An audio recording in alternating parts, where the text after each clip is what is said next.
She Who Awakens by Alina Chamberlain. Female Orgasm as the Gateway to Youth. From the author. My journey began in Ukraine, where I dedicated my early years to the study of the female body as an obstetrician-gynecologist. In 2001, destiny led me to Boston, Massachusetts, a move that initiated a 25-year odyssey of achievement and love. To the outside world, my life was a portrait of fulfillment. A marriage where my husband still gazes at me with the same electric devotion he felt the day we met. Children who radiate health and the vibrant light of being truly loved. And a business that offered me both profound creative satisfaction and the grace of abundance. I walked a path paved with both sunlit joys and the sharpening stones of trial, gathering the lessons that eventually led me to a life of true overflow. However, the global stillness of the 2020 pandemic acted as a divine interruption. When the world stopped, the noise of doing fell away, revealing a quiet, aching void I hadn't realized I was carrying. Beneath the surface of my success, tiny, well-masked pains began to rise like bubbles in a spring. I realized that while I had mastered the external world, there was a frontier within me, a reclamation of internal happiness that remained unexplored.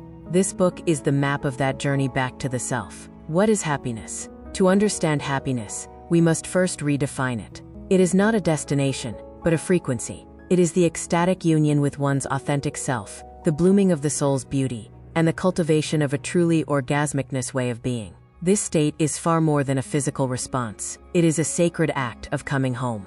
Imagine a single raindrop falling through a tumultuous storm, finally touching the mirror-like surface of the ocean. In that moment of impact, the drop does not disappear, it realizes it is the ocean. In this state of elevated consciousness, the boundaries of the ego dissolve. A woman ceases to be merely a name, a role, or a physical form. She becomes pure, radiant light. This is the nectar of self-knowledge flowing through the veins, where every breath becomes a whispered love letter to the divine.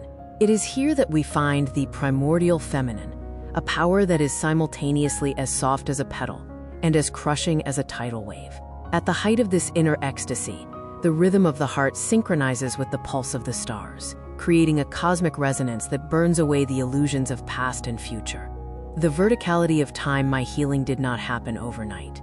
I grew into this feeling much like a plant seeking the sun, the pure waters and nourished by the teacher plants. I discovered that time is not a horizontal line of days, weeks, and years stretching toward an end. Instead, time is vertical. I live my life as one continuous day and night, a cycle of constant rebirth and rebooting. By viewing time vertically, I inhabit the now with total intensity, striving for the better and the higher without wasting a single minute on the shadows of yesterday. I find balance within my hormones, my mind, and my body. From this balance, I grow the richest dreams, abundance, vitality, and purpose flowing naturally through me. This book is designed as a sanctuary and a textbook for the modern woman. We will begin with the foundational wisdom of our physical bodies, move upward through the complex landscape of feminine emotions, and ultimately reach the pinnacle, the art of female orgasmicness.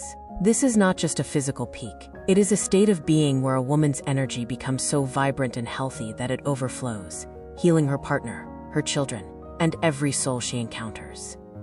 Chapter: Sexual Energy as the Foundation of Health and Vitality. My mission is to guide every woman back to the sacred remembrance of herself, to that authentic, vibrant, and luminous being who exists in an unbreakable covenant with nature.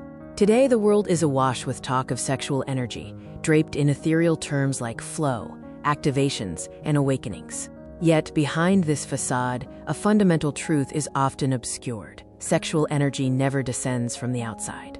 It cannot be bestowed as a gift by a man, entreated from higher powers, or borrowed from a spiritual master. It is not a mystical vapor. It is a tangible, physiological reality, born in the holy sanctuary of your own body. The nature of sexual energy, a biology of excess. If we peel away the layers of esoteric metaphor, we find that sexual energy is a potent concentrate of your hormonal landscape, estrogens, testosterone, and oxytocin, fused with the vital resource of your cells and the brain's capacity to translate sensation into bliss. It is your life force in its most exquisite manifestation. The organism releases this precious resource only when it perceives absolute safety and possesses an abundance of strength. In states of exhaustion or chronic stress, the brain is the first to shut down the sexual block, rerouting all energy toward basic survival. Thus, sexual energy is the very foundation of health. It ensures rhythmic circulation, preventing stagnation in the pelvic cradle. It fortifies the immune system through an endorphin shield, and it nourishes cognitive function, refining dopamine into the high-octane fuel for your ambition and creativity. The endocrine system, the biochemical reactor. To understand how this power is generated, we must look into the Holy of Holies, the endocrine system. This is not merely a collection of glands, but a sophisticated orchestra where every organ plays a vital part. The symphony begins with the hypothalamus and the pituitary gland. Acting as the master conductors, they scan your environment for safety and signal the ovaries. The ovaries, as the guardians of feminine essence, secrete estrogens, the elixir of youth responsible for the luster in your eyes and the suppleness of your skin. In this ensemble, the adrenal glands provide the testosterone for drive and passion, while the thyroid regulates the vibrancy of your metabolism. When this orchestra plays in harmony, you do not simply exist. You broadcast a frequency of succulence and magnetism that others perceive at a primal biological level, dismantling the myth of the external source. The most profound illusion, and the one that strips a woman of her power, is the waiting for an external stimulus, be it the perfect partner or a specific set of circumstances. Many treat their sexuality as a dish ordered in a restaurant, expecting someone else to serve them the state of being desired on a silver platter. But the truth is this: a man is not the source of your energy, he is its resonator. If you are a musical instrument with finely tuned strings, his touch will evoke a divine melody. But if the interior is hollow or frozen, no master can draw forth a sound. When you learn to ignite your own life through devotion to your body, you shift from a position of deficit to one of autonomy. You become a self-sustaining sun, and others gravitate toward you not to give you light, but to be warmed by yours. Chapter: Feminine Nature, the Architecture of the Body. The hormonal dance and the gift of sensitivity. The female body is not merely a different biological form, it is a fundamentally distinct way for energy to exist and express itself. While the masculine organism is often oriented toward linearity, thrust, and external conquest, the feminine system mirrors a cyclic ocean, where physiology is inseparably woven into the emotional landscape. The foundation of this temple is laid in the unique architecture of the female pelvis. While the male pelvis is a narrow vessel designed for speed and leverage, the female pelvis is an open, expansive cradle, a sacred space engineered for the creation and nurturing of life. Aided by a lower center of gravity and the elasticity of ligaments granted by the hormone relaxin, a woman possesses a natural groundedness, and that signature fluid gait, which is the outward manifestation of her inner connection to the earth. The hormonal cocktail, conductors of your reality. Your femininity is governed by a sophisticated hormonal orchestra, where each performer determines how you perceive and interact with the world today. Estrogen, the queen of beauty, is responsible for the radiance of your skin, the melodic softness of your voice, and the succulent vitality of your tissues. It reaches the crescendo when your magnetism is at its peak. Progesterone, conversely, acts as the guardian of peace, slowing the internal rhythms and inviting you into a sanctuary of cozy introversion during the latter half of your cycle. Testosterone, present in subtle but vital doses, ignites the fire of ambition and desire, while oxytocin, the molecule of intimacy, creates the essential foundation of trust and safety. To understand this dance is to possess the manual for your own power. When you stop blaming yourself for your fluctuations, you begin to wield your changeability as a divine superpower. Cyclicity as a personal navigator. The menstrual cycle is not a seasonal inconvenience. It is a natural rhythm of 4 seasons that allows a woman to be beautifully multifaceted. Your internal spring, the phase following menstruation, is a time of renewal, filled with fresh energy and a readiness for experimentation. Summer, ovulation, is the zenith of fertility and social brilliance, where your body literally glows from within. Autumn, the luteal phase, draws your gaze inward, demanding silence, order, and the gentle self-care of soft tofu tenderness. Finally, internal winter, menstruation, is a sacred time of purification and heightened intuition, where slowing down becomes the essential launchpad for the next cycle. A woman's success depends on her harmony with these waves. The attempt to be stably effective every single day is an act of violence against nature that eventually depletes the source. The anatomy of the block, a body that remembers. In the feminine organism, there is no boundary between psychology and physiology. Every unshed tear and every suppressed spark of rage transforms into a muscular armor, obstructing the flow of sexual energy. There is a profound literal connection between the jaw and the pelvic floor. Physiologically, These zones are mirrors of one another. If you have spent years clenching your teeth and remaining silent when you felt like screaming, your womb and vagina will exist in that same state of chronic spasm. Suppressing feelings acts as a total anesthesia. It is impossible to numb only pain or resentment without also dulling your capacity for ecstasy and orgasmicness. This tension disrupts circulation, creating a breeding ground for stagnation, while the tissues simply turn off their sensory receptors to avoid broadcasting the stored pain. The memory map of the vagina, a path to healing. A woman's vagina is an incredibly sensitive sensor that holds the history of her relationships, her fears, and her inhibitions. The entrance is often linked to the theme of boundaries. Pain here can be the body's way of signaling a past where you endured intimacy without true desire. The walls may store the fear of judgment, while the cervix often holds the deepest existential wounds. Healing this memory map is possible through the practice of conscious exploration, where the goal is not a destination, orgasm, but an inquiry. By pairing deep, rhythmic breathing with tender attention to these trigger points, you allow blocked emotions to release through tears or sound. Meeting this pain under the protection of your own self-love reprograms the receptors, returning the tissues to a state of softness and the ability to conduct the high-voltage impulses of true bliss. Your task is to become the conscious observer of who is steering your ship at any given moment.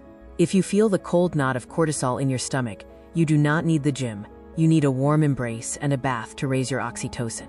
If your jaw is tight, your body needs to sound and move to release the pressure from your pelvic floor. Keeping a sensory journal will help you track these patterns, transforming biology from a set of limitations into an instrument of personal majesty. Your health begins exactly where the self-imposed ban on your emotional truth ends. Be alive, be diverse. This is your true nature. Chapter: Why the Feminine Light Fades. The mechanics of extinction. Sexual energy is not a constant, unchanging state. It is a living, breathing process that requires specific, sanctuary-like conditions to thrive. In our modern landscape, a woman frequently encounters factors that act as kill switches for her inner radiance. Understanding these mechanisms is the first essential step toward reclaiming your birthright, a life lived in pleasure. Chronic stress, the biological hierarchy of survival. Chronic stress is the primary assassin of femininity. Our bodies operate on a strict evolutionary hierarchy, where the survival program always takes precedence over the thrive program. When you exist in a state of constant mobilization, whether due to deadlines, financial anxiety, or interpersonal conflict, your brain signals the adrenal glands to flood your system with cortisol and adrenaline. From an evolutionary perspective, if a tiger is chasing you, you do not need to be aroused, you need to run. During this state, a phenomenon known as pregnenolone steal occurs. Pregnenolone is the mother hormone, the raw material from which our bodies create beauty and desire. In a state of peace, it is used to synthesize estrogen and progesterone, maintaining your libido and vitality. However, under stress, the body hijacks all raw materials to produce cortisol. Your body literally robs your sexuality to ensure your survival. The result is the hibernation of the ovaries, tissue dryness, and emotional burnout. Sexual energy is the energy of expansion. Stress is always the energy of contraction and cold. The conflict between the director and the lover. The modern woman is conditioned to be efficient, logical, and analytical. However, sexual energy has no access to the halls of the intellect. It lives exclusively below the neck. Many women suffer from the life in the head, where the body is perceived merely as a vehicle to transport the intellect. Your neocortex is a magnificent director, but your sexuality is governed by the ancient limbic brain, which speaks only the language of sensation, warmth, moisture, and texture. The moment you begin to analyze your appearance or mentally rehearse your to-do list during intimacy, your attention, which acts as an internal laser, leaves the pelvic cradle. Without your presence, blood does not flow to the organs, and the body remains cold. Analysis is the primary executioner of orgasm. Sexual energy demands total presence, not external observation. To ignite this power, the intellect must surrender to instinct, and control must yield to spontaneity. A vital vitamin turned luxury. For many, pleasure sits at the very bottom of the daily to-do list. Yet physiologically, pleasure is not a luxury or an act of selfishness. It is a vital vitamin. When you suppress your desires, the neural pathways that transmit signals of joy literally overgrow from disuse. The brain actually unlearns how to recognize arousal. Biochemically, pleasure reduces systemic inflammation through the release of endorphins and improves lymphatic drainage through deep relaxation. A woman who allows herself to be truly ravished by the taste of a fruit or the warmth of sunlight is training her capacity for orgasm in the bedroom. To suppress joy is to build an invisible dam, turning the blooming garden of your endocrine system into a parched desert. Oxytocin, the natural antagonist to cortisol, is only produced in the space where the right to "I want" has been legalized. Trauma and the mechanism of freezing. In the feminine context, trauma is not always a singular catastrophe. It is any experience where the body feels unprotected, a medical procedure performed without true consent, a partner's coldness, or intimacy engaged in through duty rather than desire. In response to perceived danger, the body often chooses the freeze response. It numbs its own sensitivity so as not to feel the pain. This frost can persist for years, turning the pelvis into a silent, forgotten zone. Trauma lives in the cellular memory and the fascia. Shame is a form of social trauma that acts as a frigid energy, causing a woman to slouch and retract her attractiveness to become invisible. The path to thawing lies through micro-movements and the restoration of the right to say no. Your body will only begin to trust you again when it is certain that you will stop the very second you feel discomfort. The tremors or tears that may arise during healing practices are simply the exit of trapped adrenaline, clearing the path for new life. Invisible chains, social and cultural prohibitions. We are born into a world where feminine sexuality has been a target of control for centuries. The culture of shame, whispering that good girls don't, trains us to direct our energy towards self-censorship rather than life. The insidious idea that sexuality is a currency to serve a partner or a marital duty instantly puts the libido to sleep. Wherever the word "should" appears, sexual energy vanishes. The modern obsession with perfection forces women to monitor their flaws during intimacy rather than inhabiting their ecstasy. Breaking these chains is an act of sovereign rebellion. Sexual energy flourishes only where the fear of judgment dies. When you shed the weight of correctness and legalize your primal, elemental nature, you release a colossal reservoir of resources for your health, your creativity, and your ultimate success. Chapter: Age and Sexuality. The Great Transition to True Radiance. For far too long, our culture has been dominated by a cult of youth, leaving women who cross the threshold of 40 or 50 feeling invisible. Many mistakenly archive their sexuality as a closed chapter of the past. However, biology and neurophysiology tell a different story. Feminine sexual potential does not fade with time, rather, it acquires a profound new depth and multidimensionality. True maturity is a season of liberation from the raw biological drive to procreate and from the suffocating weight of social approval. While youthful sexuality is often a performance dictated by external expectations, maturity transforms intimacy into a realm of psychological freedom. You finally possess the luxury of being rather than appearing, converting intimacy into an act of pure, sovereign pleasure. The physiology of mature sensuality, wisdom and experience.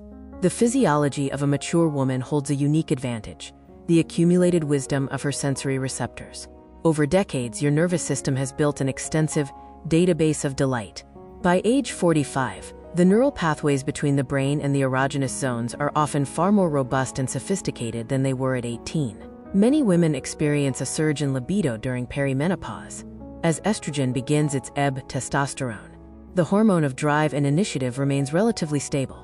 Mature sexuality is not a frantic sprint to a finish line, but a conscious immersion where the entire body becomes a unified erogenous zone.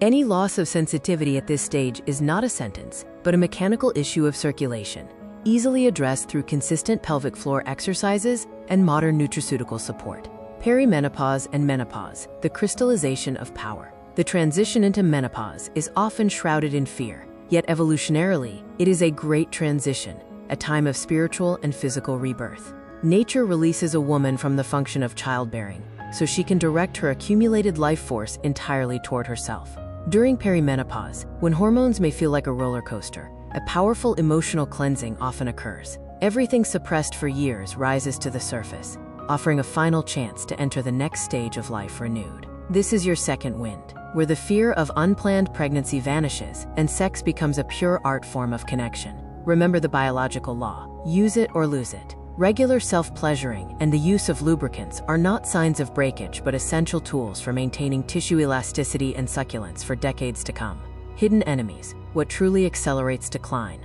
It is vital to realize that the body does not wither from the passing of years, but from the conditions we impose upon it. The primary accelerator of aging is insulin resistance. Excess sugar literally glues collagen fibers together through a process called glycation, making tissue stiff and insensitive, not just on the face, but in the intimate zones as well. A sedentary lifestyle leads to oxygen deprivation of the ovaries, while chronic sleep deprivation erases the production of melatonin, the body's master rejuvenating antioxidant.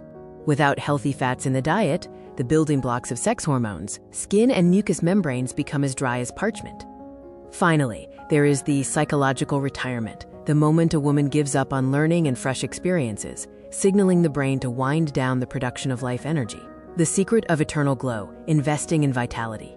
A woman's glow is a physical metric of mitochondrial health and a clear lymphatic system. To maintain succulence at any age, one must shift focus from fighting aging to investing in flow. Soft, undulating movements such as dance, yoga, or swimming stimulate lymph drainage, refreshing the face and reducing stagnation. Oxytocin, produced through tender touch and self-admiration, acts as a natural biological filter, dilating microvessels to create a radiant flush of pleasure. When you look at yourself with wonder, your brain releases dopamine, making your gaze magnetic. Your sexual energy is an inexhaustible well. The more often you draw from it, the more it replenishes. The Golden Radiance Ritual, a daily awakening. To anchor this state of succulence, make this ritual your morning habit. Ignite the heat, rub your palms together vigorously until they feel intensely hot. The energy wash your entire body with this warmth, hovering just above the skin, visualizing a golden cocoon of energy forming around you. The pelvic anchor. Place your hands on your lower abdomen. Take 3 deep breaths, feeling the warmth from the center of your pelvis radiate to your fingertips and the crown of your head.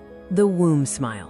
Conclude by visualizing a soft, glowing smile blossoming deep within your pelvis. This sends a powerful signal to your biological system.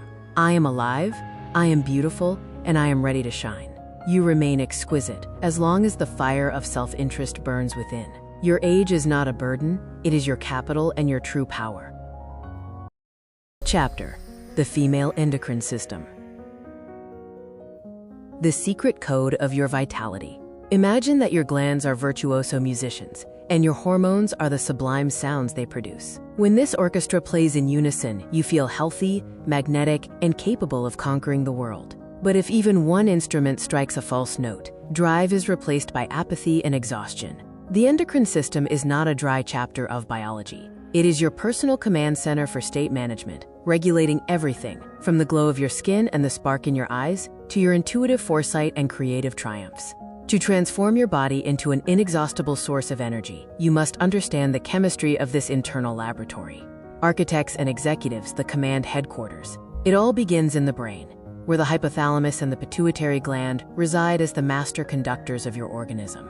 The hypothalamus acts as a hypersensitive antenna. It continuously scans your environment for safety, resources, and your overall level of happiness. If it detects chronic stress, it sounds the alarm, causing the pituitary gland to force other glands to halt the production of pleasure hormones in favor of basic survival. This is why it is physiologically impossible to bloom sexually while in a state of internal war. However, when the brain is at peace, it triggers a cascade of reactions that cause your entire feminine being to flourish. Ovaries and adrenals, the elixir chalice, and the drive generators. Your ovaries are your primary energetic batteries. They produce estrogens, which govern your social courage, tissue hydration, and mental agility, as well as progesterone, your source of inner stillness and restorative sleep.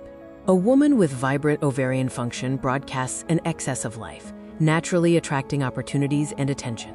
Simultaneously, the adrenal glands serve as your turbo buttons. In a healthy state, they supply testosterone, the hormone of ambition, healthy aggression, and a vivid libido. However, in workhorse mode, the adrenals begin to hijack resources from the ovaries to churn out extra cortisol. This is how burnout is born. Where there should be sexual desire, only a dull, hollow irritation remains. The thyroid, the regulator of life's brightness. The thyroid gland, located at the throat, determines the metabolic speed of your existence. It dictates how brightly you burn and how quickly you recover. There is a direct somatic link between your right to speak and the health of this gland. Suppressed words and unspoken truths create a physical constriction that lulls the thyroid to sleep. When it functions at half capacity, the world turns gray, and you feel perpetually cold and sluggish. Your hormonal system is a single feedback loop. You cannot fully heal the sexuality at the root without liberating the voice at the throat and calming the mind at the center. The biochemistry of beauty, how hormones sculpt your form. Your appearance is a visual report from your glands regarding your level of happiness. While cosmetics mask the facade, true radiance from within is synthesized in your internal lab. Estrogens provide succulence. They stimulate the synthesis of collagen and hyaluronic acid, carving a feminine silhouette and maintaining skin elasticity. Progesterone acts as your finest esthetician. It reduces swelling and ensures skin clarity, lending the face an expression of softness and peace. Oxytocin, the hormone of magnetism, dilates capillaries to create that tender flush of pleasure that makeup cannot replicate. It relaxes tension lines, making your face appear open and inviting to the world.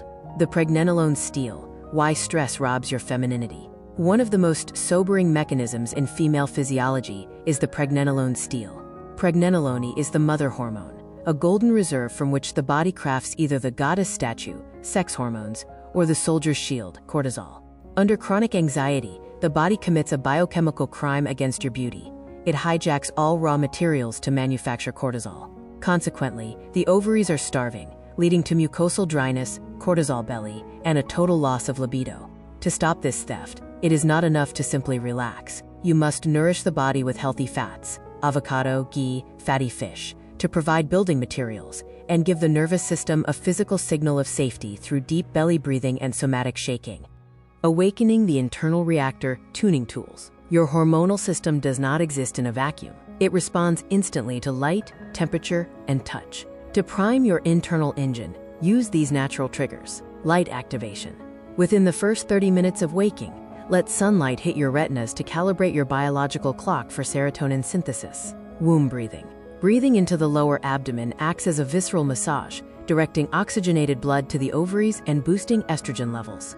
Thermal eustress. Contrast showers or saunas stimulate lymphatic movement and glandular renewal. Tactile resonance. The skin is a massive endocrine organ. Any conscious, loving touch triggers an oxytocin cascade, lowering anxiety and restoring safety. Is your system screaming for help? If you cannot wake up without coffee, feel a second wind late at night that prevents sleep, or suffer from chronic coldness and zero libido, your system is in a deficit. Exhaustion is not a permanent sentence. It is often the result of information intoxication, blue light exposure, and fat deficiency. Start with the -1 law. Remove one source of digital noise and add 15 minutes of sleep. Remember, the moment you stop spending energy on internal conflict, your body will naturally begin to restore its golden hormonal reserve. Chapter: The pelvic floor. The foundation and epicenter of feminine vitality. If we view the female body as a grand architectural marvel, the pelvic floor is its living foundation. In Eastern traditions, this region is revered as the gates of life, while modern medicine recognizes it as a central regulator of both a woman's physical health and her psycho-emotional equilibrium. The pelvic floor is a sophisticated hammock of muscles and fascia suspended between the pubic bone, the tailbone, and the sits bones. Its role is multifaceted. It provides vital support for the internal organs, the uterus, bladder, and intestines, while simultaneously acting as a reservoir for your energetic resources. When this foundation is both resilient and elastic, energy circulates freely through every floor of your being, granting you an unshakable sense of inner stability and sovereign confidence. The mechanics of power, blood flow, hormones, and posture, the condition of your pelvic floor muscles, PFM, directly dictates your energetic potential. The rhythmic contraction and release of these muscles act as a powerful biological pump, ensuring a rich supply of oxygenated blood to the ovaries, the primary manufacturers of your feminine hormones. If these muscles are stagnant, the ovaries are starved of nourishment, leading to the premature fading of hormonal youth. Furthermore, the pelvic floor is functionally integrated with the deep muscles of the abdomen and back. When your foundation is active and engaged, your posture aligns naturally, your gait becomes fluid and graceful, and your voice acquires a resonant, confident depth. Caring for this zone is the ultimate insurance for your feminine temple, preventing organ prolapse and ensuring long-term vitality. The two extremes, weakness versus hypertonicity. True feminine power resides in balance, not just the raw ability to clench. We frequently encounter two distinct types of dysfunction. Weakness, hypotonus, manifests as a sense of internal emptiness, stress, incontinence, and a lack of sensation during intimacy. Here, energy literally leaks downward, leaving you perpetually depleted. Conversely, overtension hypertonus, or the chronic pelvic grip, is the byproduct of stress and hypercontrol. A hypertonic pelvic floor is like a clenched fist that blocks the flow of life, leading to pain, severe PMS, and irritability. True strength lies in elasticity, the muscle's ability to be as strong as steel one moment and as soft as silk the next. Sphincters, the guardians and sluices of vital energy. Within the pelvic floor lie three essential sphincters: the urethral, the vaginal, and the anal. These circular gatekeeper muscles serve as energetic sluices. Healthy sphincters ensure internal integrity and correct pressure, preventing your life force from draining away. There is a fascinating physiological law at play here. All sphincters in the body operate on a single circuit. If you clench your jaw, the oral sphincter, your pelvic gates reflexively contract. This is why a relaxed jaw is the master key to unlocking the pelvis. Learning to consciously manage these locks during intimacy allows you to pump arousal from the genital zone into the entire body, transforming a local impulse into total ecstasy.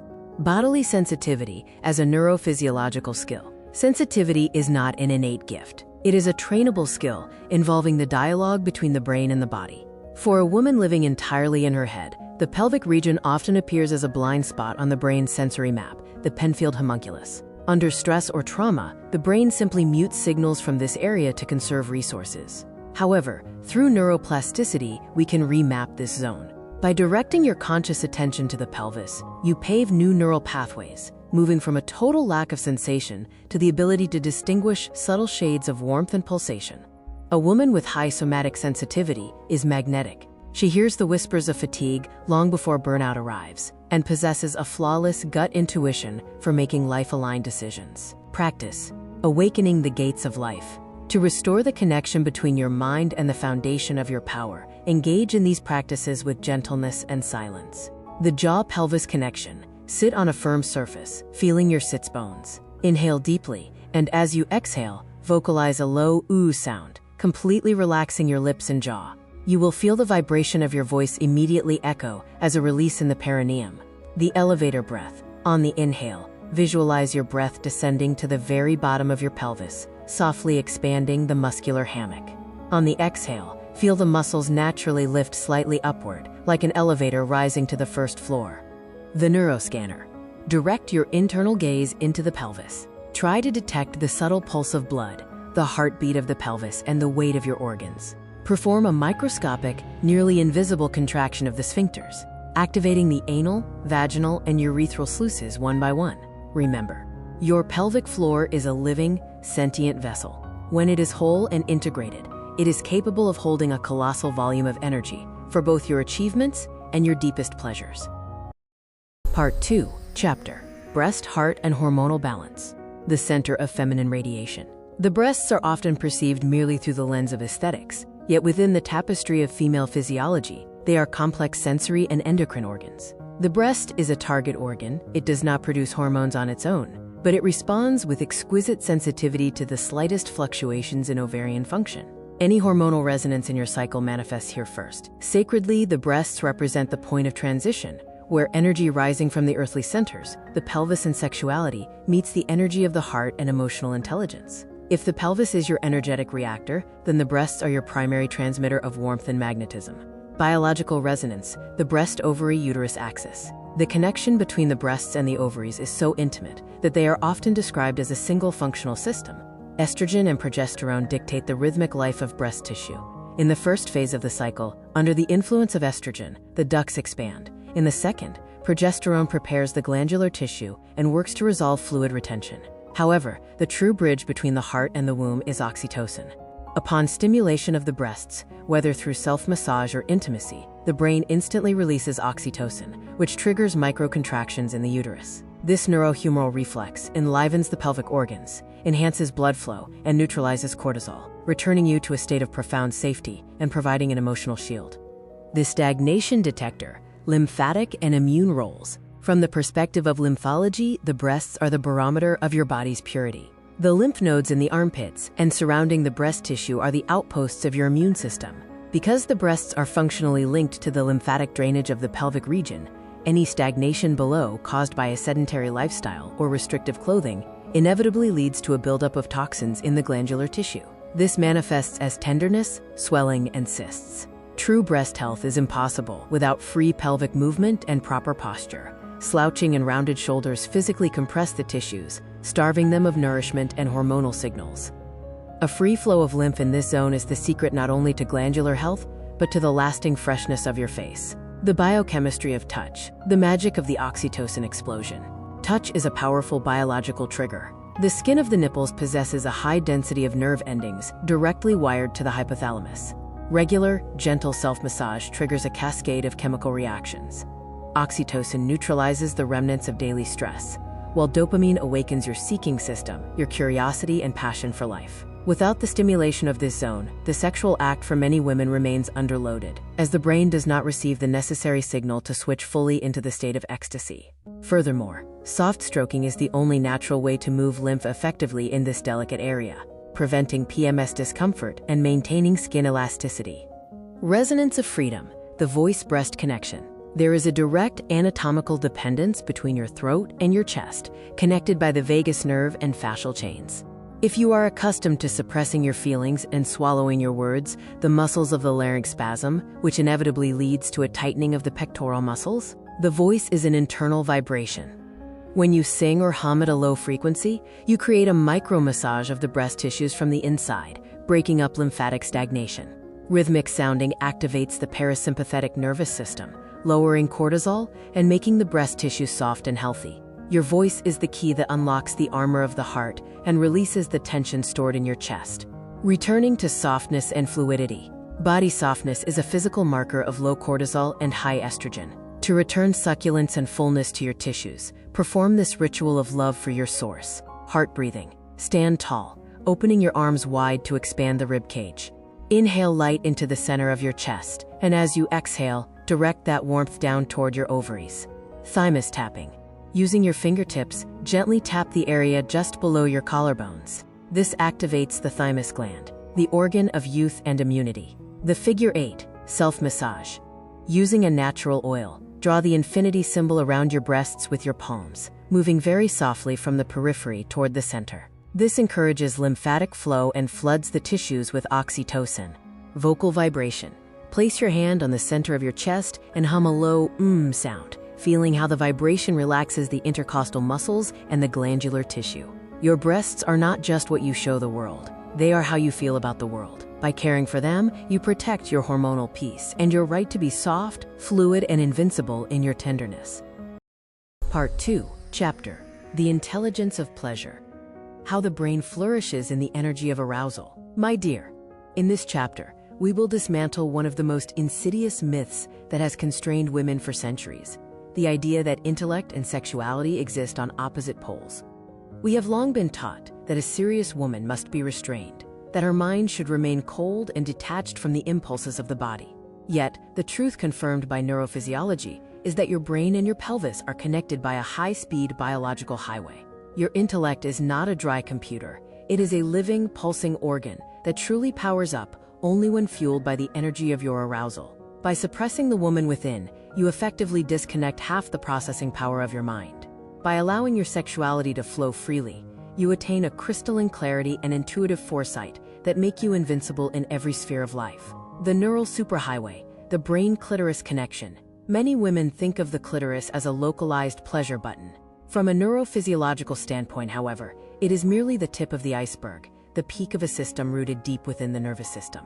The clitoris is the only organ in the human body created exclusively for pleasure. Its nerve pathways transmit signals via the pudendal nerve at lightning speed to the somatosensory cortex of the brain. In your brain, there is a specific map for every part of your body. When you activate your center of pleasure, an entire neon panel lights up in your head. Research indicates that in women who regularly experience orgasm, the brain region corresponding to the genitals is physically larger and more active. Your capacity to feel is a trainable skill that literally unpacks new intellectual capacities. Every impulse of pleasure born in your pelvis is like an electric spark awakening dormant neurons. In moments of arousal, neuroplasticity increases. The brain builds new connections faster, merging the logic of the left hemisphere with the creative chaos of the right. It is in this sacred union that brilliant ideas and projects are born. Why a sexual woman thinks more clearly. This is not magic, it is the pure biology of abundance. Sexual arousal is a powerful catalyst for the production of dopamine.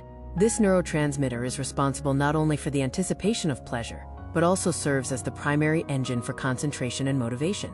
In a state of positive drive, your brain shifts from a sluggish survival mode into a mode of active problem solving. Furthermore, the oxytocin that accompanies tenderness dampens the activity of the amygdala, the brain's fear center. When you are calm at a deep somatic level, your intellect doesn't waste resources scanning for threats, allowing you to think on a grander scale. During arousal, your pulse quickens and vessels dilate, including those in the cerebral cortex. This increased blood flow means the brain receives a surge of oxygen and glucose, instantly clearing brain fog. Ideas you may have struggled with for hours often arrive in minutes when you are in a state of bodily drive. Following sexual release, the brain undergoes a temporary suspension of the prefrontal cortex's control, acting like a reset button on a computer. Superfluous files are deleted, the system is purged, and you return to the world with a vision that is piercingly clear. The pineal gland, your biochemical tuning fork. Hidden in the very center of your brain is the pineal gland, or epiphysis. Often referred to as the third eye, this tiny organ is extremely sensitive to the levels of your sex hormones. When your endocrine system operates in the rhythm of pleasure, the pineal gland tunes your intuition to an ideal frequency. It helps you read people and perceive hidden meanings in negotiations. This is the secret of personal majesty. When the pelvis is full of life and the brain is open and clear, you gain feminine intuition, a high form of analytics powered by the energy of ecstasy. Intellect and sexuality, a single flow of creation. Intellect and sexuality are two facets of the same life resource, your libido. Creativity and sexuality are governed by the same neural centers. A woman who accepts her sexuality possesses a more fluid intelligence. Aesthetic sensitivity to sense, details, and nuances makes your perception of the world multidimensional. Your social success is rooted in biology. Testosterone from the ovaries provides ambition. Estrogens improve verbal intelligence and memory, and oxytocin allows you to master the nuances of social connection. By allowing yourself to feel and to desire, you are not distracting yourself from your goals, you are giving your mind rocket fuel. An intellect not powered by sexuality becomes dry and rigid, while sexuality without intellect remains mere instinct. Their union births the woman creator, capable of manifesting her boldest dreams with grace, ease, and profound pleasure. Part 3, Chapter: The Principle of Dahlia Rusa. Sexuality is not a formal gown that we pull from the back of the closet for special occasions. It is your baseline state of being. It is fundamental life hygiene.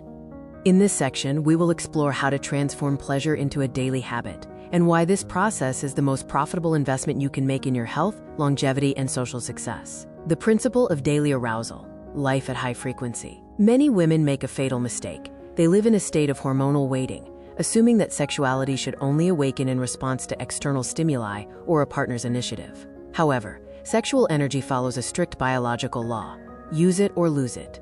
To prevent your inner wellspring from turning into a stagnant pond, the system must be warmed up every single day. Physiological detox and the cocktail of youth. Daily arousal is not a luxury, it is a mechanical necessity for the pelvic region. In a passive state, the organs in this zone receive only the bare minimum of blood. But the moment you experience even a slight pulse of arousal from a thought, a scent, or a touch, vessels dilate, and a powerful surge of fresh, oxygenated blood rushes to the uterus and ovaries. This process acts as a deep systemic cleaning. It flushes out toxins, prevents lymphatic stagnation, and nourishes the tissues. Furthermore, this is your natural hormone replacement therapy. Regular microbursts of dopamine and oxytocin extinguish cortisol, preventing stress from destroying your cells. Constant stimulation of the sexual center signals to the ovaries. The system must remain active, compelling them to produce the estrogens that keep your skin radiant and your bones strong. The neural highway and social magnetism. Your ability to experience pleasure is a trainable skill. If arousal occurs rarely, the neural pathway between the pelvis and the brain becomes overgrown with weeds. Daily practice turns this path into a broad, high-speed highway.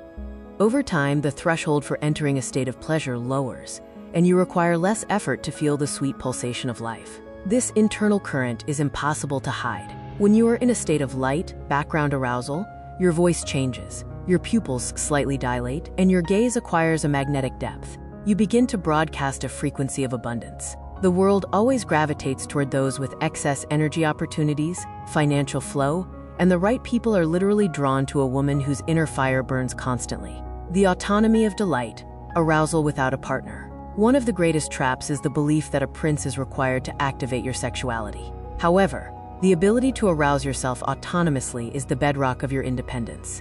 Power over the remote control. When your state depends on a partner, you surrender power over your own biochemistry. Autonomy allows you to be the mistress of your mood. This removes pressure from your relationships. You no longer demand to be filled, you enter intimacy already full, turning sex into a dance between two self-sufficient beings. Training the receptors. Solitary exploration allows the brain to recognize the subtlest nuances of pleasure at a safe pace. This is the ultimate prevention of sensory numbness, moving beyond the object body. When you are alone, you don't need to look sexy. You can be funny, strange, or slow. This is an act of profound self-acceptance, where you tell your body, I love you simply because you exist. Why orgasm is not always the goal. In modern culture, the orgasm is often elevated as the only metric of success. This creates a performance pressure, forcing women to work for results. But for hormonal balance, the journey of arousal is often more vital than the finish line. The magic of accumulation. If an orgasm is the discharge of a battery, then arousal is its charging. Energy that is not brought to a peak does not vanish. It circulates through the body, nourishing the tissues. This effect of languor maintains high dopamine levels throughout the day. Vascular therapy. A prolonged plateau of arousal without immediate release trains the vessels to be elastic. While you are aroused, your cells bathe in the hormones of youth. Sometimes, it is beneficial to prolong this bath consciously. Freedom from obligation. By abandoning the race for the orgasm, you begin to notice the nuances, how your breath shifts, how heat migrates through your body. You begin to feel the entire landscape of your sexuality, not just the buttons. Safety and tenderness, the soil for blooming. The feminine system only awakens in a state of deep peace. If the subconscious detects haste or internal criticism, it immediately hits the brakes. The body is not a gym. Attempting to break through blocks with force turns a sacred process into a chore. Tenderness is the ability to hear your now. If your body simply wants silence today, that is the highest practice. Information hygiene. It is difficult to feel the current of life if you are reading distressing news 5 minutes prior. Create a safety perimeter around your sensitivity. Slowness is the key. Speed is the enemy of sensitivity. The brain perceives slow touch as safe. In the pauses, a silence is born where the body begins to vibrate. The cocoon of tenderness and the inner smile. To integrate the principle of daily arousal, use this simple exercise. Establishing boundaries. Sit comfortably, using blankets or pillows. Exhale through your mouth with a soft ha-ah sound, releasing the tension in your jaw. Tuning in, place your hands on your lower abdomen. Visualize a cocoon of warm light around you, a space free of judgment or shoulds. The impulse. Perform 3 soft, barely perceptible contractions of the pelvic floor muscles, as if winking at yourself from within. The smile. Imagine that your womb is smiling. Feel a wave of warmth spread through your body from this fleeting moment of attention. Remember, your body is your home, and it is only in a warm, safe home that one desires to light the lamps and welcome guests. Chapter: Somatic Awakening Practices. The Path to the Source. In this section, we transition from theory to sacred action. Taoist and somatic bodywork practices are not mere physical exercises. They are ancient technologies for managing the raw material of your life force. In the Taoist tradition, sexual energy is regarded as the most potent fuel available to a human being, a resource we can not only gather but sublimate, transforming dense physical arousal into the refined energy of creativity, intuition, and cellular healing. The Taoist approach, from stagnation to pulsation. The Taoist perspective is unique because it refuses to separate the spiritual from the biological. To the ancient masters, the womb and ovaries are the golden palace, the laboratory where the elixir of health and longevity is brewed. Modern somatic methods complement this wisdom, helping the contemporary woman enliven this center and learn to distribute its stored charge throughout her entire being. Ovarian breathing. This is the foundational practice for reviving the golden palace. Through conscious breath, we generate a soft magnetic heat in the pelvis that melts cold stagnation. Success is marked by the emergence of an internal pulsation, a biological signal that the ovaries have begun to actively generate resources. Shaking and tapping. Before the vessel can be filled, it must be cleared.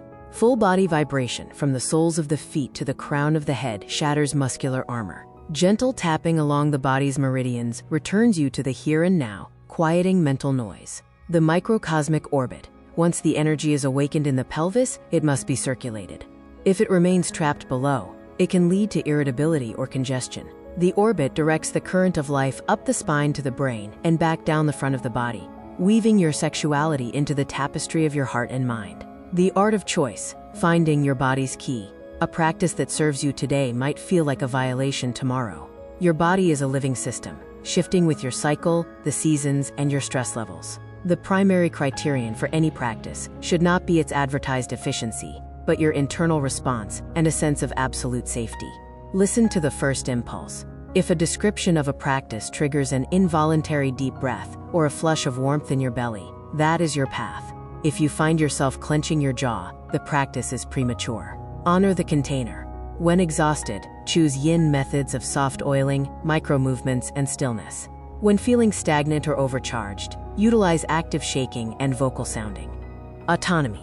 A true practice makes you a self-sustaining source. It should provide tools for self-regulation rather than creating a dependency on a master. You must understand the mechanics of your own arousal enough to recreate it independently. Varied wisdom. The necessity of change. Variability is not a way to avoid boredom. It is a way to keep the nervous system sharp and sensitive. Feminine nature is cyclical, and attempting to force it into a rigid, linear routine is like demanding a garden bloom in December. Cyclical adaptation.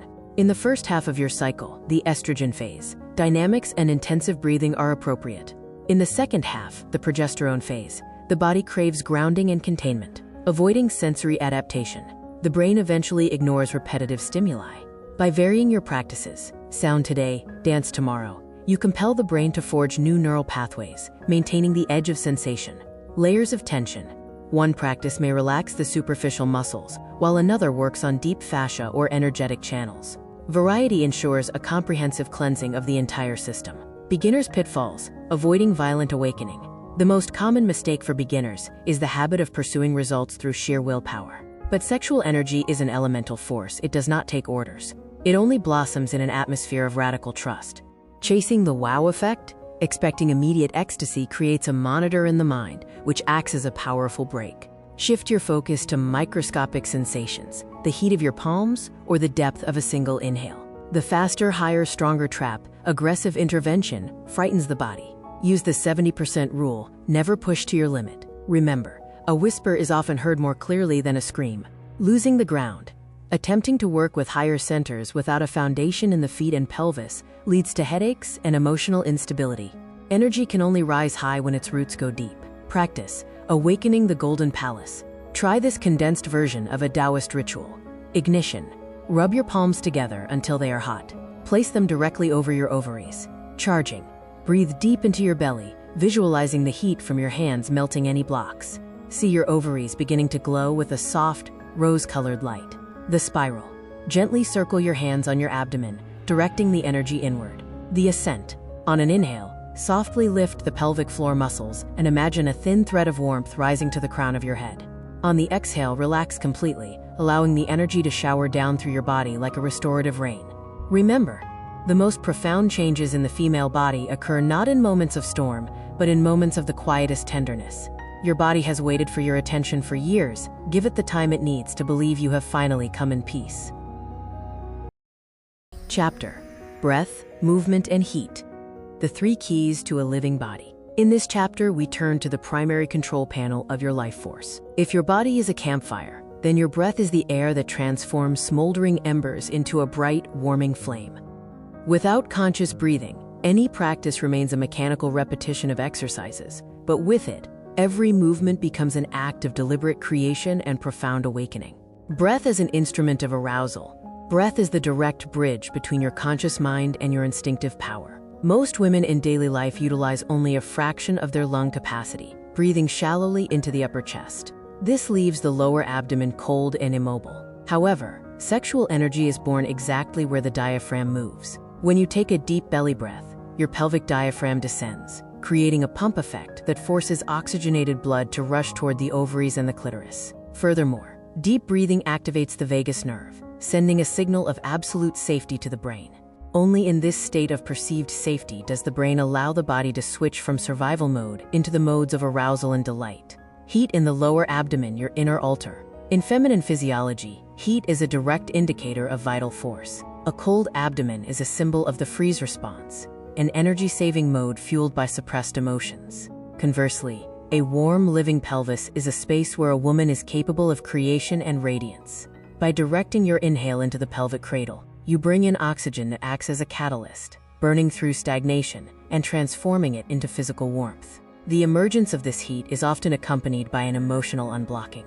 It is the sign that life is returning to zones you have long ignored. A woman with a warmed lower center broadcasts a frequency of coziness and grace, creating an electromagnetic field that draws others in like a source of warmth on a cold day. Slow movement, the art of fluidity.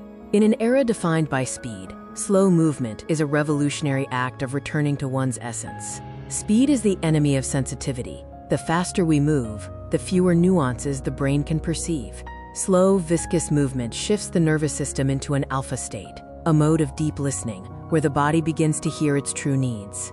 Feminine energy is nonlinear, it thrives on spirals and waves. Only undulating pelvic movements can massage the deep fascia, returning a youthful softness and springiness to the body. When you slow down, you signal to your body, you are more important than all the world's tasks, and in that stillness, a true magnetism and density of presence are born. Releasing bodily blocks, the path to free energy. A bodily block is a frozen emotion, or a suppressed no, that has solidified into muscular armor. The most powerful grips usually live in three primary points: the jaw, which is directly linked to the perineum, the diaphragm, which separates the heart from the pelvis, and the pelvic safe itself. It is impossible to remove a block through force, the body will only clench tighter. Liberation occurs through trust, sound, and tender attention. By directing your awareness into a tight zone, you signal to the muscle that it no longer needs to defend you. It is important to remember, as the armor melts, you may experience tremors or tears. This is not a breakdown, it is the system purging old debris to make way for the free flow of fresh life force. Practice the armor melting protocol. Perform these 3 steps sequentially to weave breath, heat, and movement into a single flow. Point 1. Jaw and sound. Relax your lower jaw, leaving the mouth slightly open. Make small circular movements with the jaw and exhale with a soft quadruple A sound. Feel how your pelvis relaxes in sympathy with your throat. Point 2. Breathing into the chalice. Place your warm palms on your lower abdomen. Take 10 deep breaths into the womb, imagining a golden sun igniting within. With every exhale, make a ha sound and direct that warmth into your lower back and hips. Point 3. Dancing in honey. Begin to move your pelvis slowly in a figure-8 pattern. Imagine the air around you is thick, like warm honey. Move as fluidly as possible, feeling the heat from the center of your abdomen distribute itself through your entire body. Your breath is the call of your life force. With every released tension, you move one step closer to the woman nature intended you to be: fluid, powerful, and infinitely alive. Part 3. Chapter: Orgasmicness as a Resource. My dear, orgasmicness, your authentic nature.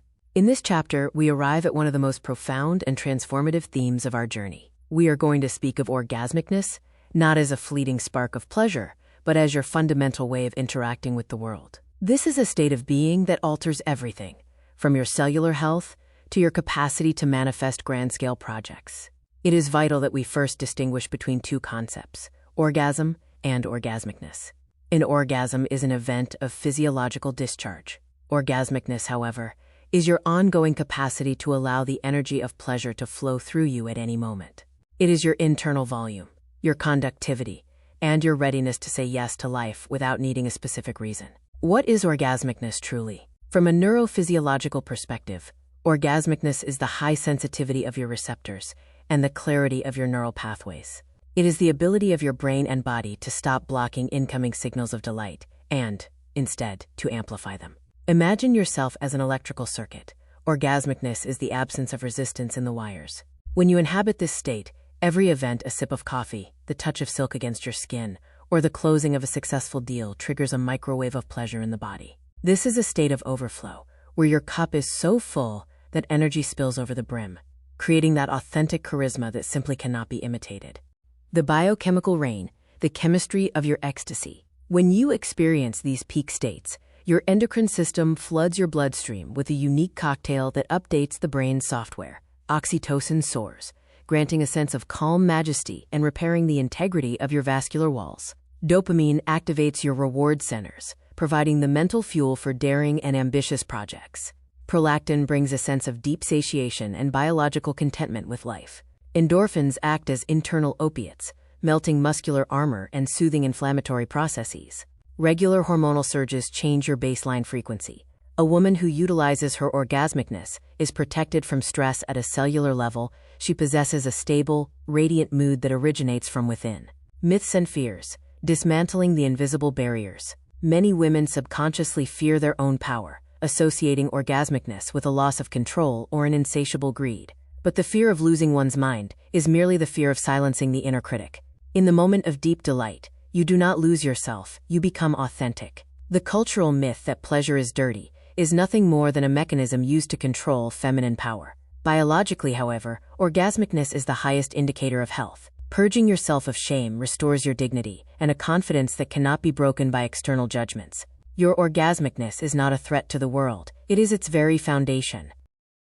Pleasure as therapy. Why delight heals? Your body constantly strives for equilibrium, and pleasure is the only signal that compels the brain to instantly flip the switch from war mode to regeneration mode. Sexual delight creates a powerful pumping effect. The rhythmic contractions of the pelvic floor muscles force stagnant lymph to move, cleansing your internal aquarium of toxins. Research suggests that a regular state of ecstasy even affects the length of telomeres, the caps on your chromosomes, effectively slowing biological aging. Pleasure possesses a melting effect. The heat born in the lower abdomen dissolves old psychosomatic blocks, releasing the life force previously trapped within them. Practice. Expanding the vessel and filling. To transform a fleeting pleasure into a long-term resource, practice this exercise. Scanning. Locate even the smallest pleasant sensation in your body right now, the warmth of your palms or the softness of your breath. Inhaling pleasure. Breathe into this sensation as if you are gently blowing on a glowing coal. On the exhale, distribute this delight throughout your body, all the way to your fingertips. Imprinting. After a moment of joy or an orgasm, do not jump up immediately. Give yourself 5 minutes of stillness. Tell yourself, this state is my baseline. Transforming tension. If you feel a block, direct the heat you have gathered from a healthy area toward it. Visualize that pleasure is a golden balm, dissolving the tension. Your pleasure is your most honest dialogue with life. When you choose delight, you choose health and evolution. Pleasure is not a luxury, it is your highest responsibility to yourself. Part 4. Chapter: Sexual Energy and Relationships. We now transition to the most vital stage of our journey. Cultivating your internal reactor in the silence of meditation is only half the path. True magic commences when you step out of your sanctuary and into the world, toward people, society, and most importantly, your partner. Your sexual energy is not a relic to be kept under lock and key for special occasions. It is your social glue, your most potent form of communication, and your natural biological shield. Sexual energy and relationships. The magic of the field. When a woman connects with her sexual energy, she ceases to build relationships, she begins to radiate them. You shift from a deficit mode, where intimacy is a desperate attempt to fill an inner void, into a state of total overflow. You no longer need to earn love or demand attention, because your essence is already pouring over the brim. You become a nourishing woman, a presence so inherently valuable that your mere existence is a gift. A man subconsciously senses that his own resources expand in your presence, and he gravitates toward your field, instinctively choosing you as the most vibrant and creative compass of his life. What the partner feels, the resonance of power. The influence of your energy on a partner occurs at a pre-verbal biological level. The masculine world is defined by competition and unrelenting stress. When a man enters the space of a woman who is warmed from within, his nervous system receives a profound signal. The war is over. It is safe here. Beside such a woman, a man's shoulders drop, his pulse slows, and his anxiety dissipates. Your hormonal landscape triggers a natural surge of testosterone within him, awakening his primal instincts to protect and provide. He finds himself wanting to take action not because you asked, but because his nature compels him to invest his strength into such a precious and abundant resource. Healthy magnetism, the radiance from within. True magnetism has nothing in common with aggressive seduction. Seduction is always a hunt, rooted in manipulation and lack. True magnetism is the state of a flower that breathes fragrance simply because it cannot do otherwise. It is a physical succulence manifested through balanced estrogens and dopamine, seen in the hydration of the tissues, the spark in the eyes, and that unmistakable glow of the skin.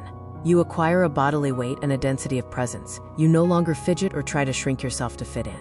People are drawn to you because you look like someone who possesses an excess of life resource, and your capacity to enjoy the present moment becomes the highest compliment to everyone around you. Boundaries as radiation, not armor. Awakened sexuality provides a piercingly clear sense of boundaries. These are no longer perceived as concrete walls, but as the palpable density of your energetic field. Your body becomes an infallible compass, providing a biological yes or no, long before the mind can intervene. If, during an interaction, you feel expansion and warmth, energy is flowing toward a connection. If you feel cold and contraction, your ancient brain is signaling a threat.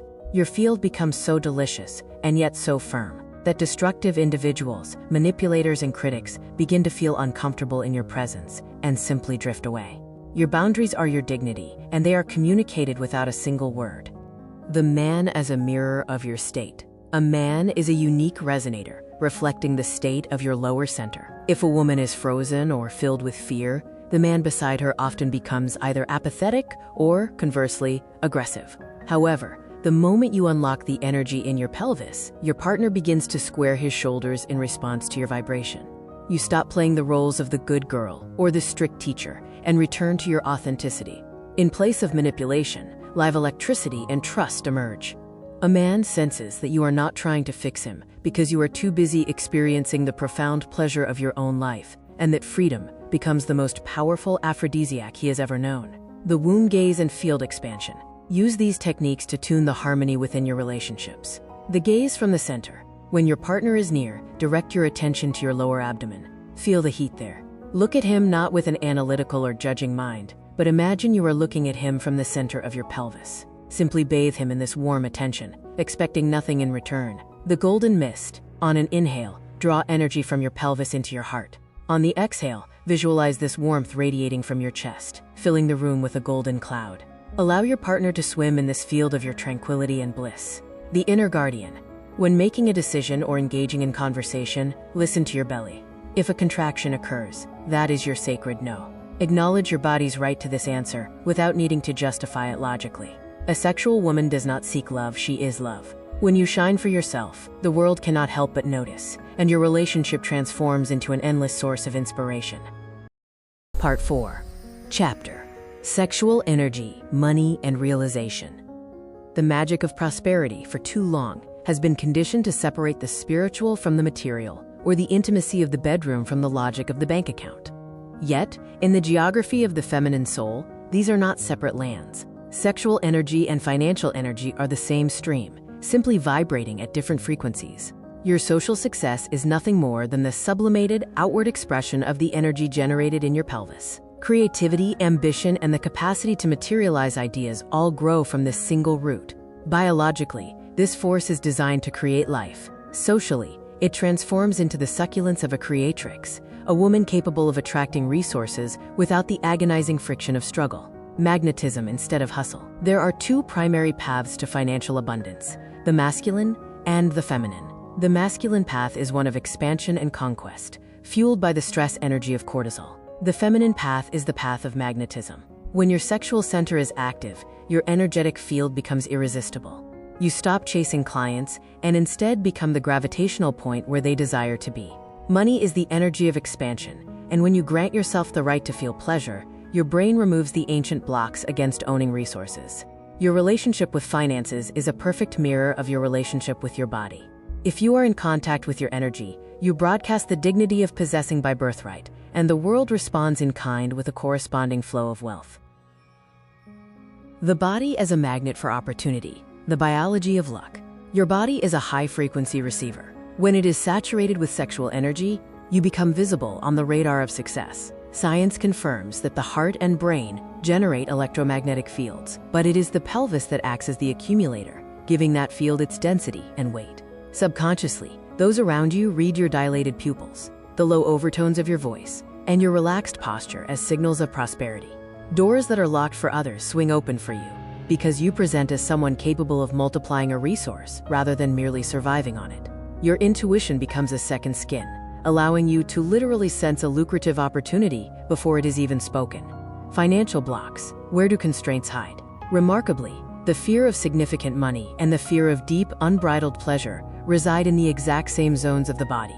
If the pelvic floor is in a state of chronic tension, you live in a frequency of deficit, a constant underlying fear that there isn't enough. While the pelvis is clenched, you cannot receive the gifts of fate or a high-level income. Similarly, a block in the diaphragm severs the connection between your desire, "I want," and your action. This is the physical root of imposter syndrome.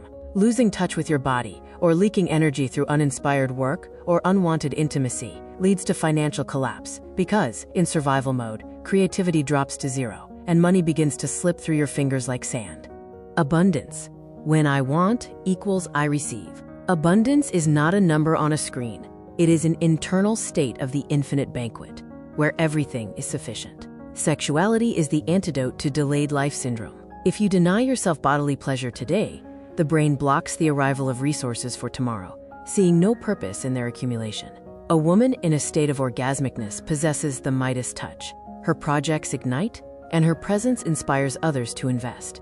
You infect the world with your well-being, and people pay you not just for a service, but for the privilege of touching your state of prosperity, activating the money magnet. Use this practice to bridge your somatic drive with your material goals, shaking off limitations. Stand tall with soft knees. Begin a fine, rhythmic shake through your whole body, exhaling with a "who" sound. Imagine the rust of old prohibitions. It's not allowed. It's dangerous, falling away from your pelvis. Feel a tingling in your palms. This is the awakening of your capacity to take. The chalice of plenty. Sit comfortably, cupping your hands at your lower abdomen. On the inhale, visualize your pelvis as a golden vessel. Begin to rock slowly, feeling the energy in your pelvis become thick and heavy, like gold. Merging with the goal. Imagine your financial goal not as a number, but as a state, a specific scent, the feel of a luxury fabric on your skin, a sense of peace. Merge the heat in your pelvis with this image. Feel your appetite for life, powering your goal. Your financial well-being is the protected territory of your pleasure. Your body is your greatest capital. When the magnet is switched on, you no longer need to run after opportunities. It is enough simply to be. Part 4. Chapter: Motherhood and Sexuality. Preserving the source. For too long, our society has enforced a silent and painful divide, forcing a woman to choose between two archetypes: the mother, sacrificial and desexualized, or the lover, sensual and free. This fragmentation causes immense damage, not only to a woman's psyche, but to her physical health. The truth is that your motherhood only flourishes when your sexuality is awakened. Your sexual energy is not something to be locked away after childbirth. It is the very fuel that sustains you as a parent. Your patience, your vitality, and your ability to recover after sleepless nights depend directly on your connection to your own source of pleasure. Sexual energy as the foundation of motherhood. Many women make the fatal mistake of identifying entirely with the role of mother, allowing their feminine essence to fall into a deep slumber. However, sexual energy is first and foremost the energy of life itself. A child does not need a perfect maternal function. They need a living, warm, and radiant mother. Your orgasmicness, the capacity to savor the present moment, is the greatest gift you can give your child, as it serves as a living example of how to love life. Motherhood and sexuality are linked by a powerful biological bridge, oxytocin. This is the hormone of bonding and breastfeeding, but it is also the hormone of orgasm. By blocking one part of this unified flow, you inevitably impoverish the other, risking the hollow exhaustion of maternal burnout.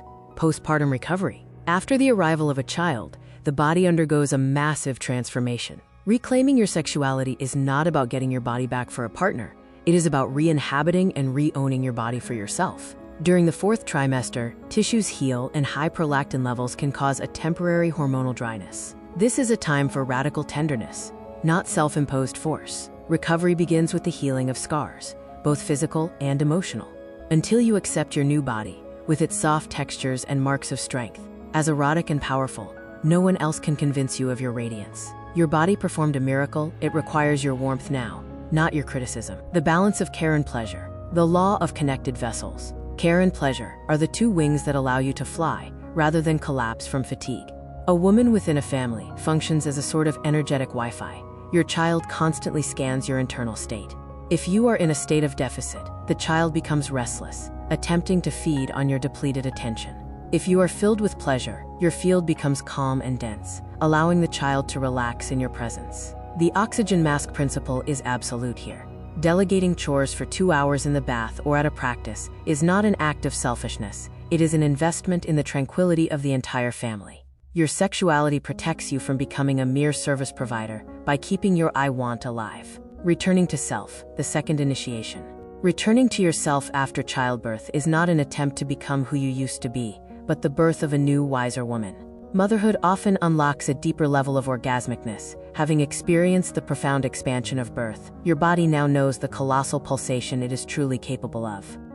To reclaim yourself, you must engage in a mental deoccupation, the skill of evicting grocery lists and phantom baby cries from your mind during moments of intimacy or practice. It is the process of assembling a new identity, where you reclaim your right to a closed door, to silence, and to a passion that has nothing to do with your social roles. 5 minutes for her and the reclaiming of the name.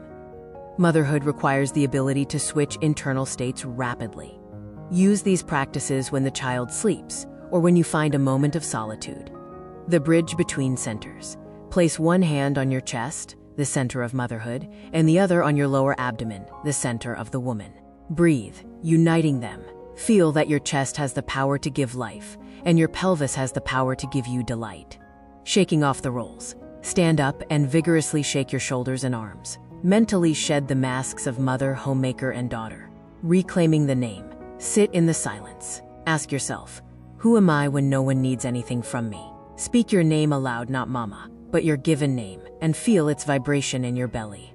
Tactile presence. When applying lotion or showering, do it with total sensory awareness.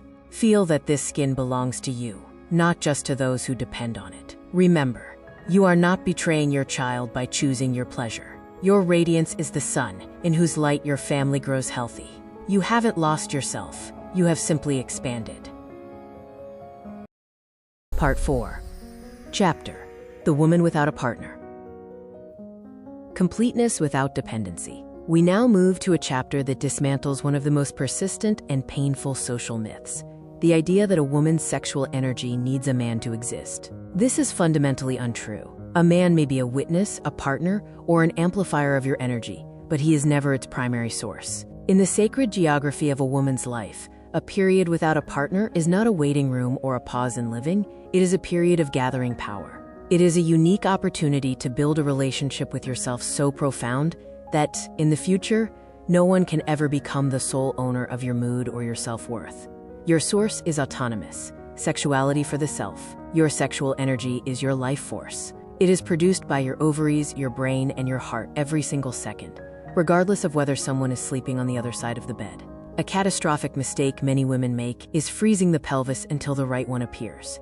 When you suppress your arousal in anticipation of a partner, your tissues become rigid, and your hormonal baseline becomes impoverished. By practicing solo arousal, you keep your internal reactor in working order, remaining vibrant and succulent for yourself. Sexuality for the self is the highest form of self-acceptance, a space where there is no need to suck in your stomach or mimic ecstasy. You gain authentic confidence because you know exactly how your pleasure is mapped. Preparing the body, creating resonance. Time spent without a partner is the perfect moment to clear the channel and prepare your nervous system to conduct high-voltage currents of pleasure. If your receptors are asleep, even the most skillful lover will struggle to awaken depth within you. Preparation is, first and foremost, about increasing sensitivity through conscious touch and eliminating stagnation in the pelvic cradle. Your pelvis must become soft and mobile through breath and undulating hip movements. Furthermore, this is a time to clear the echoes of past connections from your cellular memory. By becoming energetically clear, you expand your internal capacity, which allows you to eventually attract a partner who is equally strong and realized. Biological nourishment and internal moisture. Regular solo arousal is the finest form of aesthetic and medical therapy. It maintains healthy estrogen levels, which is critical for skin density and bone strength. In Taoist traditions, sexual energy is compared to water in a well. If it is not used, the water becomes stagnant. Maintaining your internal moisture through pelvic-focused practices is your personal insurance against premature aging. The dopamine and oxytocin you generate for yourself protect you from the hollow ache of loneliness. Your body feels loved because you have become the ideal lover that many spend years searching for externally. Freedom and choice, from need to true resonance. When you become the primary source of your own warmth, the rules of the game change. You acquire the luxury of choice. A woman who feels the fullness of life within her body instantly recognizes the surrogates of attention and cheap manipulations. You no longer need compliments to validate your worth. You already know you are precious. This eliminates the habit of choosing a partner out of a fear of loneliness. Your choices become qualitative, based on the biological resonance of your body rather than a social checklist of traits. Freedom is when you are so filled with yourself that another person becomes not a life raft, but a co-author of your happiness. The date with the goddess and the blanket of bliss. Use this period to deeply tune your instrument. The ritual of recognition. Stand naked before a mirror. Find 10 details of your body that fascinate you. Begin to stroke yourself exactly as you have always dreamed of being touched. Slowly, with pauses, varying the pressure. Inward breathing. Lie on beautiful linens, close your eyes, and breathe into your lower abdomen.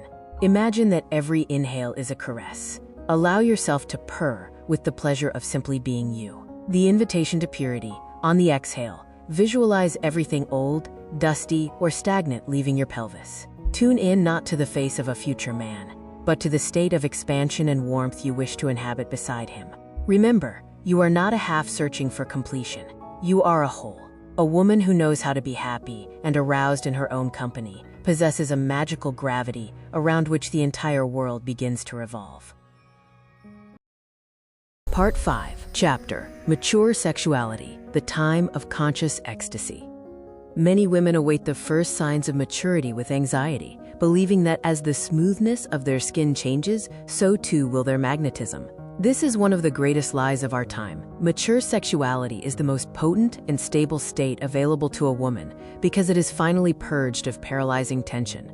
In your 20s and 30s, intimacy is often perceived as a continuous examination, a test of whether you meet external standards. In maturity, you stop trying and stop proving. The body attains a state of total relaxation, and energy begins to flow through it with tenfold freedom. Orgasms become more voluminous and pleasure more conscious because your brain is no longer occupied with background self-criticism. Depth instead of demonstration. The magic of the invisible. Mature sexuality does not require loud attributes, short skirts, or the imitation of passion. It manifests in the timbre of your voice, in the silence between your words, and in the unique density of your presence. In youth, the vector of attention is directed outward. How do I look?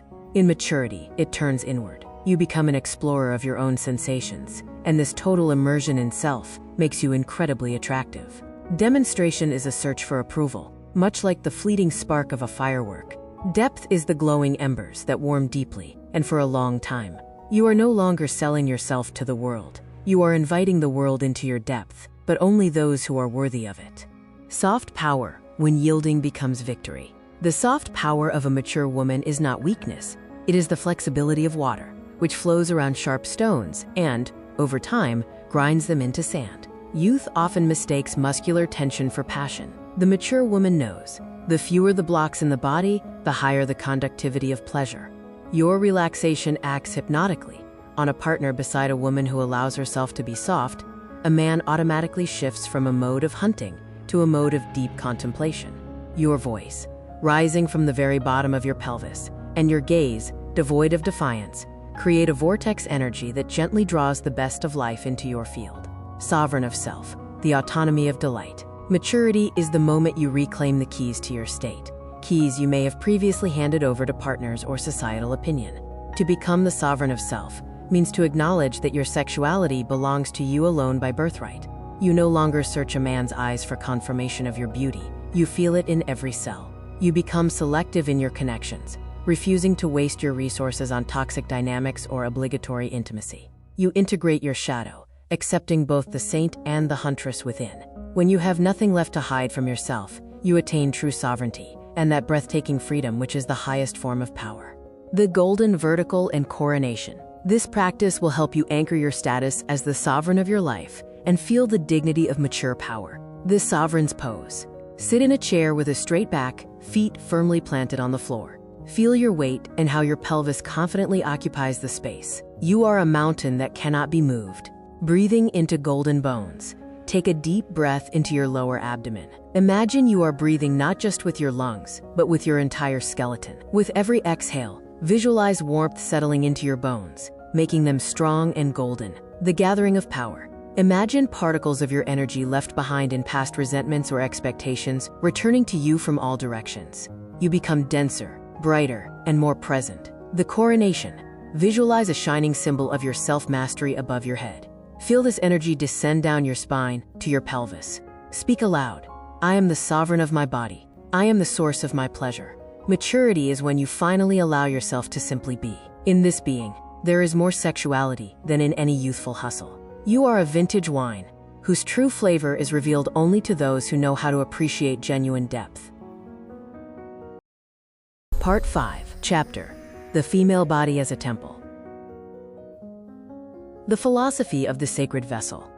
We conclude our journey with a chapter that integrates everything we have learned into a singular, unified system of values. While the beginning of this book focused on mastery, technique, and the mechanics of your biology, we now cross the threshold into the realm of the sacred. Your body is not a biological machine designed to execute tasks, nor is it an object for masculine or social evaluation. It is a living altar through which life itself experiences joy, expansion, and the miracle of being. From exploitation to devotion, viewing the body as a temple requires a fundamental paradigm shift. Most women have been conditioned to exploit their resources, forcing the body to work through exhaustion, punishing it to fit arbitrary standards, and ignoring the vital signals of pain. In a state of integrity, you move from exploitation to devotion. You stop asking, how much more can I squeeze out of myself, and begin to inquire, what will make my body feel more alive in this moment? A body that feels it is finally being heard and honored responds with instant reciprocity. It rewards you with vibrant health, a high conductivity for pleasure, and that authentic glow of the sovereign that no cosmetic can ever replicate. Rituals of care. Spiritualizing the everyday. In a temple, one does not perform maintenance in a frantic rush. One performs rites. When you reframe self-care as rituals of devotion, you alter the very biochemistry of the process. The simple act of applying lotion is transformed into an act of self-acceptance, an anointing of your divine form. The evening ritual of closing the gates through a warm salt bath becomes a ceremony to cleanse your energetic field of external gazes and mental noise. These rituals are not luxuries, they are a discipline of love, allowing you to daily reaffirm your sovereignty and maintain the internal moisture and succulence of your tissues. Everyday practices. Living in the flow. Sacredness is not an event that happens once a year on a retreat. It is found in the way you drink water or sit at your desk.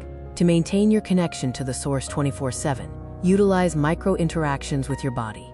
The practice of the inner smile, directing warmth toward your heart and womb, instantly extinguishes cortisol. Sensory pauses lasting only 30 seconds. Train your receptors to notice textures and scents, transforming an ordinary day into a sensual odyssey. Even in a professional setting, a gentle root lock, maintaining light tone in the pelvic floor, keeps your chalice of energy full, preventing your life force from draining away into the void of busyness. Sustaining energy, the strategy of eternal bloom. In maturity, you stop spending your energy on credit and begin to live on the power of pleasure. Long-term prosperity requires a fierce hygiene of your environment. Your temple is a high-frequency space, and you have the absolute right to choose who is admitted into your inner chambers. Instead of discharging every surge of arousal immediately, learn the art of sublimation, directing energy up the spine, into your bones, and into your brain. This is your golden reserve of vital force, which makes you invulnerable to external chaos and allows you to preserve a primordial freshness regardless of your chronological age. Consecration of the temple and the eternal well. This final ritual will help you anchor your status as a woman temple at a cellular level. Tactile blessing. Rub your palms until they are hot. Slowly move your hands over your hips, abdomen, and breasts, either hovering just above or barely grazing the skin. Feel the boundaries of your sacred space. Say to yourself, I honor the life within me. Breathing into golden bones. On the inhale, imagine you are breathing in light that crystallizes within your skeleton. Your body becomes dense, stable, and precious, like an ancient sanctuary. Womb smile. Locate the point of light in the very center of your pelvis. This is the same spark that was in you as a child. It is changeless and eternal. Expand this light until it fills your entire body. The walk of the goddess. Take several steps, shifting your weight into your heels and allowing your hips to vibrate softly. Walk as if flowers are blooming beneath your feet with every step. Your energy is not something you have, it is what you are. Your pleasure is your prayer, and your presence is a blessing to this world. Be the sovereign of your temple, and life will always be generous to you. Part 5, Chapter: The Woman Who Glows. The phenomenon of inner radiance is the final stage of our alchemical journey. Inner radiance is not a poetic metaphor. It is the physically palpable state of a woman who has fully integrated her sexuality, her wisdom, and her somatic experience. This is the glow of integrity, a brilliance that cannot be purchased or imitated, for it is born from a profound reconciliation with oneself. When internal conflict ceases, the endocrine system enters a unique state. Instead of cortisol spikes, the bloodstream is flooded with a steady stream of oxytocin and endorphins. This is the biological marker of a woman in harmony with her nature. Her gaze becomes wide and receptive, the micro-muscles of her face relax, and her skin acquires that unmistakable quality known as lighting from within. Sexuality as spherical light. In maturity, your sexual energy ceases to be a directed beam, seeking an object to conquer, or an external source of approval. It transforms into a spherical radiance, expanding equally in all directions. You become an energetic oasis. People, children, and even animals are instinctively drawn to your field to be warmed by your presence. This state of overflow arises only when you have become your own source. Your eyes transform into a mirror of a realized soul, holding the moisture and depth of a woman who has peered into the mysteries of life and chosen love. This gaze does not seek attention. It is, in itself, a gift and a benediction. The freedom to be. Authenticity as the supreme power. The freedom to be yourself is the ultimate destination of the awakening process. It is the moment you stop diverting colossal resources into maintaining social facades and masks. Radiance emerges precisely in the space once occupied by pretense. When you declare a total truce with your body, your past, and your desires, the energy previously spent on self-criticism returns to your pelvis and your heart. You acquire an honest wildness, granting yourself permission to be anything: loud, quiet, or inconvenient. Your authenticity becomes the highest form of sexuality. You become like an elemental force of nature that does not ask permission to exist, but simply manifests its divine essence through the body. Joy of living, domestic orgasmicness. The joy of living is the final brushstroke on the portrait of integrity. If sexuality is the fire, then joy is the warmth it radiates. The mature woman discovers the greatest secret of all. True abundance lives in the ability to extract delight from the very fabric of existence. This is a state of domestic orgasmicness, where your nervous system is tuned so finely that you vibrate from the mere fact of being, from the taste of water, the scent of the air, or the touch of fabric against your skin. Microdoses of endorphins maintain your light status, making joy the natural background of your life. Your laughter becomes a tool for liberating energy, transforming life from a laborious task into an enchanting game. Impact on the world. Presence over action. For the woman who glows, influencing the world is not an act of doing, but an act of being. Your internal state becomes a tool for shifting reality. Upon entering your field, others involuntarily begin to breathe deeper, their heart rates slow. You influence the world by creating a safe paradise around you. Your sexual energy is sublimated into creative power. You begin to give birth to new meanings, visionary projects, and higher standards for relationships. Your radiance acts as a tuning fork for those around you. Men manifest their finest qualities, and children receive a silent, sacred permission to be happy. You are no longer a grain of sand in the ocean, you are the focal point of a harmonious reality, igniting the inner sun and expanding the radiance. Perform this final ritual to realize the scale of your influence and anchor your state of integrity. Awakening the source, sit in the silence. Begin breathing into your belly, visualizing a warm amber light igniting in your pelvis. With every breath, the light becomes denser. The golden vertical. On the inhale, slowly draw this light up the spine from the womb to the crown of your head. Feel it aligning your entire state. Spherical expansion. On the exhale, imagine this light expanding beyond your body by 1 or 2 meters. You are sitting inside a radiant sphere of your own wisdom, power, and love. World breath. Imagine your radiance filling the room, the house, and the city. Mentally whisper, May my light serve the greater good. I am a vessel for life. The woman who glows does not search for love. She is love. Your light is your most generous gift to humanity. From this moment on, you are no longer a student. You are the master of your destiny, and your path is illuminated by the fire of your own heart.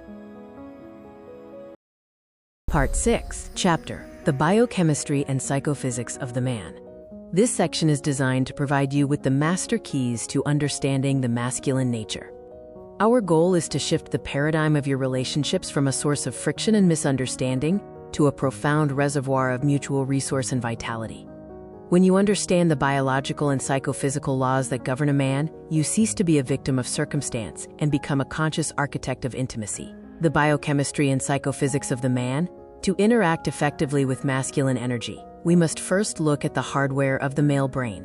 While the feminine mind functions like an atmospheric cloud, capable of processing 1,000 nuances, emotions, and tasks simultaneously, the masculine brain is designed as a single arrow. Driven by testosterone, male neurobiology is optimized for tunnel vision. This focus allowed the hunter to track prey without distraction. In a modern context, this means that when a man is immersed in a task or even a thought, he is biologically incapable of switching to an emotional conversation instantaneously. His focus is not an act of ignoring you, it is a manifestation of his biological efficiency. Understanding this tunnel allows you to stop taking his single-mindedness personally, and instead learn to wait for the moment his arrow reaches its target before you invite him into your world. The architecture of silence, the cave as a biological reboot. One of the most frequent points of conflict in partnership is the masculine need for withdrawal, often referred to as the space of emptiness or the cave. For a woman, communication is often the primary tool for processing stress, the oxytocin response. For a man, however, high stress levels require a period of silent contemplation or complete mental nothingness to lower cortisol and replenish testosterone. When he falls silent or retreats behind a screen or a book, it is rarely a sign of cooling affection, it is a physiological reboot. If a woman tries to force communication during this time, she inadvertently triggers his fight or flight response. By granting him the sovereignty of his cave, you allow him to return to you refreshed, grateful, and ready to re-engage with your radiance. The state detector, why your presence outspeaks your words. A man possesses a primal, almost subterranean ability to detect a woman's internal state. Long before he hears the words you speak, his biology has already scanned your hormonal signature. He reads the tension in your jaw, the scent of cortisol on your skin, and the static in your electromagnetic field. If you are internally constricted, locked in a state of survival or hidden resentment, his masculine system perceives this as a threat or a competition, causing him to either become defensive or retreat into the couch potato legacy of a disengaged inhabitant. He cannot be a hero in a field of tension. Your state of relaxation is the green light that signals to his biology that it is safe to provide, to protect, and to open his heart. The secret of radiance, your pleasure as his compass. The most potent gift a woman can offer a relationship is her own autonomous enjoyment. To the masculine psyche, a woman who is capable of deep pleasure, whether she is savoring a piece of fruit, the warmth of the sun, or the texture of her own life, is an irresistible beacon of success. Your personal orgasmicness acts as a biological permission slip for him to act. When he sees you in a state of glow, his dopamine and testosterone levels rise. He feels that he has succeeded in his primal role of creating a safe and flourishing environment. Your delight is the fuel for his ambition. By prioritizing your own vitality and sensory joy, you cease being a demander of his attention and become the source of his inspiration, turning the partnership into an upward spiral of mutual evolution. Part 6, Chapter: Energetic Exchange, Vector in Space. In this chapter, let's explore the sacred mechanics of partnership, moving beyond social constructs into the territory of biological and energetic laws. To create a union that flourishes, one must understand that masculine and feminine energies are not identical, they are complementary opposites. When we align with our natural biological software, the relationship stops being a battlefield of egos and becomes a powerhouse of mutual elevation. The arrow and the ocean, the dynamics of polarity. To understand the energetic exchange between the sexes, imagine the masculine as the arrow and the feminine as the ocean. A man's nature is vectoral. His purpose is built upon direction, focus, and the penetration of obstacles to reach a goal. Conversely, the feminine nature is spatial. it is an expansive, enveloping field of presence. When a woman adopts the strong and independent persona, functioning purely from her internal masculine drive, she effectively becomes a second arrow. In the laws of physics, two parallel vectors do not create a union, they create a collision or a race.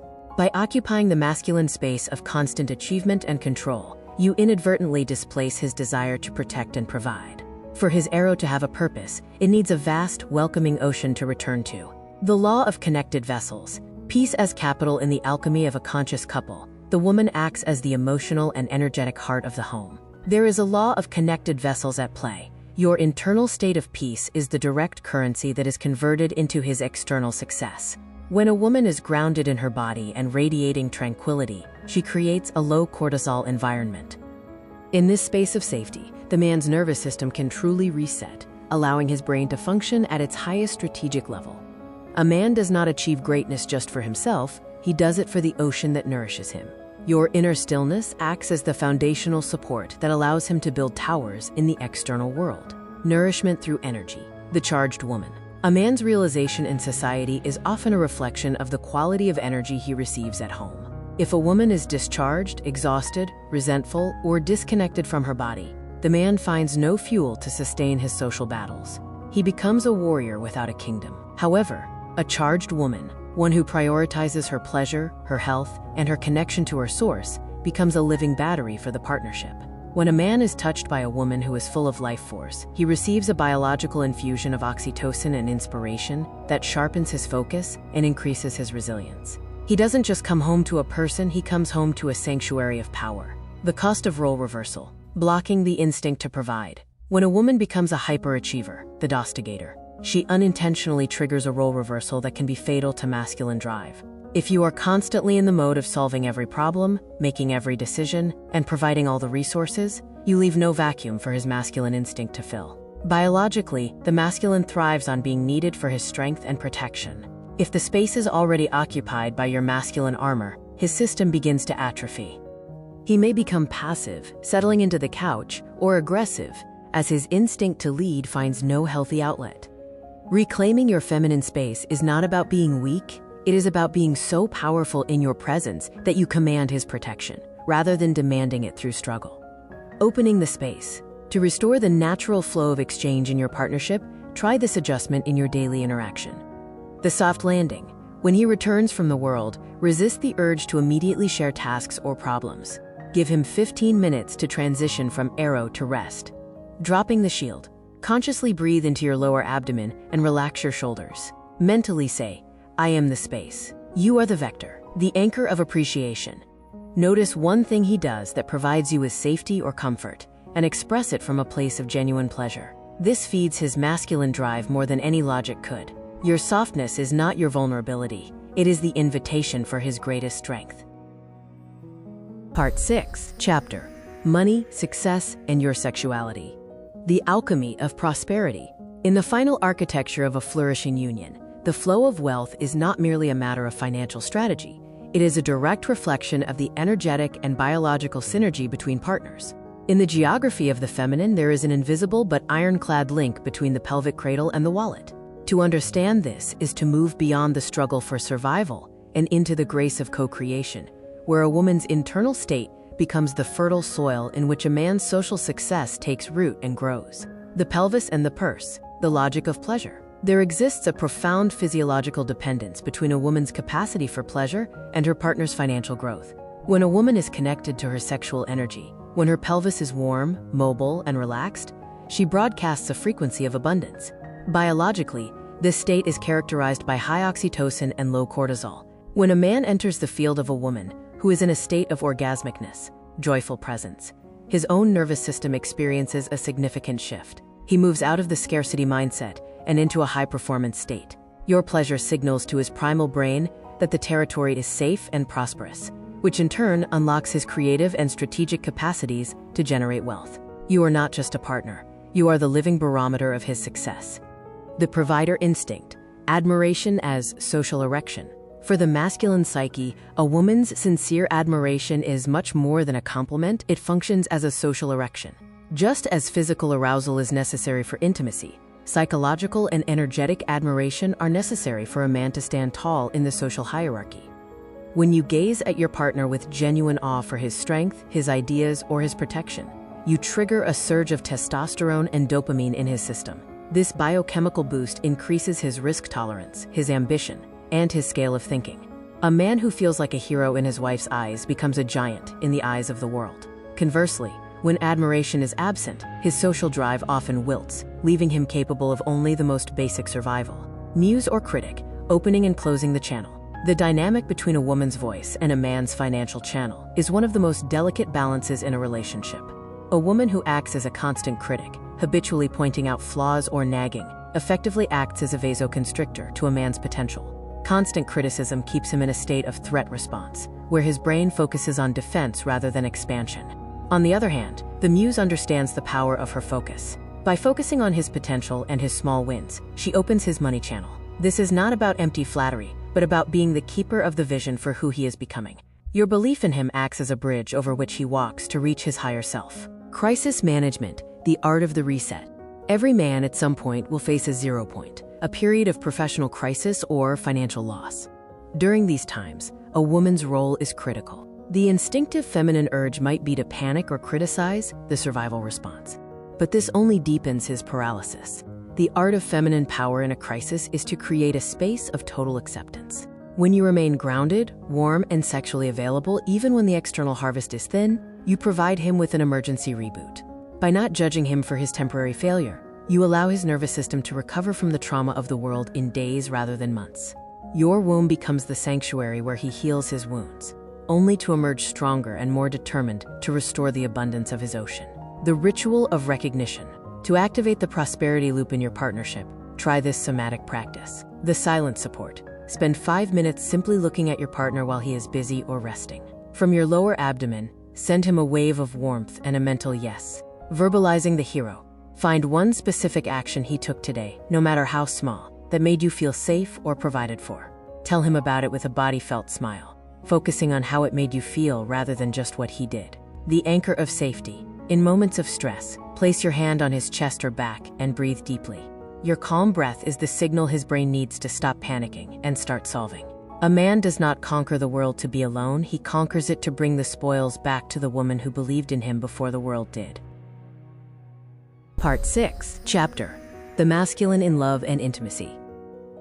In internal perspective, to build a bridge of lasting intimacy, a woman must understand that the masculine experience of love and sexuality is governed by a different set of biological and emotional coordinates. While the feminine heart often finds its expression through words and delicate metaphors, the masculine heart speaks through the language of action, utility, and physical presence. To truly see your partner is to learn to read the silent poetry of his deeds and to respect the physiological rhythms that dictate his connection to you. The language of deeds, actions as living metaphors. In the masculine world, love is not a feeling to be described, it is a problem to be solved and a territory to be secured.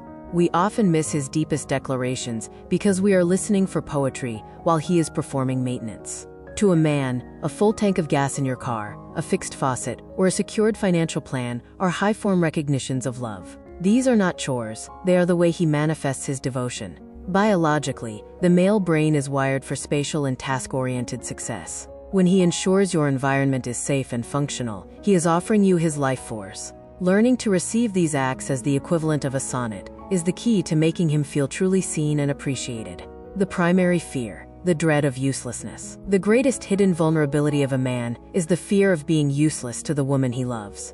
While a woman's deepest fear may be abandonment, a man's deepest fear is inadequacy, the dread that he is not enough to solve your problems or satisfy your needs. This is why a man may withdraw or become defensive if you offer constant unsolicited advice or express chronic dissatisfaction. If his primal brain perceives that he is failing to be your hero, his system may shut down to protect his ego from the pain of insufficiency. This failure to launch often blocks physical intimacy. A man cannot easily open his body to a woman in whose eyes he feels he has lost his status. Your genuine reliance on his strength and your appreciation for his utility are the most powerful aphrodisiacs for his soul. The rhythm of desire, the light bulb and the stove, a common source of friction and intimacy, is the difference in how the masculine and feminine engines ignite. The masculine engine functions like a light bulb. It is instant, visual, and can be switched on in a second. The feminine engine functions like a stove. It requires time to preheat, careful layering of warmth, and a gradual rise in temperature.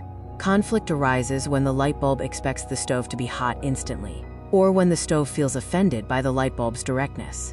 Understanding this physiological gap allows for a playful synchronization.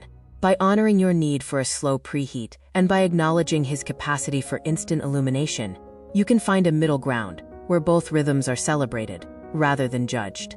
Intimacy as the gateway, from the body to the heart. One of the most profound differences between the sexes lies in the pathway to the heart.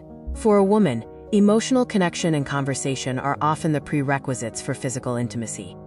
For a man, the order is frequently reversed. Physical intimacy is his path to emotional openness.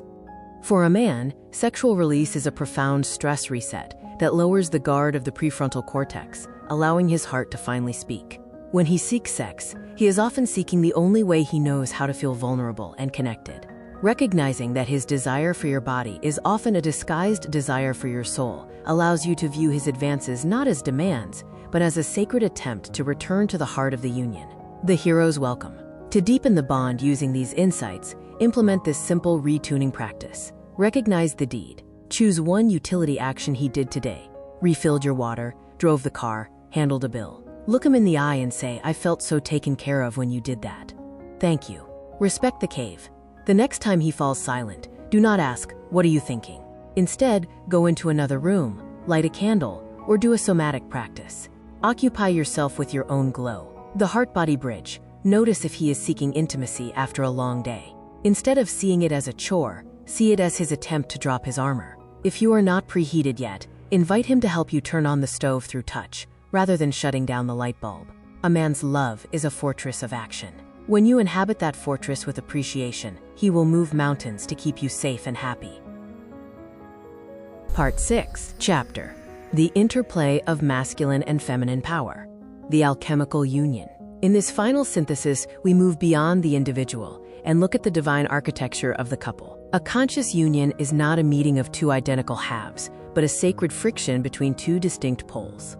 When the masculine arrow meets the feminine ocean, a third energy is born, an alchemical field capable of healing the past and manifesting a magnificent future. Understanding the biological short circuit between the sexes is the secret to turning a relationship into a perpetual source of youth and prosperity. The man, the architect of safety. For a man, love is a mission of structural integrity. His biological primary directive is to provide a container of safety. When a man feels that he is successfully protecting his woman's peace, his testosterone stabilizes and his heart opens. His sexuality is directed and focused. It is the spark that ignites the engine. To a man, physical intimacy is his most profound form of vulnerability. It is the moment he lays down his armor and surrenders his strength to the beauty he has spent the day protecting. His greatest reward is not just the act itself, but the sight of his woman flourishing, the glow he helped create. The woman, the source of vitality. For a woman, love is a state of expansive radiation. Her primary directive is to maintain the frequency of the home. When she is connected to her pleasure and her source, she becomes the ocean that nourishes the man's arrow. Her sexuality is not a goal but a landscape, boundless, cyclical, and deep. In the union, she is the high-voltage battery. Her role is to stay charged, not for him but for herself, because a woman in her power automatically elevates every man in her field. She does not seek his protection because she is weak, but because her softness requires a strong fortress in which to bloom. The synergy, the law of resonance. In a healthy union, the man provides the structure, and the woman provides the life force. If the woman becomes the structure, the hyperachiever, the man loses his purpose. If the man becomes the life force, the passive dreamer, the woman loses her safety. When both inhabit their natural poles, a prosperity loop is formed. Her pleasure fuels his ambition, and his success provides the safety for her to go even deeper into her pleasure. This is the true meaning of a power couple. Two people who use their biological differences to create a reality larger than either could manage alone. The final keys, practices for the union. To anchor this wisdom, here are two specific pleasers, one for him and one for her, to keep the alchemical fire burning. For the woman, to nourish the man, the hero's anchor. For the man, to nourish the woman, the sacred pause. Part 7, Chapter, Woman as the Master Frequency. In the study of feminine power, what many dismiss as magic or luck in relationships is actually a fundamental principle of physics and biology. This is the law of resonance. It posits that your internal frequency, the specific vibration of your nervous system and emotional state, determines the quality of the people and events that enter your reality. In the dance between the sexes, we are not just exchanging words. We are experiencing a profound meeting of two electromagnetic fields. You cannot force a man to be strong if you are vibrating in fear, but you can cultivate a field where his strength becomes the only possible response. Woman as the master frequency. The biology of tone. In quantum physics, there is a concept of the leading frequency. Within a partnership, it is the woman endowed with a more complex emotional and sensory system who sets the baseline tone for the union. Your body is the tuning fork for the relationship's environment. When your nervous system is anchored in a state of peace and pleasure, the parasympathetic mode, you radiate coherent waves. A man's brain, naturally wired for problem-solving and external focus, instinctively seeks this quiet harbor to synchronize his own system. When he resonates with your stillness, he gains mental clarity and decisiveness. If, however, you broadcast internal chaos and tension, his system begins to fret, manifesting as irritability, professional stagnation, or physical fatigue. The mirror principle. Why you see what you feel. The law of resonance eliminates the concept of blame and replaces it with the concept of reflection. A man in your space functions as a biological amplifier of your hidden internal states. Shadow resonance. If you carry suppressed aggression or deep-seated distrust, a man will resonate with that specific frequency, reflecting it back to you through emotional coldness or a need for control. He is merely playing the role, dictated by the vibration you are currently broadcasting. Radiant resonance. Conversely, when you are genuinely enamored with yourself and your own life, the man enters into resonance with this high frequency. He does not need to be reminded to be romantic or attentive, he does so automatically. His field naturally strives to maintain your state of bliss, as that very state nourishes his own masculine drive. The energetic hook, breaking destructive cycles. Couples often find themselves trapped in low-frequency resonance, a loop of arguments, resentment, and mutual wounding. To break this cycle, logic and conversation are rarely enough. You must physically shift the frequency of your body. An awakened woman knows that to change a man's behavior, she must first alter her own somatic state. Shifting the register. By consciously dropping your breath into the lower abdomen, softening your jaw, and returning your attention to the warmth of your pelvis, you are changing the station of your broadcast. Once your frequency shifts, the old hook that his negativity used to catch on disappears. The resonance either dissolves, causing the relationship to end naturally, or he is compelled by the laws of physics to retune himself to your new, higher vibration, creating the magnetic field, the resonance of prosperity. At its pinnacle, the law of resonance dictates that the state of your temple directly influences a man's social and financial success. The vibration of certainty, your unshakable belief in his power, not expressed as a verbal cheerleader, but as a deep, bodily sensation of trust, creates an energetic corridor for him. He begins to resonate with your vision of him as a victor. A woman vibrating at the frequency of joy and gratitude transforms the entire partnership into a magnet for opportunity. Prosperity flows into your shared world not because you are working harder, but because your collective field has entered into resonance with the frequency of abundance. Tuning the fork. Use this diagnostic and restorative practice to manage your resonance. Somatic diagnosis. Close your eyes and visualize your partner. What is the immediate sensation in your body? If you feel contraction, tightness in the throat or chest, you are in a resonance of deficit. If you feel expansion, warmth, or a desire to breathe deeper, you are in a resonance of growth. Frequency shift. In moments of tension, consciously lower your breath to your womb center. Imagine you are radiating a soft, golden light from your pelvis, filling your entire field. Observation. Remain in this shifted state for 15 to 20 minutes without demanding anything from him. Notice how his tone, his actions, or the air between you begins to soften. This is the law of resonance in action, the master secret. You cannot change another person, but you can change the vibration upon which you meet them. If you wish to see a king by your side, you must first begin to vibrate at the frequency of a queen. Part 7, Chapter, Energetic Security. An awakened woman must possess more than just radiance. She must cultivate a keen sense of discernment. There are specific personality structures that are fundamentally incapable of entering into a healthy resonance with the feminine. Contact with these individuals is not merely difficult, it is biologically toxic to your endocrine system and physically destructive to the sanctity of your temple. In this chapter, we explore energetic security, for the law of resonance works both ways. If you allow a destructive frequency into your field, it will inevitably begin to rewrite your biology, dimming your glow and draining your vital reserves. The warning system, your body is a lie detector. Before a toxic man becomes a permanent fixture in your life, your body will send you signals. These men do not seek partnership, they seek a donor to sustain their own fractured structures. Your primary responsibility is to recognize these patterns through your somatic intuition. If your gut clenches or your breath shallows in the presence of someone who claims to love you, pay attention. Your body is a high-precision instrument that detects the static of a broken frequency long before your mind can rationalize the red flags. 5 archetypes of toxicity. The liar, the architect of illusion. This man lives in a fabricated reality. He constructs a facade of success, loyalty, or deep emotion that has no foundation in truth. Dishonesty creates a violent rupture between word and energy. When he speaks of love, your body does not register warmth. Instead, your intuition sounds an alarm. He steals your reality by gaslighting you, making you doubt your own perceptions and sensory truths. Somatic marker, a constant, underlying sense of anxiety and a persistent brain fog. You find it impossible to fully relax because your subconscious is constantly processing the dissonance between his words and his energetic field. The narcissist, the universe of one. To the narcissist, you are not a sentient being with your own needs. You are a functional mirror designed solely to reflect his perceived grandiosity. He may engage in love bombing early on, but this is merely a hook to secure his source of supply. He lacks genuine empathy. Your pain, your joy, and even your pleasure are irrelevant to him unless they serve his public image or ego. Somatic marker, the feeling of invisibility. You can be physically next to him yet feel profoundly alone. Your energy leaks into the bottomless void of his needs, with no reciprocal flow of nourishment returning to you.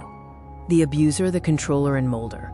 This man seeks to entirely reshape you according to his rigid standards, using fear, guilt, and microscopic control as his tools. He systematically isolates you from your passions in your tribe, whispering that you are wrong, too much, or inadequate. He seeks to break your self-worth so that you become convenient clay in his hands. Somatic marker, a heavy constriction in the solar plexus and a persistent subconscious urge to become smaller or hide. Your body petrifies as a defense mechanism, which effectively blocks all conductivity of pleasure and joy. The energy vampire, the insatiable consumer. This is a master of psychological games who feeds on your emotional labor, most commonly your pity, your guilt, or your righteous anger. He is a perpetual victim of circumstance or an unrecognized genius. He makes you feel responsible for his happiness. No matter how much support, sex, money, or time you provide, it is never enough. He thrives on your exhaustion. Somatic marker, chronic fatigue, and a sense of being hollowed out after interaction. You feel as though the batteries have been removed from your heart and your pelvis, leaving you depleted for days. The NVA, the comparison trap. This man is incapable of bearing your success, your beauty, or your unbridled joy. Instead of taking pride in you, he seeks to devalue your achievements to soothe his own sense of inferiority. Your radiance triggers his pain rather than his admiration. He will attempt to extinguish your light through subtle criticism or strategic indifference. Somatic marker, an internal sense of cold. You eventually stop sharing your wins with him because, on a cellular level, you anticipate the energetic blow he delivers in response to your happiness. The post-interaction toxicity test. If you are unsure whether a man is toxic, use your body to perform this 3-point diagnostic after you spend time with him. The vitality check. Is there more life force and warmth in my body now, or do I feel physically dimmed? The worthiness check. Do I feel sufficient and beautiful in his field, or do I feel the need to apologize for my existence? The protection check. Is my body relaxed and open, or do I have an instinctive desire to shrink, remain silent, or withdraw? The sovereign's truth. Your task is not to heal these men with your love. You are a temple, not a rehabilitation center. True wisdom lies in closing the gates of your sanctuary to those who bring destruction. By protecting your frequency, you preserve your energy for those capable of mutual resonance, growth and the celebration of your light. Part 7, Chapter: Directing Your Path, the Embodiment of Desire. We now enter the final stage of your evolution, the moment where your accumulated and purified sexual energy is transmuted into a formidable creative force. We will deconstruct how to use your glow not merely for personal pleasure, but as the high-octane fuel required to materialize your deepest intentions. Your sexual energy is pure life force, often referred to as prana or libido. When your vessel, the body, is clear and your resonator is finely tuned, you acquire the sovereign ability to direct this force, to architect your own reality. For the awakened woman, the fulfillment of desires is not a mystical occurrence. It is the deliberate application of 4 fundamental laws of energy management. The law of purpose. The vector of intention, energy, refuses to flow where there is no focus. To manifest a desire, it must be in total alignment with your authentic self. The physiology. When you set a goal that resonates with your higher purpose, your brain's reticular activating system, RAS, begins to highlight specific opportunities and resources in your environment that were previously invisible. The essence. Your desire must be born from abundance and joy, rather than deficit. A woman in her power does not ask for things because she is lacking. She asks because she is overflowing. Ask yourself, will this fulfillment bring more life and radiance into my being? If the answer is yes, the universe begins to coordinate with the trajectory of your arrow. The law of preservation. The economy of your radiance. A desire can only materialize when you have accumulated sufficient energetic capital. Energetic hygiene. If you leak your sexual energy through empty gossip, toxic cycles, or chronic anxiety, you leave yourself without the fuel necessary to power your dreams. The essence. To manifest rapidly, you must master the art of internal containment. The practice of the Golden Reserve allows you to accumulate power within the pelvic cradle, transforming your lower center into a dense magnet that pulls your desires into your physical field. The law of formation. From energy to matter. This law explains the alchemy of how an abstract thought acquires a physical form. The process. In this sacred gardening, your body is the earth, your emotions are the water, and your intention is the seed. You must first taste the desire through somatic sensation, then flood it with sexual arousal, the energetic charge, until it finally crystallizes in your reality. The sovereign secret. We do not simply visualize a mental image. We inhabit the state of fulfillment with every cell, triggering a warm pulsation in the pelvis. This creates a potent electromagnetic imprint that compels reality to adjust itself to your internal form. The law of freedom. The art of release. The great paradox of creation is that a desire often fulfills itself only when you cease to cling to it. The neurochemistry, excessive tension, and the fear of failure raise cortisol levels, which effectively mutes your magnetism and blinds your intuition. The essence. Freedom is synonymous with trust. You declare your intention, fuel it with the fire of your delight, and then you let it go. You choose to be happy now, in the process, independent of the outcome. This state of lack of need is precisely what makes you most attractive to the very things you desire. The laboratory of creation. To bridge the gap between your drive and your destiny, follow these 4 steps. Formulation. The law of purpose. Choose one specific desire. Feel how it echoes in your heart and your womb. Does it cause an expansion? Accumulation. The law of preservation. Perform a womb smile or a tactile blessing to raise your internal energy levels. Embodiment. The law of formation. Imagine the desire has already manifested. How does your body breathe? How do you walk? Allow this sensation to trigger a light, sexual wave of warmth within. Release. The law of freedom. Take a deep exhale with a ha sound and smile. Go and occupy yourself with something that brings you joy in this immediate moment. The master key to realization. You do not get what you want. You attract what you are. Become the living embodiment of joy and freedom, and the world will bring you everything else as a natural companion to your radiance. Part 7, Chapter: Portrait of the Awakened Woman. This chapter serves as a living manifesto of the woman you are becoming as you integrate the wisdom of this guide. This is not a hollow ideal dictated by fashion or media. This is the living goddess. A woman firmly rooted in the earth yet radiating celestial light. She is the perfect synthesis of intellect, sensuality, and spiritual maturity. The awakened woman has realized the ultimate truth. Her femininity is not a vulnerability, but her supreme power. She does not compete with the world, she creates it. Her presence is felt as a warm, enveloping current that invites others to find rest and inspiration in her field. Radical honesty as navigation. The awakened woman never lives on autopilot. She is the master navigator of her internal universe. At any given moment, she is capable of answering the sacred question, what am I feeling right now? This neurophysiological awareness makes her invulnerable to manipulation, as it is impossible to sway her with external noise when she is so anchored in her truth. She does not categorize her feelings as good or bad.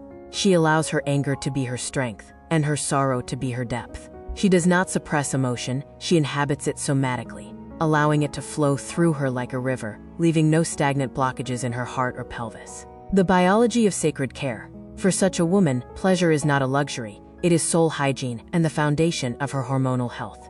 She knows that an exhausted, empty woman cannot broadcast light, therefore, she consciously weaves joy into the fabric of her day. From the rich aroma of her morning oils to the sensory softness of silk against her skin, every action is saturated with intention. She does not maintain herself out of a fear of aging, she honors her body as an altar. This act of devotion is read by every cell in her organism, returning to her as radiant skin and inexhaustible vital energy. The voice of the power center. Her mind is not a tool for cold calculation, but a refined wisdom manifested through speech. The awakened woman speaks from a state of profound stillness. Her voice is melodic and resonant, because her throat is relaxed and energetically connected to her pleasure center. She does not engage in draining arguments, she broadcasts her truth. Others listen to her without effort on her part, because every word is backed by the density of her presence. Her day begins not with the consumption of news, but with the tuning of her own fork through meditation and practices that clear her mental sanctuary. Creativity and the magnetism of gratitude. For her, creativity is not a hobby, it is a way of being. She recognizes that feminine energy is Shakti, the pure force of creation. She creates everywhere, in business, in parenting, and in the artful presentation of a meal. Every action is a unique imprint of her soul. The master secret of her magnetism is gratitude. By focusing on that which is already beautiful, she utilizes the law of resonance to multiply the blessings in her life. Gratitude softens her gaze and keeps her heart open to the infinite gifts the universe seeks to provide. Happiness as divine intent. The awakened woman does not search for love externally to fill an inner void. She is the source. She loves herself not for her achievements, but for the simple, magnificent fact of her existence. This overflow of love naturally spills onto those around her, healing and warming everyone in her presence. In this state, she and her partner become true yin and yang. She is the receptive, deep, and nourishing space. He is the directed, protective, and creative force. Their relationship becomes an eternal dance of mutual fulfillment, where both are elevated. Your mission, happiness as a choice. Remember, your most important task on this earth is to be truly happy and deeply loved. This is not an act of selfishness, it is the fulfillment of a divine design. When a woman is happy, the entire world is brightened. By cultivating your femininity, you stop playing a role and begin to simply be. You now hold all the keys. Go forth and glow. Part 7. Chapter. Her mature partner. For the divinely beautiful and intelligent woman who has awakened to her true power, a partner of a specific order is required. He is not merely a good person, he is a mature man, an individual whose psychological and energetic structure is strong enough to withstand, contain, and amplify your radiance without attempting to extinguish or possess it. A mature partner is not someone who completes you, but someone who, being whole within himself, chooses to walk beside you to create a unique and powerful resonance. Internal core and integrity. The mature man possesses his own true north. He is guided by a set of values and long-term goals that stand above fleeting emotional whims or external pressures. The physiological impact. Only with a man who possesses a solid core can the awakened woman truly surrender into her own fluidity. His stability acts as the banks for your river. When you know his structure is unshakable, your nervous system can move out of defensive vigilance and into deep, soft relaxation. Emotional intelligence and presence. He does not fear emotions, neither his own nor yours. He possesses the capacity to contain your emotional depth without retreating into cold logic or attempting to fix you. Presence in the storm. In moments of your emotional turbulence, he does not argue, he simply remains present. His calm gaze and warm physical presence act as an anchor. He understands that your emotions are a form of life force energy, not a personal attack, allowing you the safety to express your full spectrum. responsibility as a primal strength. For the mature man, responsibility for his space, financial, physical, and emotional, is not a heavy burden, but a natural manifestation of his strength. The architecture of protection, he is the creator of structure. He engages in external battles so that within the sanctuary of your union, you can flourish. Beside him, your body does not need to operate in survival mode because your biology knows you are protected. This security allows your endocrine system to prioritize the hormones of youth and pleasure. Admiration without competition. This is the hallmark of high-level masculine, the ability to be genuinely proud of your intelligence, beauty, and success. The resonance of abundance. Your radiance does not trigger his insecurity or envy. On the contrary, he understands that the brighter you shine, the more luck and energy enter your shared ecosystem. He is your greatest advocate and the spotlight that amplifies your light, knowing that your elevation is his elevation. Sexual maturity and sacred connection. He has evolved beyond the need for simple release and seeks a sacred alchemical connection in intimacy. Sensitivity in leading. In intimacy, he is capable of leading with strength while remaining exquisitely sensitive. He understands the magic of deceleration and the power of synchronized breathing. To him, your pleasure is a sacred gift that he approaches with reverence, turning sex into a restorative ritual. Respect for freedom and sovereignty. He values your autonomy as highly as his own. He does not seek to own you or limit your world to fit his comfort zone. The foundation of trust. His love is rooted in trust rather than control. He encourages your creativity, your friendships, and your essential time alone, knowing that a free woman returns to the union more nourished and vibrant than one who is confined. The alchemical union, yin and yang in synergy. When the awakened woman meets the mature man, a synergy occurs that transforms their individual lives into a masterpiece of co-creation. The feminine quality, fluidity and chaos. The masculine quality, structure and order. The alchemical result, creative realization. Feminine, sensitivity. Masculine, protection and support. Result, safety and relaxation. Feminine, pleasure. Masculine, action and results. The alchemical result, prosperity and abundance. Feminine, love and tenderness. Masculine, nobility and strength. Result, deep, sacred union. Closing benediction, the masterpiece of your life. A mature partner is a man who sees in you not just a woman, but a goddess, and through his devotion, he compels you to believe in your divinity even more fervently. Beside him, you do not shrink to fit into his life. You expand to the very limits of the universe. My dear, the circle is now complete. You have reclaimed the map of your body, ignited the fire of your soul, and defined the standard of the man who is worthy of walking beside you. You are no longer searching, you are becoming. Your journey as a student ends here, but your life as a sovereign begins. Go forth, and let your radiance change the world. Part 8, Chapter, The Foundation of Embodiment.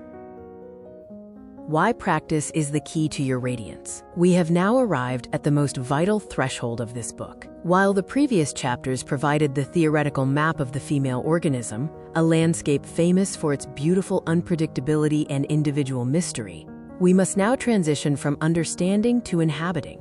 Knowledge alone is a silent instrument. It is only through consistent, devoted practice that the music of your inner charm begins to play.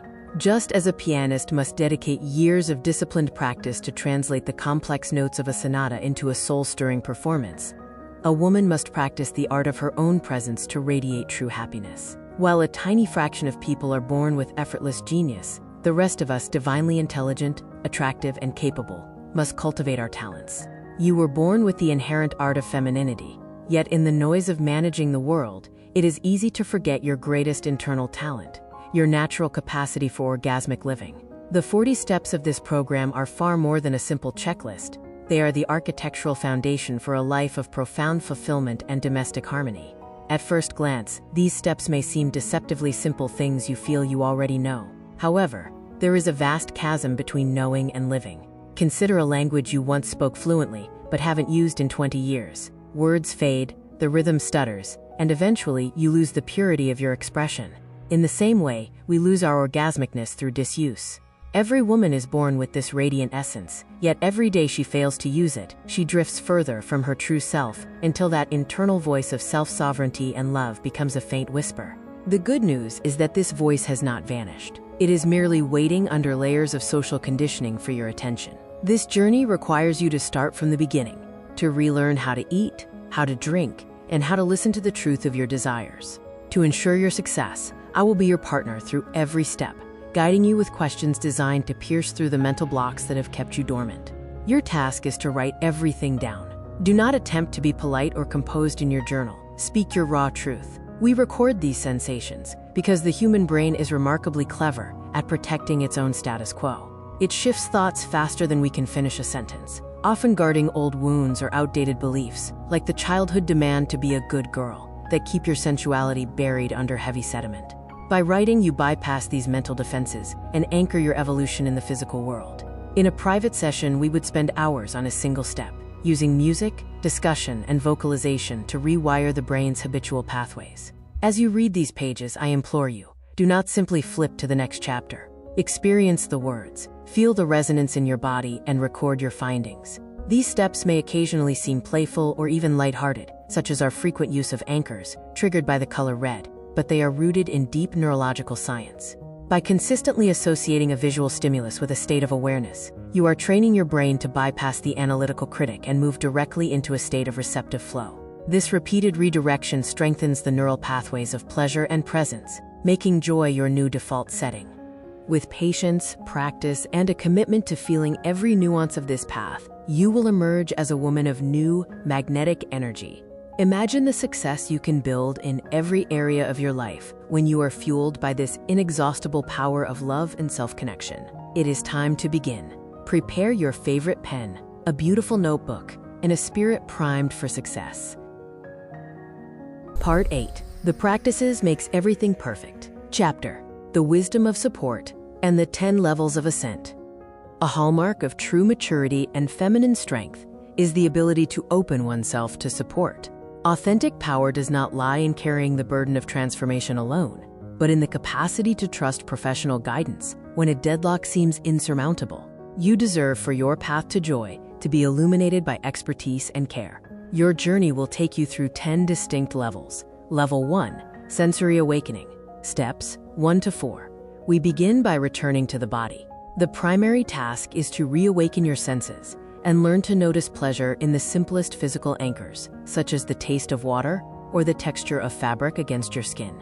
Level 2, Clearing the Noise. Steps 5 to 8.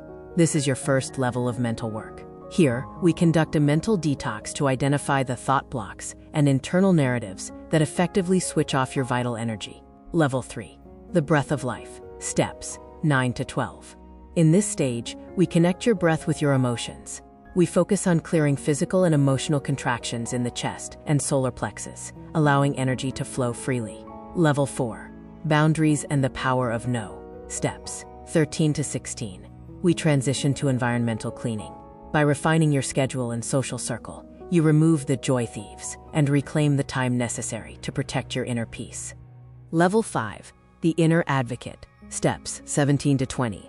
This level focuses on radical self-support. You will learn to replace the internal critic with a supportive voice, cultivating the high-frequency energy of unconditional self-love. Level 6, Luminous Nutrition. Steps 21 to 24. We elevate the quality of your choices. This stage teaches you to approach food and intake as a source of vibrational light and life force, rather than just simple calories. Level 7, Movement in the Flow. Steps 25 to 28. Here, movement transcends exercise. You learn to inhabit your body in a way that turns every gesture into a part of the dance of life, finding rhythm in every action. Level 8, Creative Manifestation. Steps 29 to 32. Your energy begins to flow outward into the world. You explore how you co-create your reality through your voice, your vision, and your unique creative expression. Level 9, Relational Resonance. Steps 33 to 36. Now, you share your radiance. This level is about infusing your relationships and social interactions with the energy you have cultivated, creating a ripple effect of love. Level 10, Manifesto of the New Self. Steps 37 to 40. The final stage of integration. You merge your experiences into a state of unity and radiance, a permanent shift in consciousness that becomes your new way of being. The capacity for deep pleasure is one of the most profound processes within the female body. Before we can ascend to the higher realms of spiritual bliss, we must master the foundation. Imagine your body as a magnificent, ornate vessel. Before it can be filled with the high-frequency energy of radiance, it must be emptied of old residues, tension, expectations, and stagnant emotions. The greatest trap on this path is the word later. I have seen countless women betray their own nature by whispering, "I will focus on my feelings later," only to find that later is a desert where sensation goes to die. We are ending that cycle now. By committing to these 40 steps, you are not just seeking a physiological achievement, you are reclaiming an existential category. Orgasmicness is your innate ability to experience every moment of life as a gift. The practices makes everything perfect. Chapter Level 1: The Awakening of Senses. To inspire you from the very first moment, we must ensure you experience a tangible result. The journey from the analytical mind into the life force begins with a single deliberate shift in focus. On this first level, our primary goal is to help you leap out of your head and land firmly within the vibrant energy of your body. We begin with the practice of micro-pleasures. For a woman, the senses are the gateway to her power. While we often wait for grand happiness or significant milestones, we inadvertently overlook the electricity of life happening in the present moment. True orgasmicness, the ability to pulsate with the joy of existence, is not a destination. It is a neurological capacity to conduct the current of life through your nervous system at any given second. By choosing to focus on the textures, scents, and flavors of your immediate environment, you are retraining your brain to prioritize dopamine and safety over stress and critique. Steps 1. The foundation of detail. Orgasmicness is not a loud firework. It is the quiet current of energy flowing beneath your skin. It begins exactly where thoughts end and sensations commence. Today, do not seek grand achievements. Instead, find the pulse of life in a drop of water, the scent of the air, or the way your feet greet the floor. The practice, micro-pleasures. Your mission today is to identify 3 physical moments that bring you sincere, bodily joy. By focusing on the details, you ground yourself, switching your nervous system from survival mode to sensory mode. The exact temperature of the water against your skin during your morning ritual, the specific texture of your food, the crunch of a crust, or the velvet of a fruit, the physical sensation of your lungs expanding and your rib cage opening on a deep inhale, your somatic response. In one sentence, record which of these 3 sensations triggered the most vivid response in your body. The ritual of the day, diaphragmatic priming. Before you take your first bite of any meal, place your hand on your lower abdomen. Take 3 deep breaths, ensuring that your hand rises with each inhale. This is your biological signal to your body. We are safe. We are nourished. It is time to enjoy. This simple act shifts your chemistry from digestion inhibiting stress to pleasure-ready absorption. The sensory anchor, the red signal. To ensure you do not lose yourself in the frantic noise of the day, we will use a color anchor. Today, the color red is your signal to wake up. Every time you see something red, a passing car, a sign, or a piece of clothing, immediately return your awareness to your body. To deepen this, we apply the rule of red to your plate. If there is something red on your plate, perhaps a ripe strawberry or a slice of pepper, eat that specific item at half the speed of everything else. Focus entirely on the sweetness, the softness, and the juice. When you savor a strawberry so slowly that you feel its every nuance, you are practicing the highest form of presence. You are teaching your brain that pleasure is a priority. Step 1. Completion. By noticing the sweetness of life in a single berry, you have begun to rebuild the bridge between your mind and your deep feminine power. By the end of the day, write down your feelings. Try to fully experience and relive each touch within this new reality. Write everything down. Your notes, self-reflection, and anchor. We will return to these notes at the end of the program. Step 2. The magic of tactility. Connecting with the world. Today, we transition from the internal world of taste to the expansive, living boundary of your being, your skin. In this stage, we are learning to retrieve our attention from the relentless stream of thoughts and anchor it into pulsing, vivid sensations. We are conditioned to treat the body as a functional tool, a mere vehicle for the mind. But the time has come to recognize it as the most sophisticated receiver of joy ever created. Every touch of fabric, every drop of water, and every brush of air is a potential source of life force. To ignore these is to leave a treasury of energy unopened. The message of the day: your body is the most precise instrument for experiencing the joy of existence. Yet, too often, we treat it as nothing more than a pedestal for the head. Today, we practice feeling the world as it touches you. Every contact can be a spark of creative energy, provided you allow yourself the stillness to notice it. The practice, micro pleasures, textures, and heat, to shift your focus from external deadlines to the sensory response of your skin, cultivating the ability to extract delight from the simplest interactions. Today, your mission is to consciously experience 3 distinct moments of physical contact. The element of water. During your shower, feel the streams as they hit your shoulders and back. Investigate the character of the water. Does it envelop you with a velvet softness, or does it invigorate you with sharp, stinging droplets? The embrace of fabric. Pay close attention to how your skin interacts with your clothing. Notice the difference between the cool glide of silk, the cozy reliability of cotton, or the textured warmth of wool. Locate the exact point where the contact feels most pleasurable. The source of heat. Linger on the sensation of warmth, the heat of a ceramic cup in your palms, or a stray sunbeam touching your cheek. Somatic reflection. Which specific touch today triggered an instant impulse of relaxation and an involuntary smile? The ritual of the day, the hands of devotion. Transform your habitual self-care into a sacred act. When you wash your face or apply lotion, do so with maximal tenderness. Imagine that your hands are the hands of the most loving, caring being in existence. Explore the architecture of your skin, its softness, its resilience, and its warmth. Through this gesture, offer your body a moment of unconditional acceptance. The sensory anchor, the red signal. We continue our training of the conscious mind. Every time your eyes fall upon something red, make a micro-pause. Ask yourself, what is my skin feeling right now? It might be the coolness of the air in the room, the weight of your shoes, or the support of the chair against your spine. Do not judge the sensation. Simply name it and return to the home of your body. Step 2. Completion. By acknowledging how the world touches you, you are strengthening your energetic field. You are no longer just thinking about life. You are beginning to feel it vibrate against your skin. By the end of the day, write down your feelings. Try to fully experience and relive each touch within this new reality. Write everything down. Your notes, self-reflection, and anchor. We will return to these notes at the end of the program. Step 3. The alchemy of scent.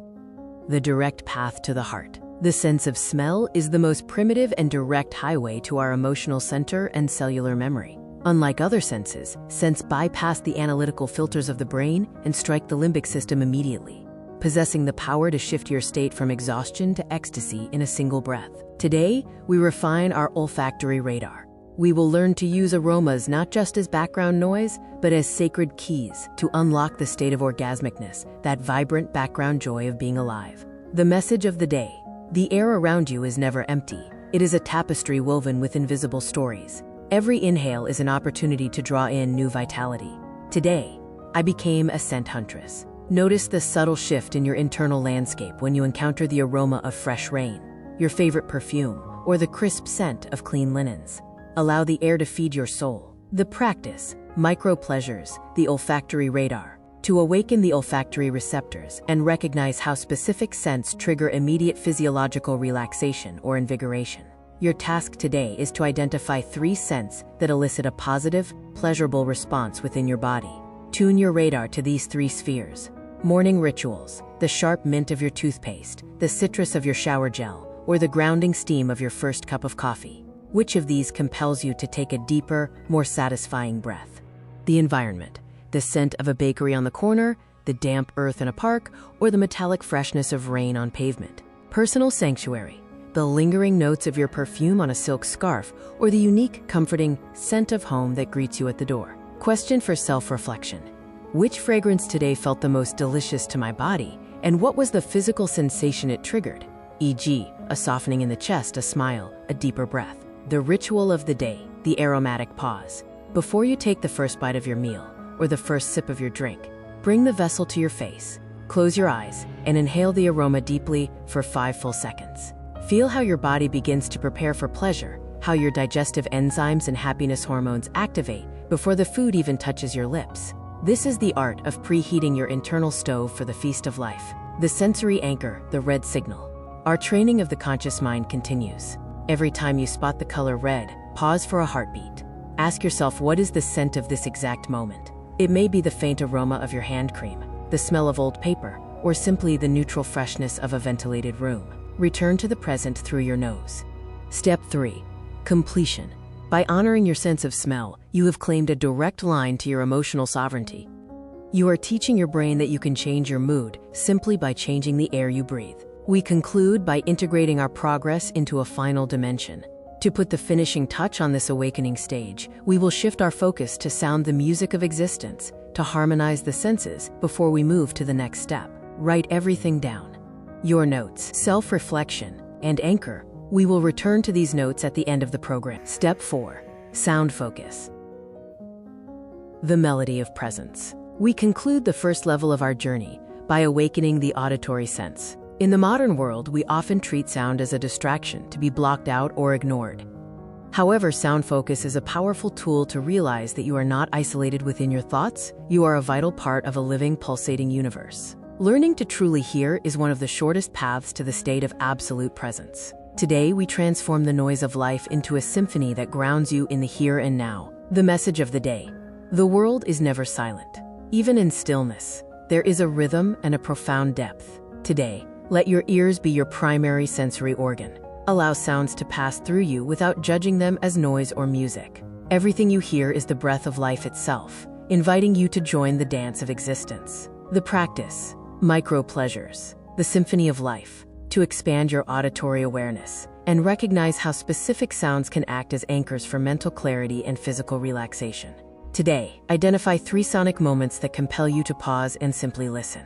Look for the music of life in these 3 layers. The urban rhythm, the distant hum of the city, the rhythmic click of heels on pavement, or a stray fragment of laughter from a stranger. Hear the raw energy of movement within these sounds. Nature's melody, the song of a bird, the wind whispering through leaves, or the rhythmic percussion of rain against a window pane. Voice and stillness, the specific timbre of a loved one's voice, or that unique ringing silence that only occurs in the early morning or the deepest part of the night. Question for self-reflection. Which sound today felt the most real and alive to my body, and how did it change my internal state? The ritual of the day, the 30-second reset. At any moment during the day when you feel the mental noise or frantic pace of work rising, stop. Close your eyes and simply listen.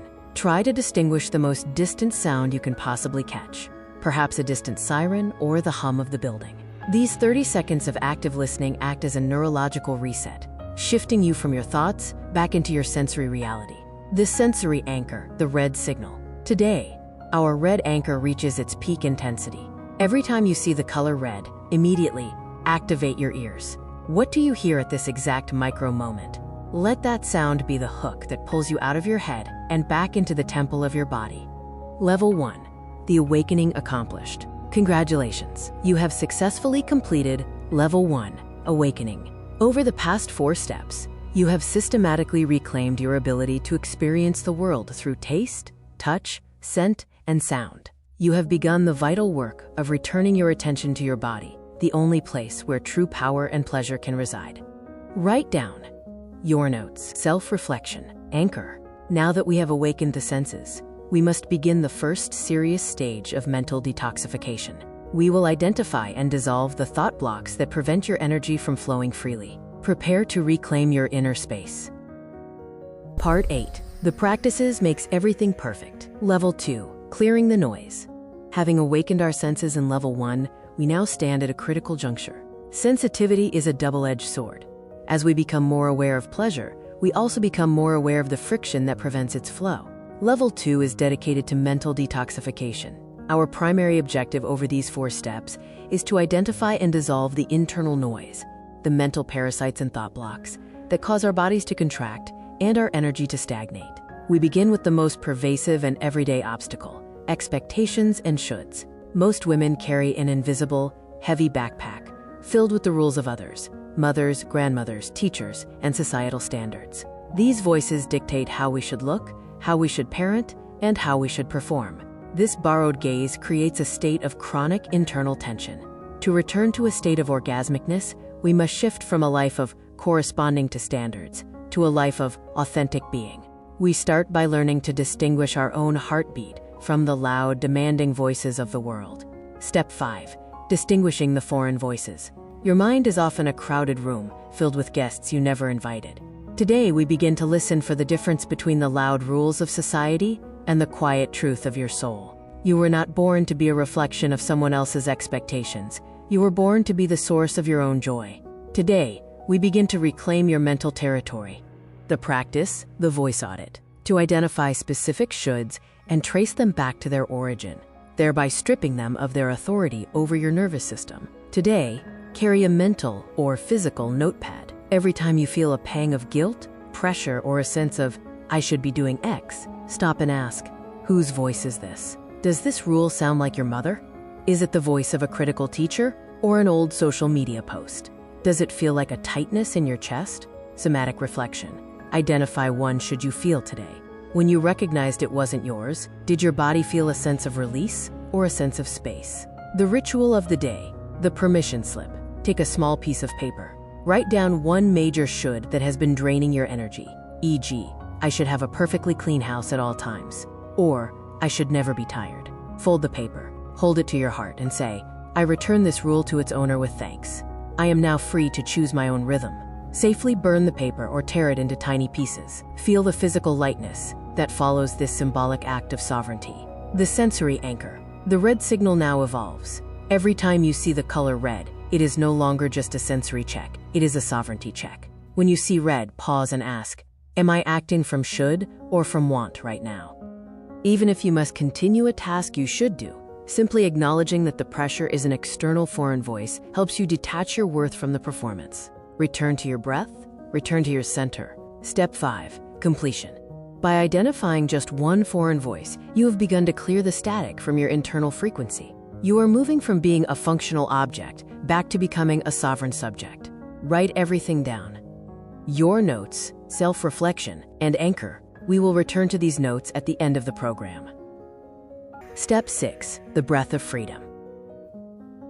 When our breathing becomes shallow and restricted to the upper chest, the body enters a biological survival mode. The brain interprets this lack of oxygenated depth as a signal of danger or pursuit, effectively blocking access to your relaxed, creative, and orgasmic energy. Furthermore, a clenched jaw often acts as a physical lock, trapping your true feelings and unsaid words within the tissues of your face. Today, we designate Step 6 as the point of liberation for your breath and your voice. By intentionally softening the jaw and deepening the inhale, you reclaim your internal territory from the noise of stress. The message of the day: your breath is the sacred bridge between the frantic chatter of the mind and the profound silence of the body. When you breathe shallowly, you rob yourself of the richness of life. Today, we reclaim the right to breathe deeply and to sound sincerely. Remember, true success is not measured by the speed of your stride, but by the depth of your breath. The practice, the deep inhale, to restore natural diaphragmatic breathing and deactivate the sympathetic fight-or-flight response triggered by mental clutter. Throughout the day, find 3 specific moments to pause and perform a respiratory audit. If you find your breath stuck in your chest, consciously guide it down into your belly. Feel your abdomen expand softly, creating space for life force to settle in your center. Question for self-reflection. What did I hesitate to say out loud today that caused my jaw to tighten? How did my state shift the moment I simply allowed myself to exhale that tension away? The ritual of the day, the resonant exhale. Find a minute of total solitude. Take a deep, slow inhale through your nose. As you exhale, slightly part your lips, completely relaxing the hinge of your jaw, and release a soft, audible sound. A-H-H. Imagine that with this sound, all unspoken words, suppressed irritations, and accumulated haste are leaving your body. Repeat this 3 times, feeling your facial muscles soften and your shoulders drop. The sensory anchor, the jaw check. Our anchor remains active. Every time you see the color red, it is your signal to check your physical alignment. Are your teeth clenched? Is the root of your tongue relaxed? Take one soft, slow breath, filling the belly and pelvis. Return to the present. Step 6, completion. By relaxing your jaw and deepening your breath, you have begun to dismantle the physical armor that supports the inner noise. You are creating a spacious environment for your true voice to emerge. Write everything down. Your notes, self-reflection, and anchor. We continue our mental housekeeping. Since we have been identifying foreign voices, the voice of the good girl, the one who fears offending others and automatically says yes when her soul says no, or the voice of the inner critic, the one who devalues your small joys and makes you doubt your worthiness? Which voice shall we learn to recognize tomorrow? Step 7. Reclaiming your sovereignty. Choosing to confront the voice of the good girl marks your transition into a deeper level of detoxification. This persistent internal whisper often compels us to betray our authentic desires in order to maintain external harmony or secure approval. When you say yes to others out of obligation, you automatically say no to yourself, your vital energy, and your sacred time. The state of orgasmicness cannot exist where the true self is suppressed. To reclaim this life force, you must relearn the art of the honest no, understanding that your boundaries are the essential framework within which your radiance can safely grow. The message of the day: being convenient is not the same as being alive. Every time you agree to something that does not resonate with your soul, you dim your internal light. Today, we practice radical honesty. Your no to another person is often the loudest and most loving yes you can give to yourself. Real love for life begins with the profound respect for your own boundaries. Practice the power of choice. To identify the physical sensation of self-betrayal and replace it with the empowering resonance of a chosen no. Today, identify at least one situation, even the smallest social interaction, where you would typically agree out of politeness or a fear of disappointing someone. Practice declining politely, or simply take a pause by saying, "I need to think about that." Observe the immediate reaction of your body. Question for self-reflection. What did I feel in my solar plexus when I said, or even contemplated saying, no to an external request? Was it a sense of expansive relief, or the habitual contraction of the fear of being bad? The ritual of the day: strengthening the core. Sit with a straight spine and place both hands over your solar plexus, just above the navel. This is the seat of your personal will and identity. Take 5 deep, intentional breaths, imagining that with every inhale, this center becomes denser, warmer, and more luminous. Silently affirm to yourself, "I have the right to choose myself. My energy is my own." Feel the heat of this center radiating outward, creating a protective golden shield around your field. The sensory anchor boundary check. Our training continues. Every time you see the color red, it is your signal to perform a space audit. Stop and ask yourself, am I centered in my own space right now? Or am I stretching myself thin to accommodate someone else? If you feel a physical tightness or a tendency to shrink, pull your energy back into your center and roll your shoulders back. Reclaim your posture, reclaim your presence. Step 7, completion. By challenging the good girl archetype, you have begun to patch the energy leaks that drain your vitality. You are no longer a servant to expectations. You are becoming the architect of your own joy. Write everything down. Your notes, self-reflection, and anchor. We reach the conclusion of level 2. Tomorrow is our day of integration and consolidation. We will weave together everything we have learned about clearing the noise before we prepare for the next ascent. Step 8. The manifesto of permission. Writing a letter of permission to yourself is a radical act of reclaiming authority over your existence. When we commit these permissions to paper, they transition from fleeting thoughts into a new biological reality, a law for your personal sanctuary. This document serves as an official annulment of the old, exhausted contracts you once signed with the good girl, the perfectionist, and the people pleaser. Today, we finalize level 2 by codifying your freedom, ensuring that your energy is no longer governed by external noise, but by your own sovereign choice. The message of the day.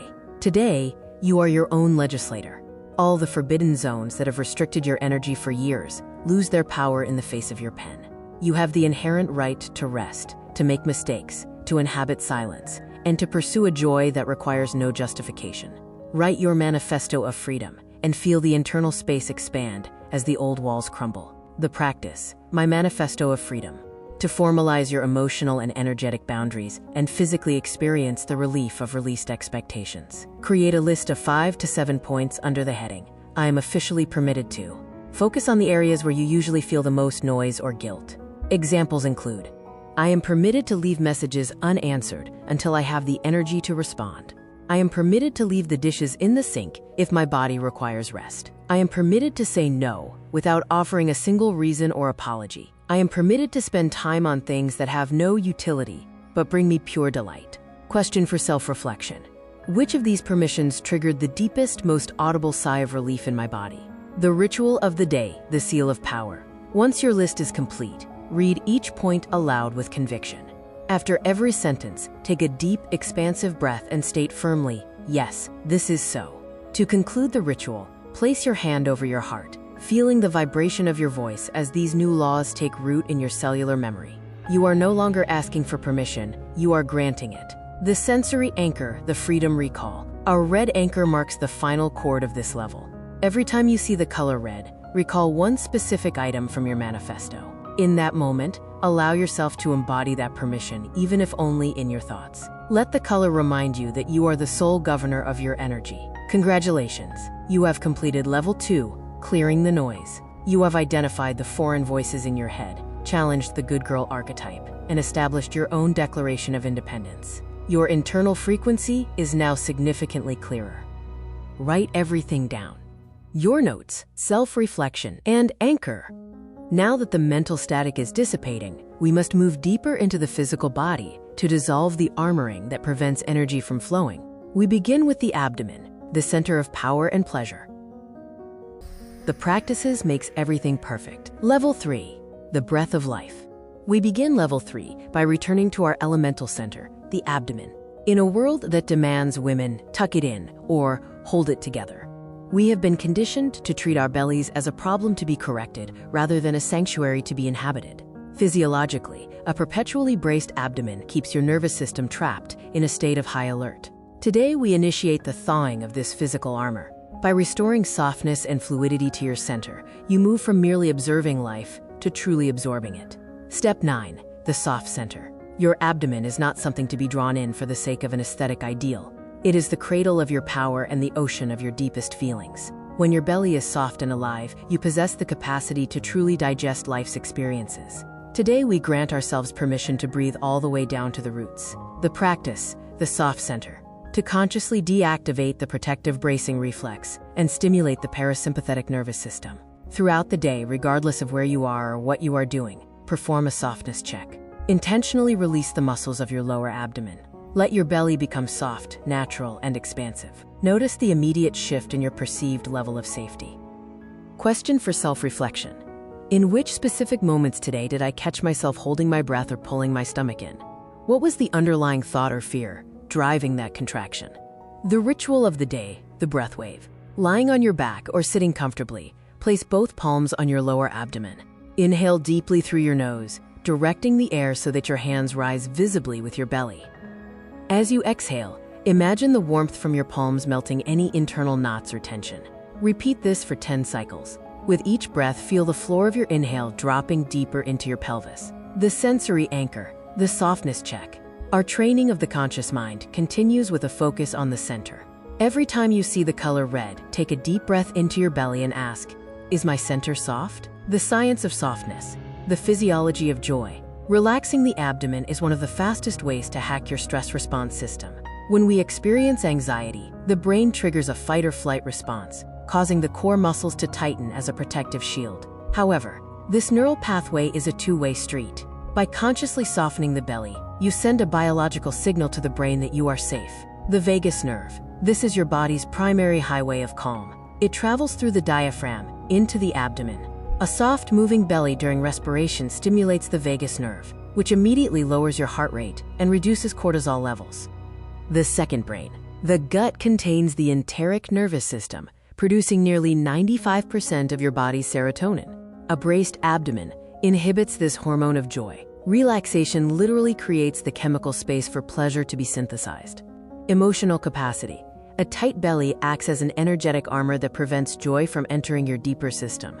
By breathing into the abdomen, you increase your capacity to process feelings, allowing them to flow through you rather than becoming stagnant blocks. Somatic inquiry.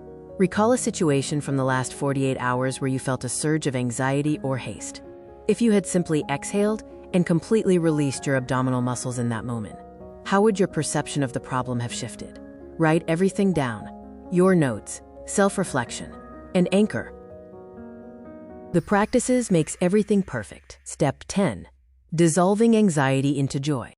We have reached the midpoint of our work with the abdominal center, a pivotal stage in your somatic transformation.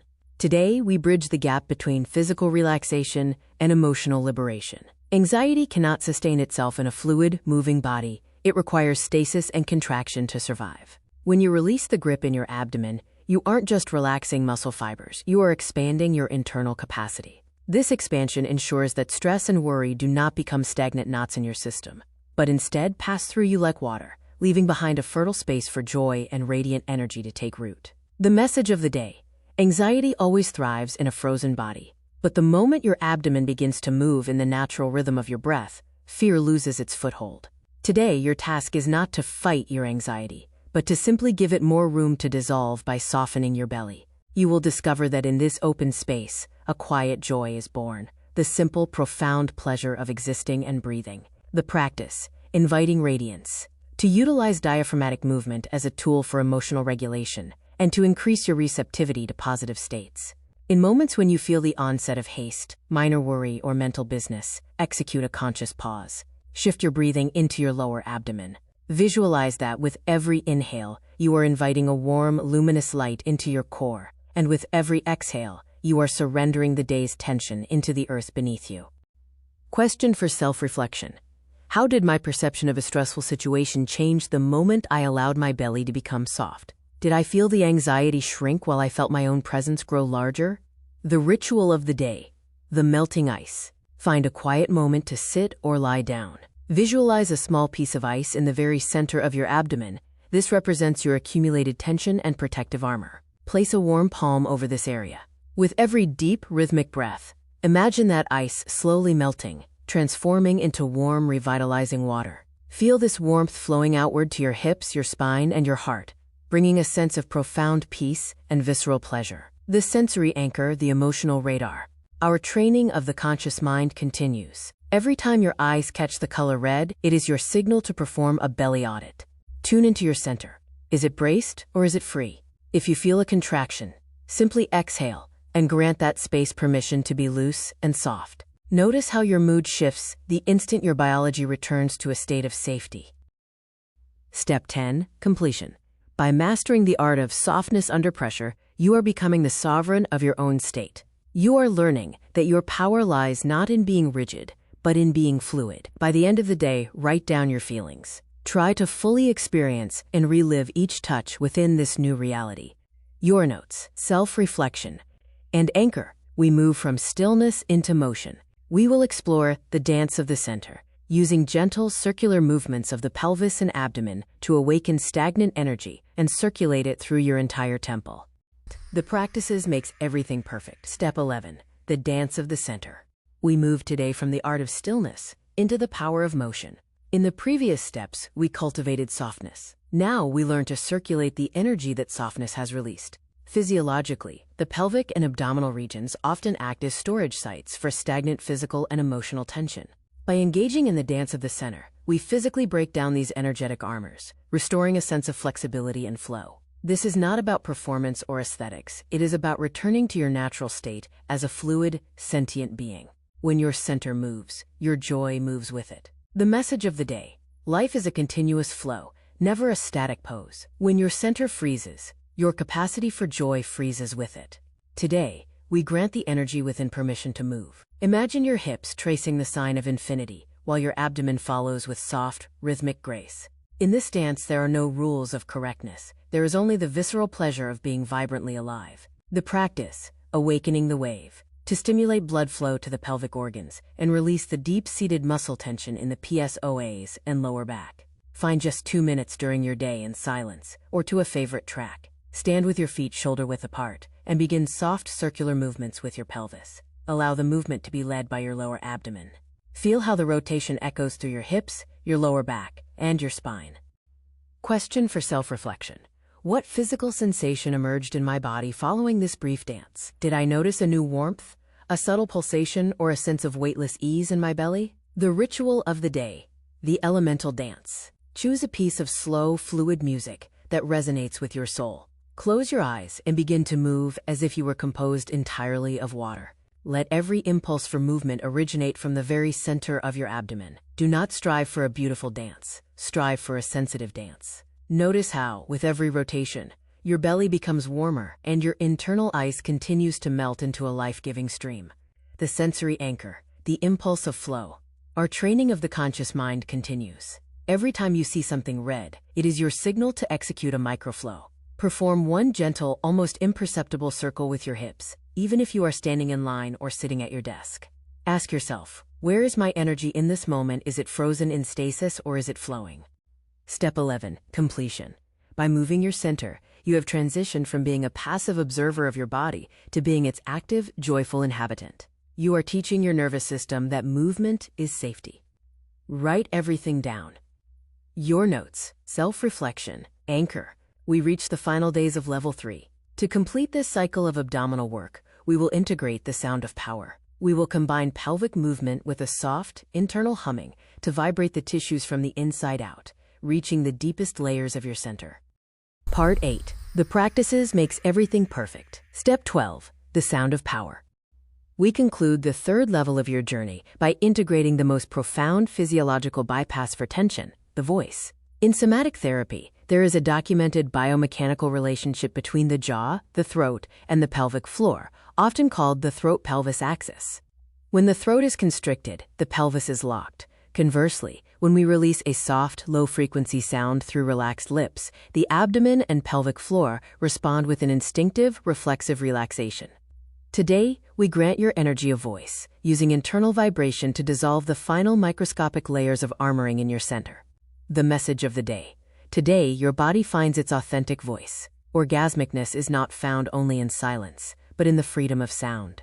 When you allow a vibration to emerge from the very depths of your abdomen, you are declaring to the universe, I am here, and I have the right to feel. Let this hum vibrate through every cell, dissolving the last remnants of resistance. The practice, the vibration of joy, to use internal vocal resonance to massage the internal organs and stimulate the parasympathetic nervous system through the vagus nerve. Throughout the day, whether you are moving or sitting, begin to release a soft, prolonged sound such as or UUU on your exhale. Do not force the sound. Let it be a natural byproduct of your breath.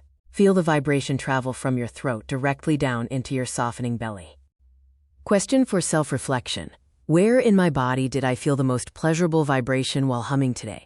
Did this internal sound massage help my abdomen reach a new level of softness? The ritual of the day, sounding infinity. Stand with your feet shoulder-width apart and your knees slightly soft. Begin tracing a horizontal figure 8, infinity sign, with your hips. On every exhale, add a deep, soft, guttural sound. Imagine the sound is not born in your throat, but originates in the very center of your womb space. Continue for 3 minutes. Notice how your jaw becomes heavy and relaxed, and how your pelvis begins to feel alive, weighted, and energized. The sensory anchor, the sonic impulse. Our training of the conscious mind reaches its level end peak. Every time you see the color red, perform a short exhale with a soft, whispered HAAA sound. Fully release the abdominal muscles as you do so. Experience the instantaneous relief of letting go. You have successfully completed level 3, the breath of life. You have softened your physical armor, reconciled your center with your emotions, awakened it through movement, and finally gave it a voice. Your vessel is now ready for a higher voltage of energy. Write down your notes. Self-reflection. Anchor. Now that your internal space is open, we must protect it. In this stage, we clean your external environment and schedule of the energy parasites that drain your vitality. To prepare for tomorrow, reflect on this. What is the primary thief of your relaxed, belly-centered state in daily life? Part 8. The practices makes everything perfect. Level 4. Boundaries and the power of no. Auditing your energy leaks. The inability to say no is one of the most pervasive reasons for the energetic freezing of the abdomen. When you accept excessive obligations despite a lack of internal resources, your body physically contracts to endure the burden, creating a protective armor that stifles your glow. Level 4 is about shifting from self-sacrifice to self-honesty. This isn't about coldness. It is about recognizing that any assistance offered to others at the cost of your own vitality eventually breeds resentment and exhaustion. Today, we begin to treat your energy as a finite, sacred currency that requires conscious management. Step 13. The architecture of protection. Your time and your energy are your most precious resources. Every time you say yes out of a fear of causing offense or appearing bad, you subtract a fragment of life from your own soul. Today, we reclaim the right to your personal space. Boundaries are not walls meant to isolate you. They are doors that you have every right to close when you need to restore your inner sanctuary. The practice, the space audit. To intellectually and somatically identify the specific tasks that act as energy parasites in your daily life. Look at your schedule for today and tomorrow. Identify and write down 3 tasks that you are performing solely out of a sense of obligation, guilt, or the inability to decline a request. Do not attempt to change them yet. Simply observe their presence in your field. Question for self-reflection. When I visualize myself politely declining one of these 3 tasks, what happens in my body? Do my shoulders drop, or does my abdomen tighten in fear of judgment? What is the primary emotion holding this yes in place? The ritual of the day, the sphere of safety. Stand with your feet firmly planted on the ground. Close your eyes and visualize a transparent but impenetrable sphere extending 1 arm's length around you in every direction. This is your personal energetic sovereign zone. Take a deep, resonant breath into your belly and feel that within this sphere you are entirely safe and autonomous. You are the sole guardian of this gate. You are under no obligation to admit anyone or anything if your vessel is not overflowing. The sensory anchor, the sovereignty pause. The red anchor now serves as your negotiation buffer. Every time you see the color red, and especially if someone makes a request of you, do not respond immediately. Inhale into your abdomen and use the golden script. I need to check my schedule/energy. I will get back to you shortly. This provides the necessary neurological gap to hear your true internal response, the yes or the no of your body. Step 13. Completion. By simply naming the burdens you carry, you have already begun to loosen their grip.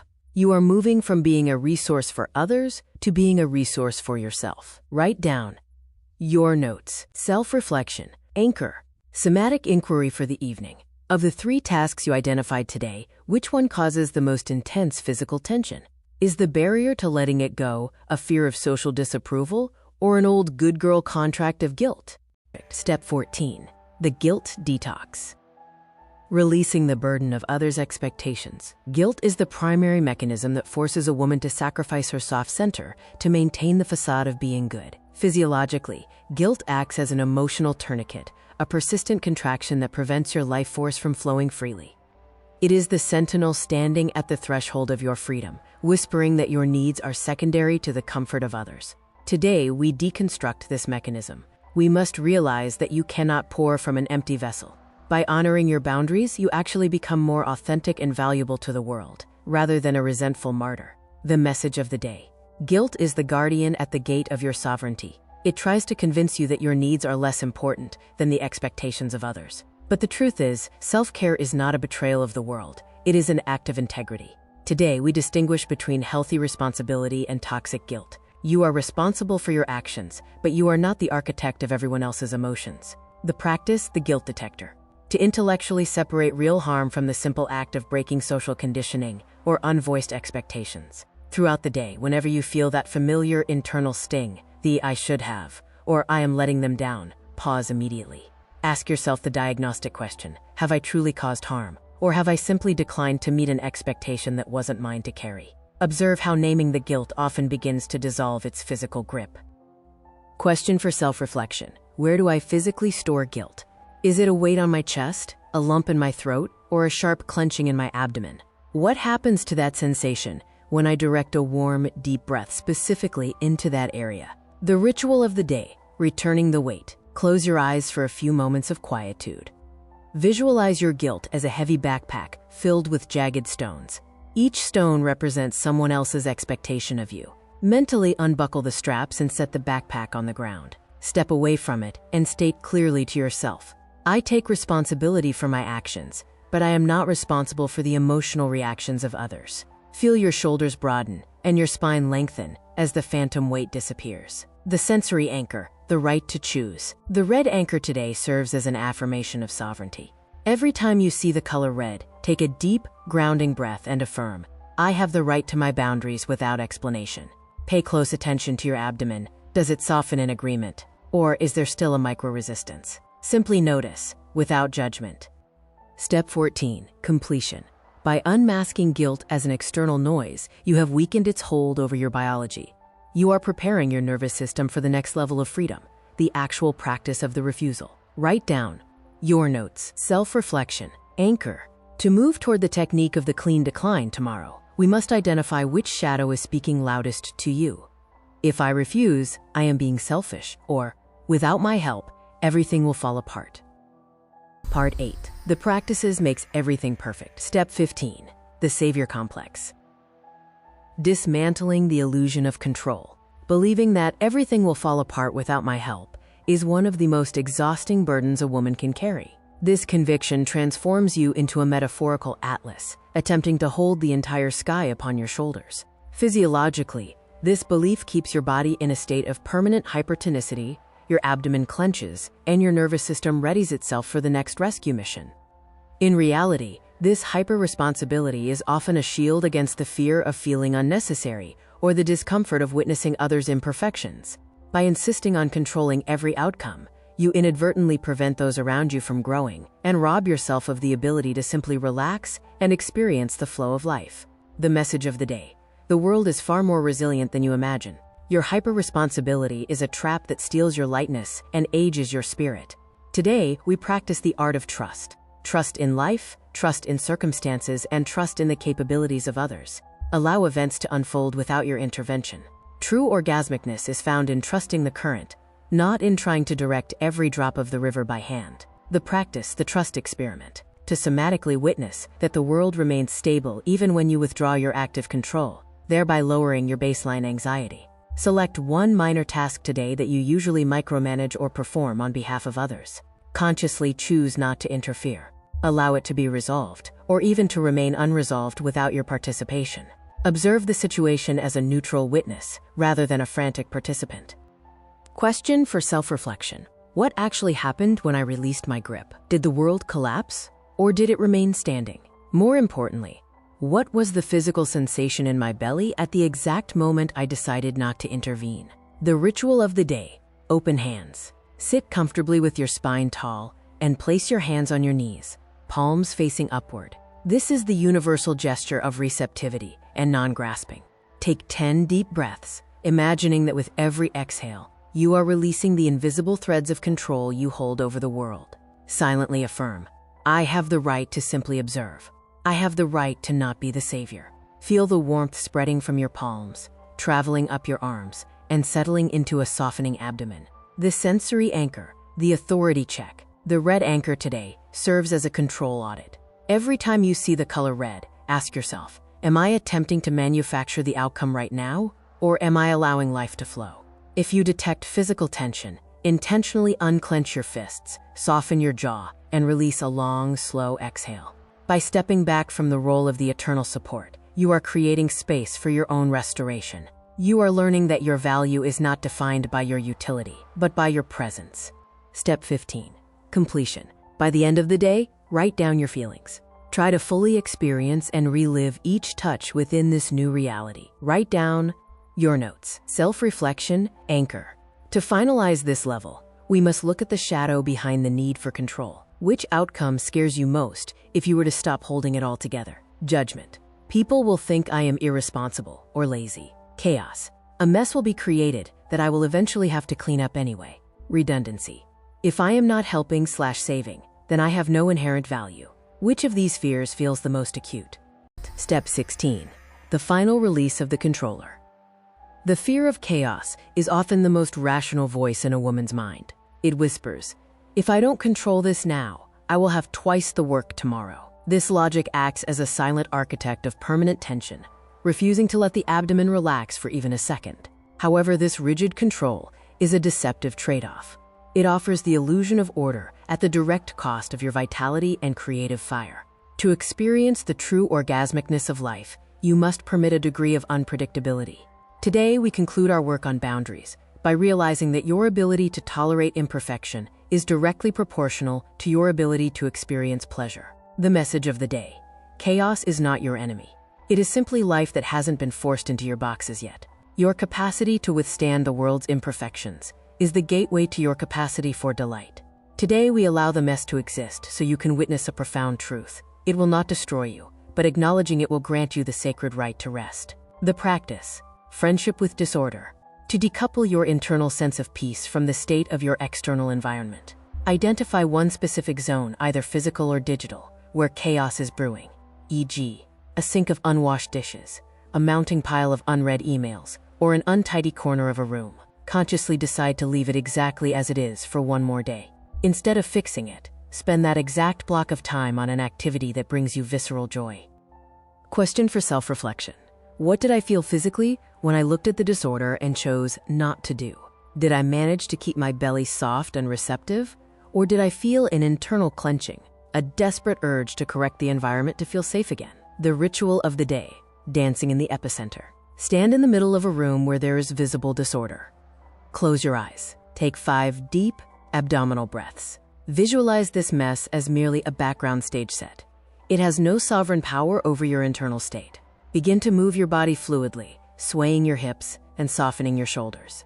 Affirm to yourself, my internal peace is more valuable than external structure. Feel the freedom of being the only calm point in a shifting world. The sensory anchor, the priority check. The red anchor today is your ultimate choice. Every time you see the color red, ask yourself, what is the priority right now? The perfect order around me, or my living, breathing, relaxed center?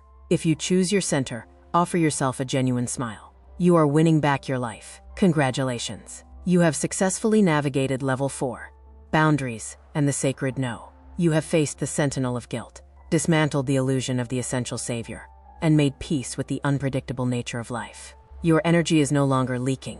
It is beginning to pool within you, ready to be directed toward what you truly love. Write down your notes, self-reflection, anchor. We now transition from cleansing to filling. This is the stage where we move beyond what you should do and explore what your body truly hungers for. Personal integration. This journey is an individual current. If you feel the need to linger in the energy of trust and letting go for another day, honor that impulse. Do not rush the blossoming of your power. If, however, you feel a spark of curiosity in your womb, we are ready to proceed. Are you ready to discover what your body truly wants in step 17? Or would you like to anchor your trust in the flow for one more day? Part 8. The practices makes everything perfect. Level 5. The inner advocate. We have reached a pivotal turning point in our journey. Up to this moment, we have focused on awakening the body, clearing external noise, and reclaiming the breath. Now, we must address the most intimate architect of our internal tension, the inner critic. This voice acts as a biological trigger. Every time it strikes with a "you should have" or "you aren't enough," your body physically contracts as if bracing for a blow. This contraction instantly blocks the flow of pleasure and locks the abdomen. Step 17. From criticism to support. Today, we begin to introduce a powerful new figure, the inner advocate. This is the energy of self-protection and radical alliance. Self-love is not merely a concept, it is a physical state of safety, where the body feels sufficiently defended to relax into its natural orgasmicness. The advocate does not argue with reality. They shift the perspective to provide a foundation of support rather than a platform for attack. The message of the day. The words you speak to yourself carry a physical weight. Criticism is felt by your cells as a cold, clenched fist. Support is felt as warm, steady palms upon your shoulders. Today, we begin to change your internal climate. Your advocate is a sovereign force that stays on your side, especially when you falter. You are no longer your own prosecutor. You are your own greatest protector. The practice, catch and replace. To interrupt the neurobiological stress response triggered by self-criticism and replace it with a signal of safety. Throughout the day, the moment you hear an internal attack from the critic, pause. Take a deep, soft breath into your belly and invite your advocate to rephrase the thought. The critic says, "You achieved nothing today. You are lazy and falling behind." The advocate translates, "You accomplished exactly what your energy allowed for. Your restoration is currently more valuable than a checklist. I am proud of you for listening to your body's needs." Somatic reflection. What was the most frequent criticism I heard today, and how did my advocate transform it to allow my body to soften? The ritual of the day, the warm embrace. Whenever you catch the voice of the critic becoming harsh, physically wrap your arms around your shoulders or chest in a firm, warm hug. Feel the literal heat of your hands. Say aloud or silently, "I am on your side.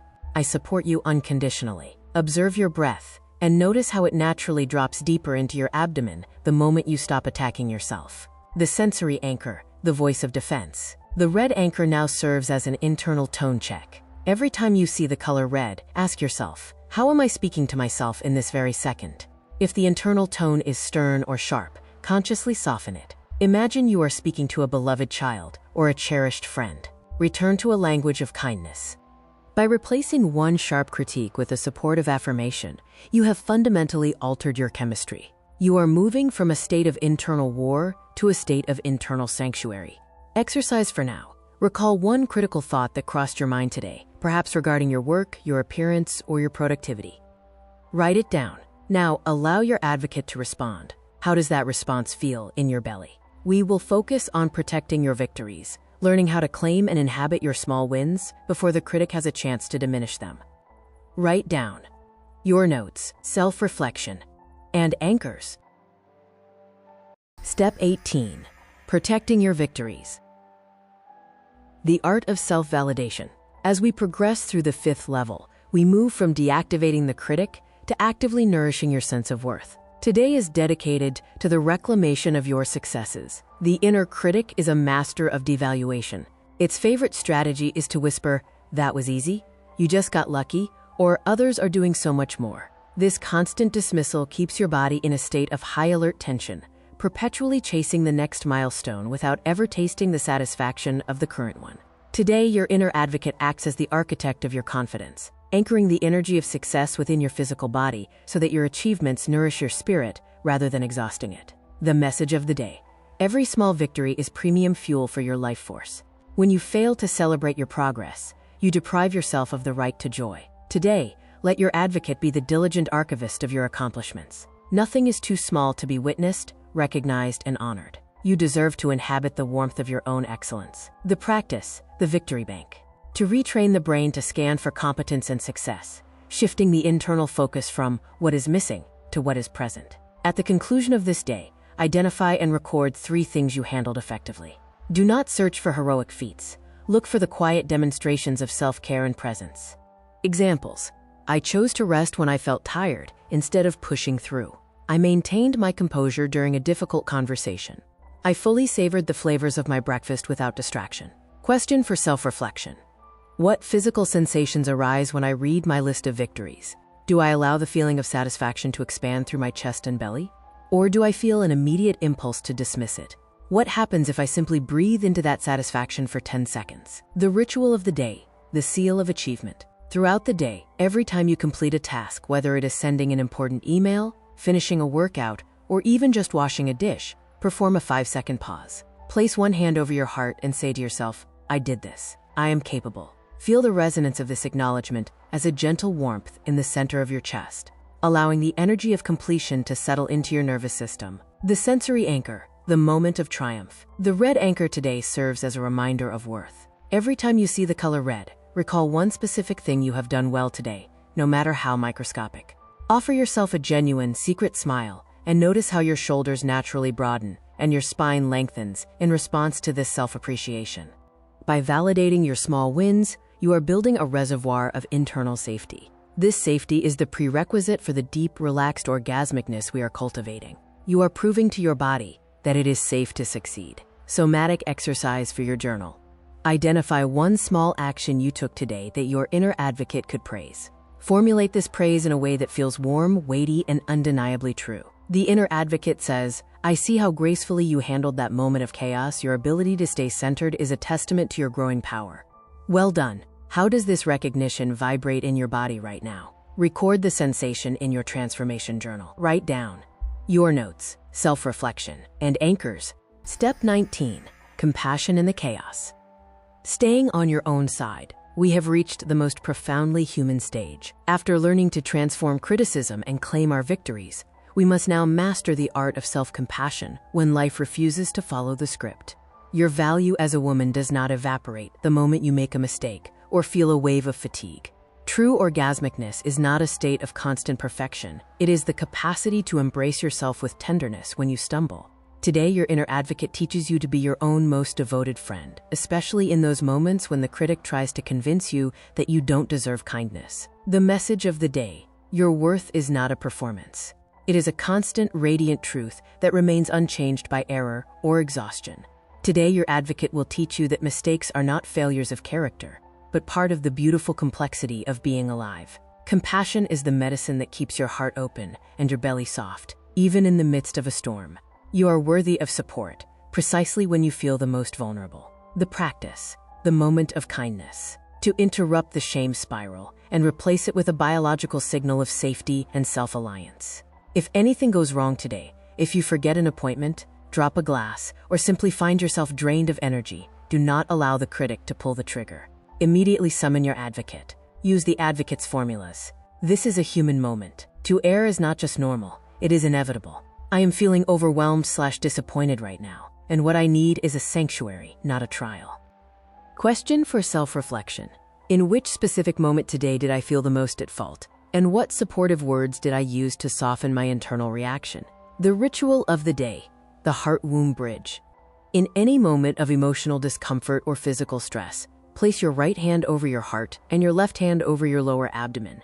Feel the steady weight and the literal heat of your palms. Breathe slowly into this connection and say to yourself, I am here.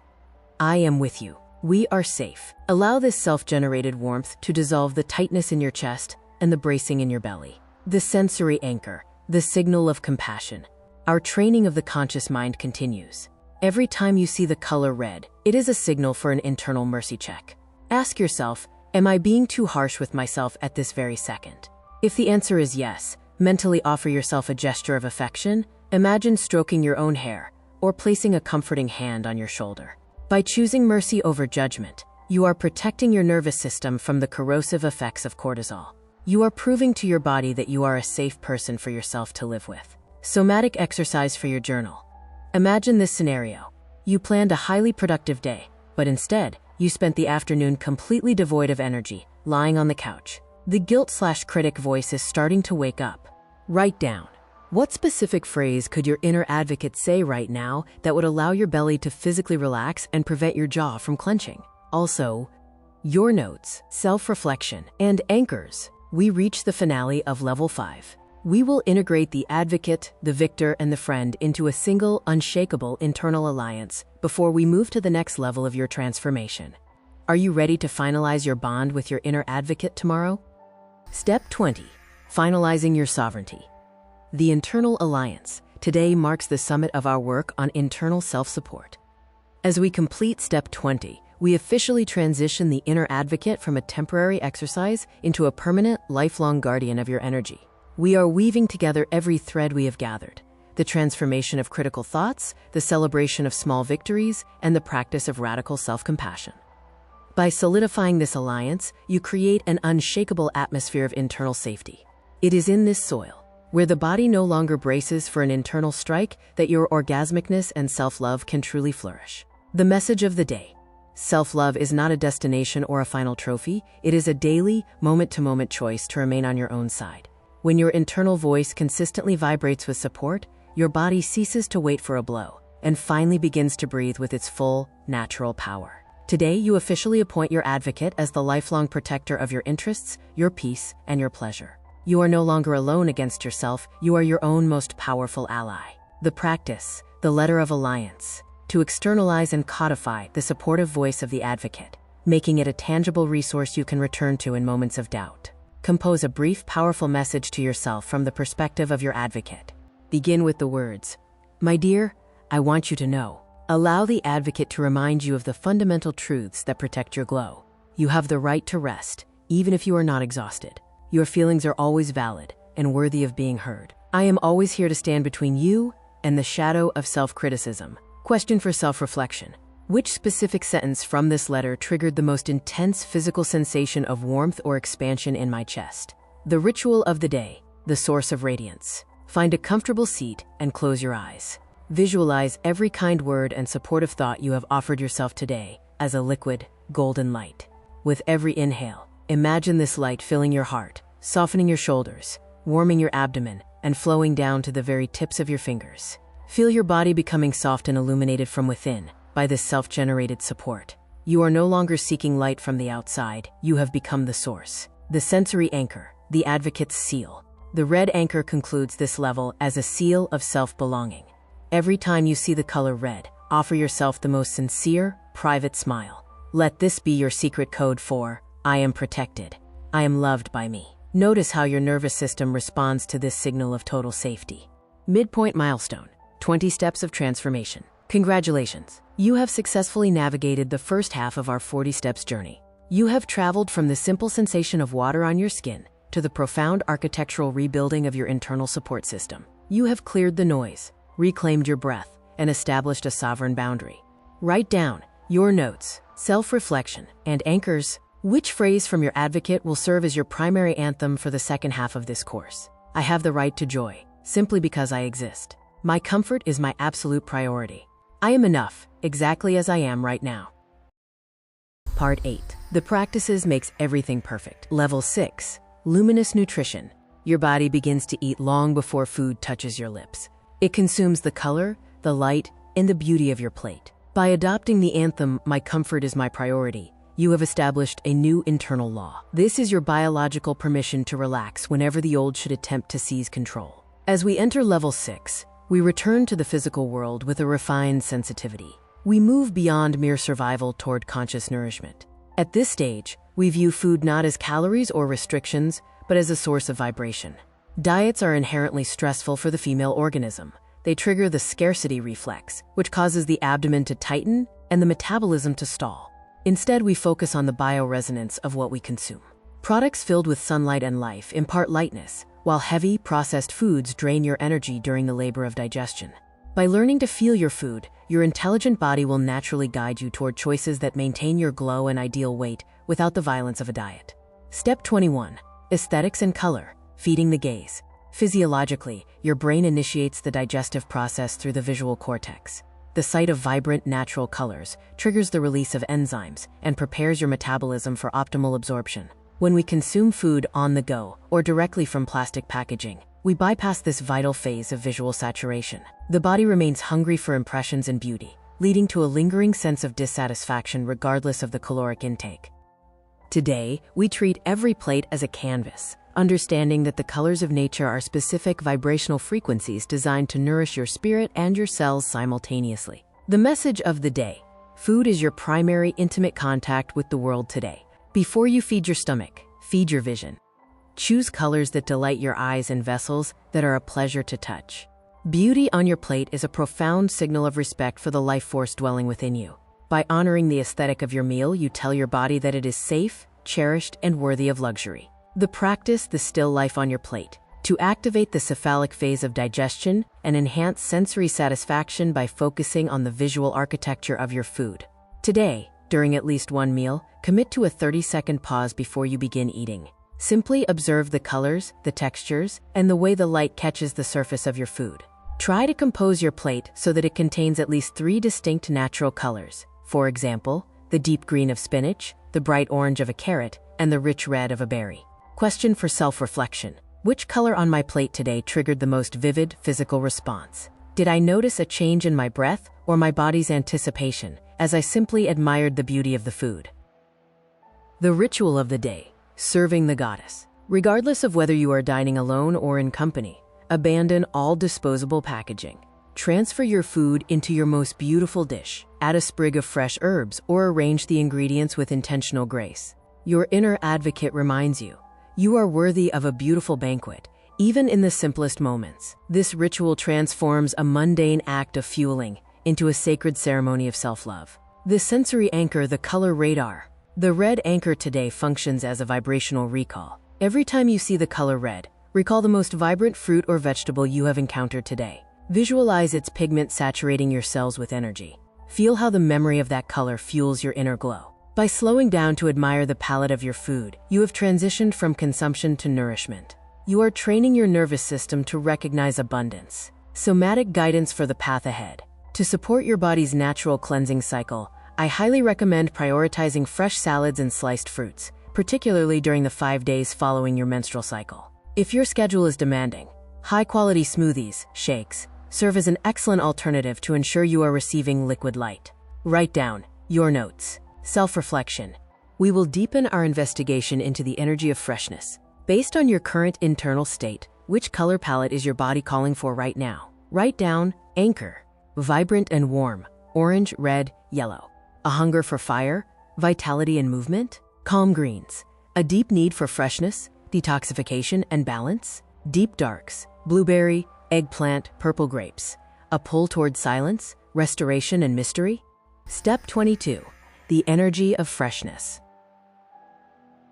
Moving forward from the visual aesthetics of nourishment, we now turn our attention to the energy of freshness. Today, we explore the concept of living food ingredients that have retained their maximum life force and solar resonance. These are the gifts of the earth that remain untouched by industrial processing: crisp greens, crunchy vegetables, and sun-ripened fruits. When you choose these vibrant sources of fuel, your inner advocate confirms, "I choose the absolute best for my body," prioritizing lightness and vitality over heaviness and lethargy. By consuming living energy, you ensure that your body remains a finely tuned instrument, capable of resonating with the higher frequencies of pleasure and joy. The message of the day: authentic nourishment is found in food that is itself filled with life. Today, invite your senses to distinguish between products from a factory and those from a garden. Your body is a delicate sanctuary. The purity of your fuel directly dictates the clarity and brightness with which you experience the world. Feed your light with light, and watch how your internal landscape begins to glow. The practice: seeking the living current, to somatically identify the immediate uplifting effect that raw, unprocessed enzymes and nutrients have on your digestive system and mood. During your lunch or afternoon snack, intentionally introduce something raw and vibrant into your meal. It could be a handful of spicy arugula, a crisp cucumber, or a cluster of fresh berries. Eat this item first, focusing entirely on the snap of its texture and the burst of its juice. Question for self-reflection: how does this freshness resonate within my body? Did I experience an immediate spark of clean flavor, or perhaps a sensation of warmth and ease in my abdomen as my system recognized the living energy? The ritual of the day: vibrational scanning. Before consuming your fresh choice, hold it near your face. Inhale its natural aroma deeply.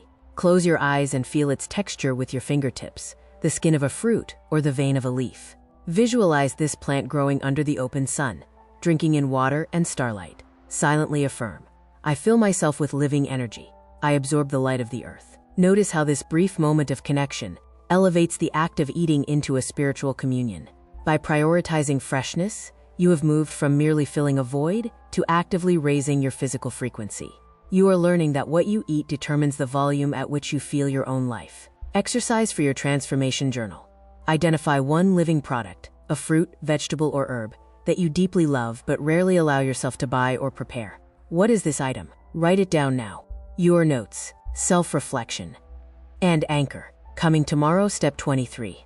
We will explore the ritual of gratitude, learning how a simple pause of appreciation can chemically alter the way your body metabolizes food and transforms it into pleasure.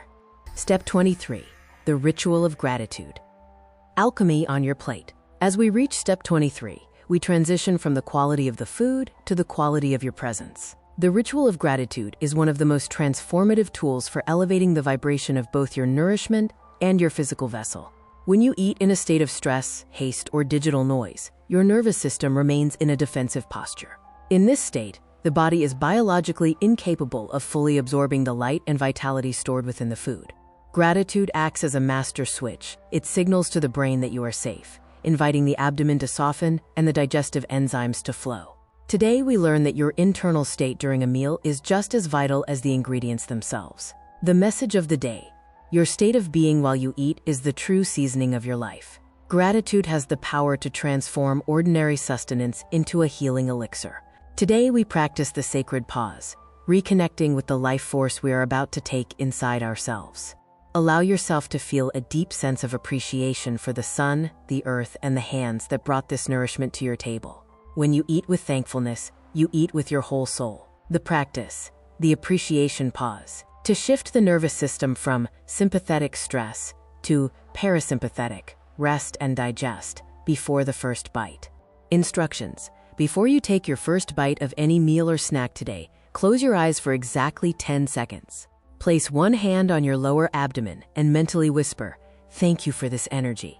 Do not begin eating until you feel your breath drop deeper and your jaw release its hold. Question for self-reflection: did I notice a shift in the actual flavor profile of my food after this brief pause? Did the taste become more vivid, dimensional, or satisfying? The ritual of the day: infusing the light. While you eat today, engage your imagination. With every morsel, visualize that you are not just consuming matter, but absorbing pure, liquid light. See this light traveling through your system, distributing strength, calm, and beauty to every individual cell. Eat slowly, as if you are a connoisseur of energy, savoring the sensation of being refilled from the inside out. By introducing gratitude, you have upgraded your metabolism from a mechanical process to a spiritual one. You are teaching your body that every meal is an opportunity to experience peace. Write down your notes, self-reflection, and anchor. Tomorrow we conclude level 6 with a final, profound sensory experience. To anchor the lessons of this week, we will practice the silent banquet. How do you feel about experiencing your final meal of this level in total silence, without gadgets, books, or distractions, to truly hear the voice of the food itself? Step 24, the silent banquet. We conclude our 6th level with a profound immersion into mindfulness. The silent banquet is a practice that transforms ordinary eating into a sublime sensory ritual. When we eliminate external distractions from phones, videos, or books, our brain redirects all attentional resources to the signals from the tongue, the palate, and the stomach. In this silence, the lost connection with your body is restored. You begin to notice the subtlest nuances of texture, temperature, and complexity. This is a moment of absolute honesty, where food ceases to be fuel and becomes a living experience that nourishes your feminine energy and the orgasmicness of your perception. The message of the day: silence is the secret seasoning that unlocks the true flavor of life. When you eat in stillness, you begin to hear the authentic needs of your body and the song of the food itself. This is an act of deep respect for that which fills you. Allow silence to become the space where your new connection with yourself and the world is born. The practice, a date with food, to synchronize satiety signals and achieve the maximum dopaminergic response from your taste receptors. Today, choose one meal, it can be a full lunch or simply a crisp apple, to experience in absolute silence. Leave your phone in another room. Focus entirely on the process, how the knife touches the food, how the aroma fills the room, and the initial contact of flavor on your tongue. Question for self-reflection: what shades of taste or details of texture did I discover in the silence that I never noticed before? How did my sense of fullness change when I listened only to the voice of the food instead of background noise? The ritual of the day, the meditation of sound. Try to hear the music emitted by the food itself, the snap of a bread crust, the succulent splash of a bitten fruit, the ring of cutlery against porcelain. Let these sounds be your anchor in the moment. If thoughts of chores or anxieties try to pull you away from the here and now, gently return your attention to the vibration of sound and the density of taste. Feel how, with every conscious swallow, your abdomen remains soft and receptive. The sensory anchor, the signal of presence. Your trained radar of attention reaches a new peak. Every time your gaze falls upon something red, it is a reminder: I am here. I am tasting life. Take a deep breath and consciously swallow a piece of food or a sip of water, tracing its path down to the very center of your power, your belly. We do not walk the path of diets, as restrictions are a form of stress that causes the body to contract and store weight out of fear. By teaching yourself to truly feel your food, you allow your wise organism to guide you toward products that provide pleasure without heaviness or weight issues. Planning your first silent banquet. To ensure this practice is successful, choose the moment that fits most organically into your rhythm. Which option shall we choose to anchor this skill? Breakfast, when the world is still asleep and you fill yourself with silence for the day ahead.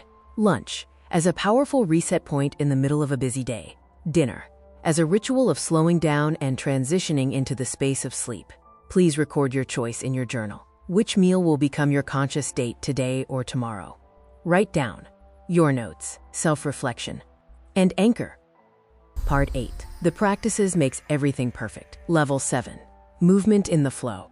We now enter a transformative stage of our journey. Until today, we have practiced the state of the soft abdomen primarily in stillness or through isolated exercises. Level 7 is designed to translate that relaxation into active movement. True orgasmicness is not merely a static feeling of peace. It is a dynamic state where energy flows as freely as a river, even in the midst of activity. Over the next 4 days, we will turn mundane daily actions into a conscious dance, ensuring the body feels pleasure from the simple act of moving through space. We begin at the foundation of all movement, your walk. A step can be a mechanical way to get from point A to point B, or it can be a deep somatic practice that feeds your entire system with energy. Step 25, the walk of power and pleasure. Your feet are the sacred points through which you exchange energy with the earth. A walk of power is never a hurried march or a frantic rush. It is a fluid rolling motion, where every single step provides a drop of pleasure. When you walk with awareness, you are not merely burning calories, you are filling your center with strength. Treat the ground as a partner in a dance, and watch how the world begins to support you. The practice, the goddess walk, to ground the nervous system and shift the focus from reaching the destination to savoring the journey, thereby maintaining abdominal softness during movement. Today, whenever you are walking, whether across a room or down a street, bring your full attention to the contact between your feet and the ground. Feel the natural, sensual roll, from the heel to the toe. Slow your pace by just 10%. Feel how this deliberate movement resonates upward through your calves, into your hips, and finally into your soft, receptive abdomen. Question for self-reflection. What shifted in my internal state when I focused on the soles of my feet? Did I feel a greater sense of stability? And did I notice my shoulders naturally relaxing as my weight settled into the earth? The ritual of the day, the earth's kiss. While walking, visualize that your feet are softly kissing the earth with every step. With each contact, imagine you are releasing any residual tension or noise downward into the ground. In return, visualize a warm, supportive energy rising up from the earth into your legs and pelvis. Keep your spine tall but supple, allowing your arms to swing in a natural, unforced rhythm. You are moving through the world not as a victim of time, but as a sovereign of space. The sensory anchor, the movement reset. The red anchor now serves as a gate monitor. Every time you see the color red, pause for a split second. Ask yourself, am I running away from something, or am I enjoying the process of moving? Take your next 3 steps with maximum awareness, softness, and grace. By changing the way you walk, you have begun to change the way you inhabit your life. You are teaching your body that it is safe to occupy space, and that pleasure is available in every step. Write down your notes, self-reflection, and anchor. Part 8, Step 26. The rhythm of vitality.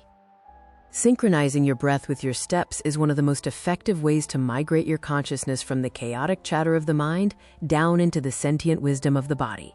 When the rhythm of your movement aligns perfectly with the rhythm of your respiration, your nervous system enters a state of profound coherence. This alignment transforms a simple walk from a mundane task into a powerful source of restoration and a dynamic meditation.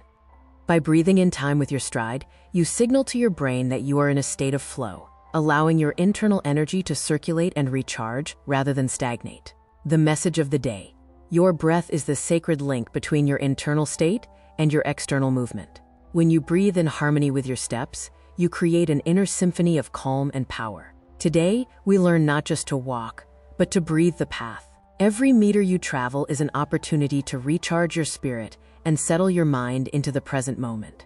Let the world move past you as you move through it, perfectly centered in your own rhythm. The practice, the 4x4 rhythm. To induce a state of flow by creating a rhythmic neurological loop between the respiratory system and the motor cortex. While walking today, whether on a long stroll or moving through your home, adopt a simple count. Inhale through your nose for 4 steps, then exhale smoothly for the next 4 steps. If a 4 count feels too long, adjust to a 3 count. The goal is not to strain, but to find a seamless, effortless cycle where the lungs and the legs act as a single unit. Question for self-reflection. Was I able to catch that autopilot sensation where the breath and steps merged into one? How did my level of anxiety or mental haste shift after just 5 minutes of this rhythmic movement? The ritual of the day, breathing the space. As you move in your rhythmic cycle, expand your visualization. On every inhale, imagine you are drawing in the energy of your surroundings, the freshness of the air, the warmth of the sun, or the quiet of the room. On every exhale, imagine you are radiating your own softness and tranquility back into the world. Keep your abdomen entirely relaxed, allowing the breath to drop deep into your center, ensuring your soft belly acts as the bellows for this energetic exchange. The sensory anchor, the rhythm check. The red anchor today serves as a respiration monitor. Every time you see the color red, immediately check, am I breathing right now, or have I frozen my breath? If you have caught yourself holding your breath or breathing shallowly, take a deep, abdominal inhale and immediately resume your rhythmic steps, 4x4. By synchronizing your breath with your gait, you have turned a physical necessity into a restorative ritual. You are no longer just moving, you are flowing.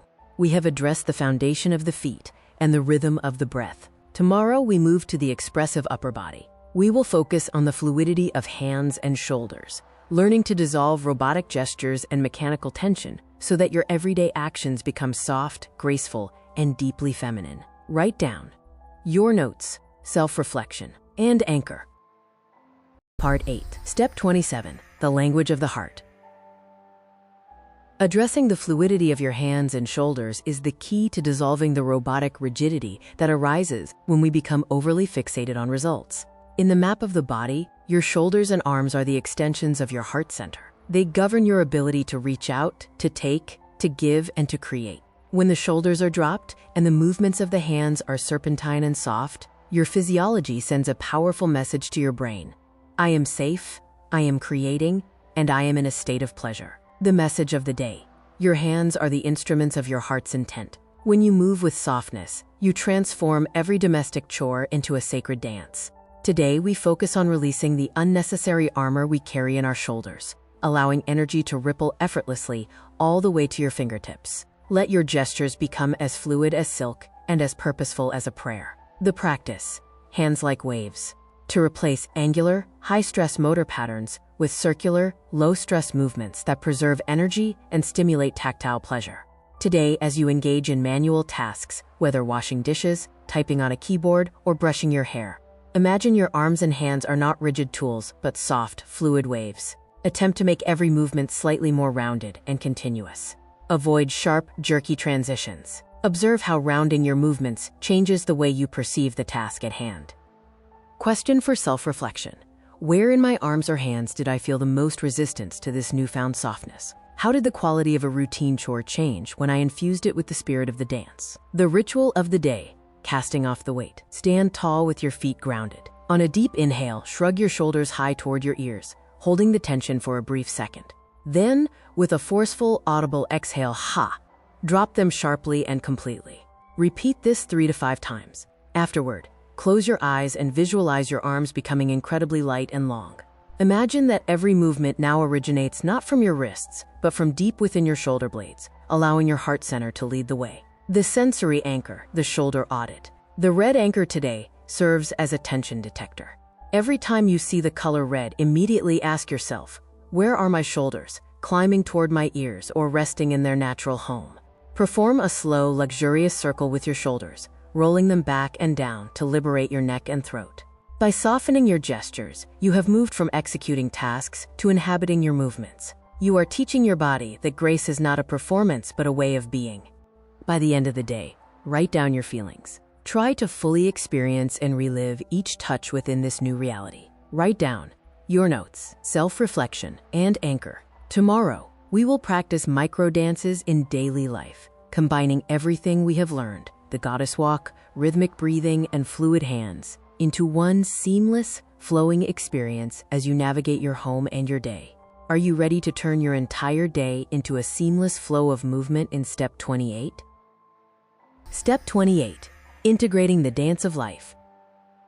We conclude our exploration of movement in the flow with the most practical and joyful application, integrating dance into the fabric of your daily existence. When we transform household chores into a microdance, we stop perceiving cleaning or cooking as a life tax that must be paid as quickly as possible. Instead, every motion becomes an act of devotion to yourself and your environment. By applying the goddess walk, rhythmic breathing, and fluid hands to your routine, your body ceases to be a rigid tool and becomes a vibrant conductor of energy. This is the ultimate reclamation of your time and your temple. The message of the day: there are no boring tasks, only a lack of presence. Whether you are washing the floor or brewing a cup of tea, you can choose to move mechanically, or you can move with your entire being, allowing the impulse to ripple from your feet to your fingertips. Today, your home is your stage, and every action is a part of a beautiful, fluid performance. When you move with grace, you transform the mundane into the sacred.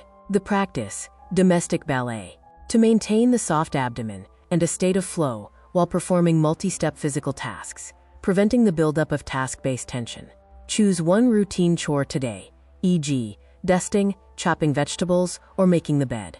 You may play music that inspires you or dance in silence to the rhythm of your own breath. Focus specifically on the fluidity of transitions, how one hand passes the baton to the other, how your torso leans into the flow, and how your weight shifts seamlessly. Do not rush. Let the movement lead the task. Question for self-reflection. Which habitual action unexpectedly brought me physical pleasure today when I infused it with rhythm and softness? Was I able to keep my abdomen relaxed and receptive throughout the process? The ritual of the day, the dance of presence. Before beginning any domestic task, take a 3-second pause. Visualize your movements as a form of calligraphy in the air. Let them be rounded, elegant, and complete. If you catch yourself becoming sharp, jerky, or hurried, simply slow down and return to the wave. Feel the energy circulating through your limbs rather than stagnating in your joints. Experience the satisfaction of a body that moves in total harmony with its environment. The sensory anchor, the improvisation signal. The red anchor today serves as your grace trigger. Every time you see the color red, perform one brief, dance-like movement with your shoulders or hips, no matter where you are. Offer a silent thank you to your body for its innate grace and its ability to find beauty in the smallest of gestures. You have successfully completed level 7. You have proven that you can maintain your center and your softness even while being active in the world. You are no longer just doing, you are flowing. By the end of the day, write down your feelings. Try to fully experience and relive each touch within this new reality. Write down your notes, self-reflection, and anchor. Having mastered the internal and domestic flow, we now prepare to direct that energy outward. We will explore how you co-create your world. How does your awakened energy manifest as a creative force? Part 8. The practices makes everything perfect. Level 8. Creative manifestation. The author's handwriting. We now ascend to level 8, a pivotal phase where we learn to direct our accumulated internal energy outward. If the previous levels were about cleansing and filling your inhalation, then creativity is your exhalation into the world. In this context, creation is understood broadly. It is not limited to classical art, but encompasses how you organize your space, solve problems, and communicate. When we create from a state of flow, we experience a profound satisfaction that is the highest form of life's orgasmicness. We transition from being performers of a routine to becoming authors of our reality. By adding a personal touch to simple tasks, you signal to your core, I am here, and I do this in my own unique way. Step 29. Creativity in the everyday. Your life is a vast canvas, and every decision you make is a brushstroke. Creativity begins exactly where automation ends. Today, we seek the spark of creation in the most mundane things. Allow yourself to be seen through your choice of color, shape, or scent. Construct your world with a lover's eye for detail, and watch how reality responds to your touch. The practice, the author's handwriting. To break habitual patterns and awaken a sense of playfulness and agency in the physical body. Choose one routine domestic or professional action today and infuse it with an element of personal creativity. Break the template of how it is usually done. Combine clothing items in a way you've never tried before, or add a signature accessory that feels like you. Rearrange the items on your desk or a shelf to create a new visual rhythm that delights your eye. Culinary. Garnish a simple meal as if you were serving it in an exquisite restaurant. Question for self-reflection. What sensation arose in my body when I stepped away from the standard way of doing things? Did I feel a surge of playfulness or a subtle excitement in my abdomen from being the author of this moment? The ritual of the day, the creator's gaze. Pause for a full minute and look at your immediate surroundings as if seeing them for the very first time. Observe the textures, the light, and the arrangement. Ask yourself, how could I make this space even more mine?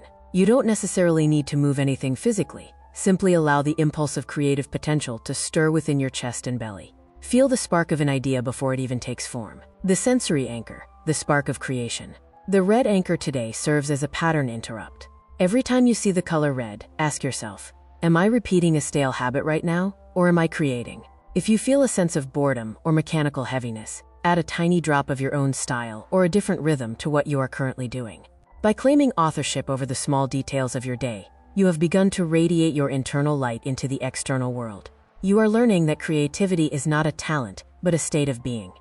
Tomorrow, we move from visual and environmental creativity to the power of voice and word. Before we proceed, consider how you most naturally express your creative essence today, visually, through order, cozy aesthetics, personal style, or photography. Verbally, through storytelling, beautiful messages, humor, or deep conversation. Atmospherically, through the curation of mood, music, and scents. Which of these avenues feels closest to your heart? Record your choice, and we will use it to ignite your vocal power tomorrow. Write down your notes, self-reflection, and anchor. Step 30. Building the sanctuary of the soul. Visual creation is more than just decoration. It is a powerful way to declare your presence to the world through harmony and beauty. When you organize and refine the space around you, you are simultaneously organizing and refining your internal states. Your inner advocate reminds you that creating hygge, or aesthetic comfort, is not a domestic chore. It is a creative act that nourishes your body and grants it a visceral sense of joy. When your eyes perceive a beauty that you designed, your abdomen relaxes, and your energy flows without obstruction. We treat your environment as a temple of your own making, where you serve as the head curator of your pleasure. The message of the day. Your space is an external manifestation of your soul. Every object you choose to keep or remove, every line of furniture, and every pool of light shapes your personal reality.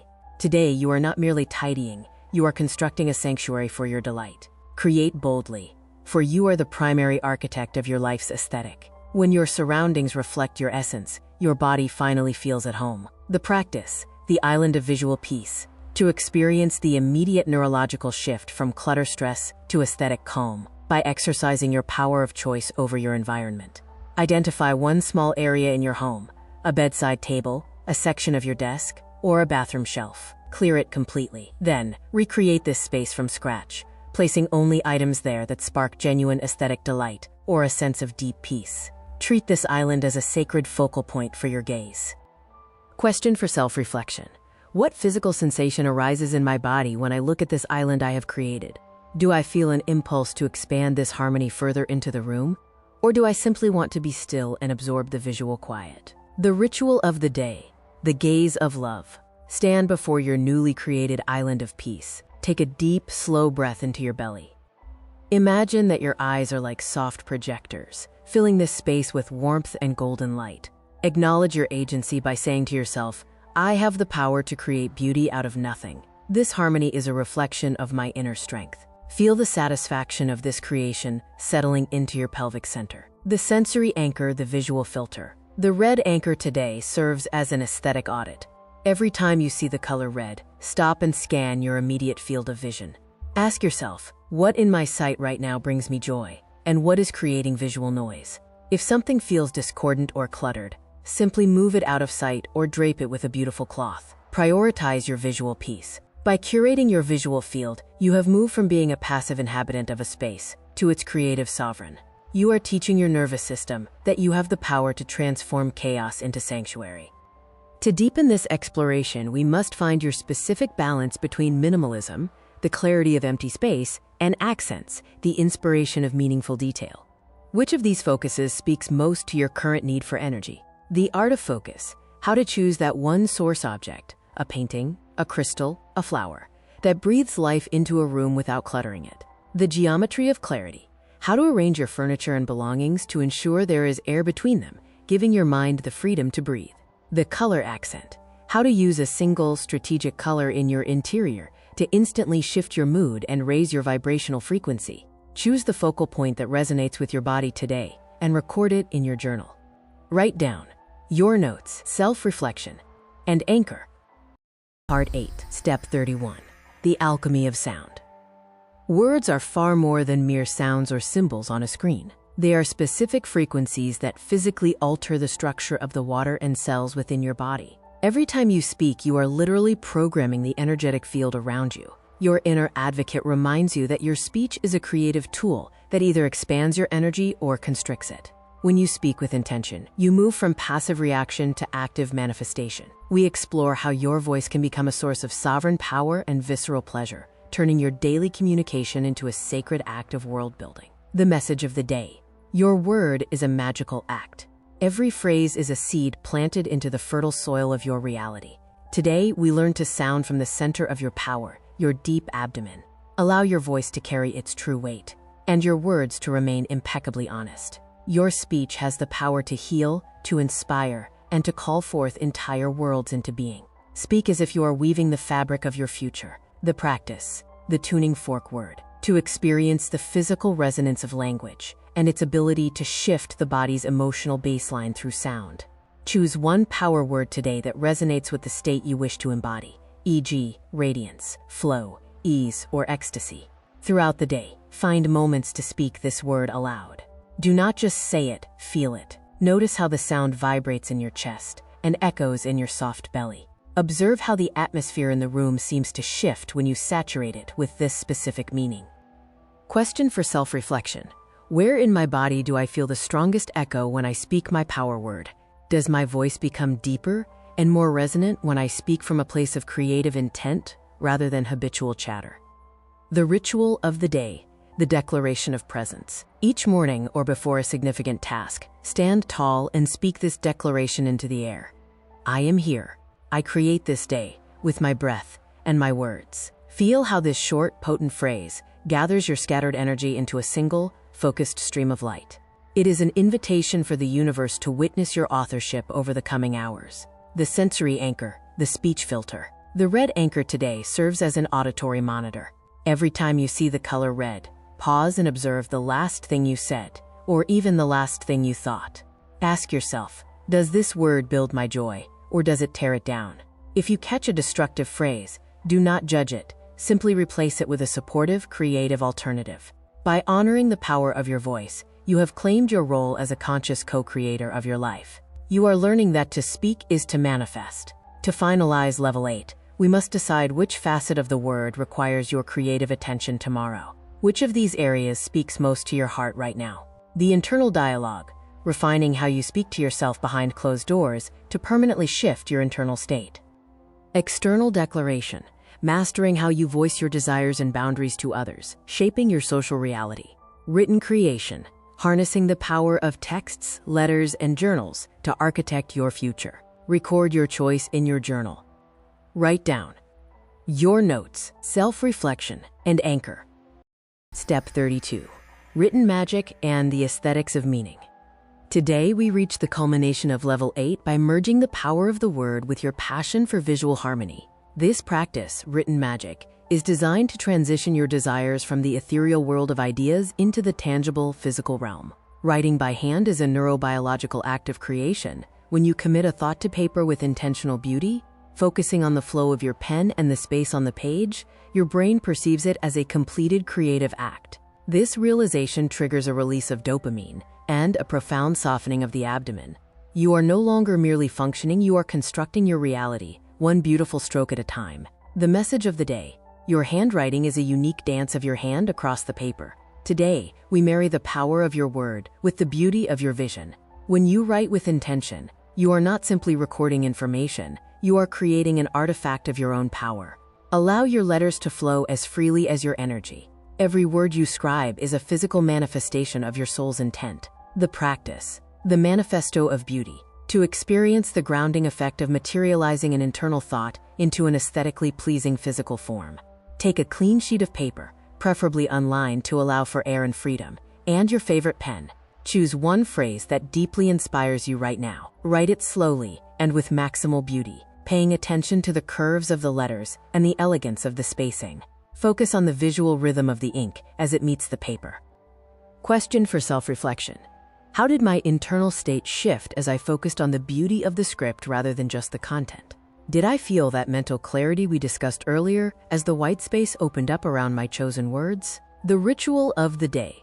The animating touch. Once you have finished writing, place the palm of your hand or your fingertips lightly over the words. Feel the texture of the paper and the faint raised trace of the ink. Close your eyes and visualize your energy flowing through your arm, into the paper, and out into the world through these words. Silently affirm, I create my reality with every action, every word, and every stroke of my hand. Feel the weight of this creative sovereignty in your center. The sensory anchor, the aesthetic audit. The red anchor today serves as a mindfulness trigger. Every time you see the color red, pause and ask yourself, am I creating something beautiful right now, even if only in my thoughts? Or am I merely functioning?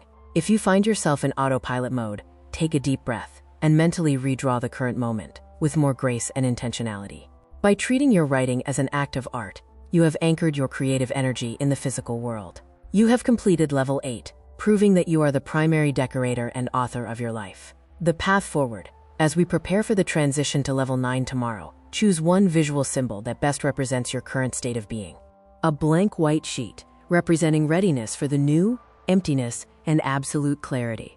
A vibrant flower in a vase, representing one strong, living accent of life within a calm, orderly space. A golden thread, representing the unbreakable connection between your thoughts and your manifestations. Record your chosen symbol in your journal using your most beautiful handwriting. This symbol will be the bridge to your next level of transformation. Write down your notes, self-reflection, and anchor. Part 8. The practices makes everything perfect. Level 9. Relational resonance. We have arrived at a profound and beautiful stage of your transformation. Until now, we have focused on tuning the instrument, awakening your body, mastering your breath, softening your abdomen, and establishing your boundaries. Now that your internal vessel is overflowing, we explore how this energy radiates in contact with others. Orgasmicness in relationships is not merely about intimacy. It is about the art of sincerity, the ability to empathize deeply while remaining anchored in your own source. We begin with the foundation of all connections: presence. Often, we are physically next to our loved ones, while our minds are miles away. By returning to the here and now and using your soft abdomen as an anchor, you create a subconscious field of safety. Your inner stillness becomes a quiet harbor, where love can flow without obstruction. Step 33. The gift of presence being the quiet harbor. The most precious gift you can offer another human being is your full, undivided presence. When you look at a loved one from a state of internal silence and softness, you create a sacred space where connection can breathe. Today, we practice the art of being 100% here. Your presence is the bridge over which love travels. Keep it clear, keep it open, and keep it soft. The practice, the gaze from the heart. To shift the dynamic of a conversation from a mechanical exchange of information to a soulful, energetic connection.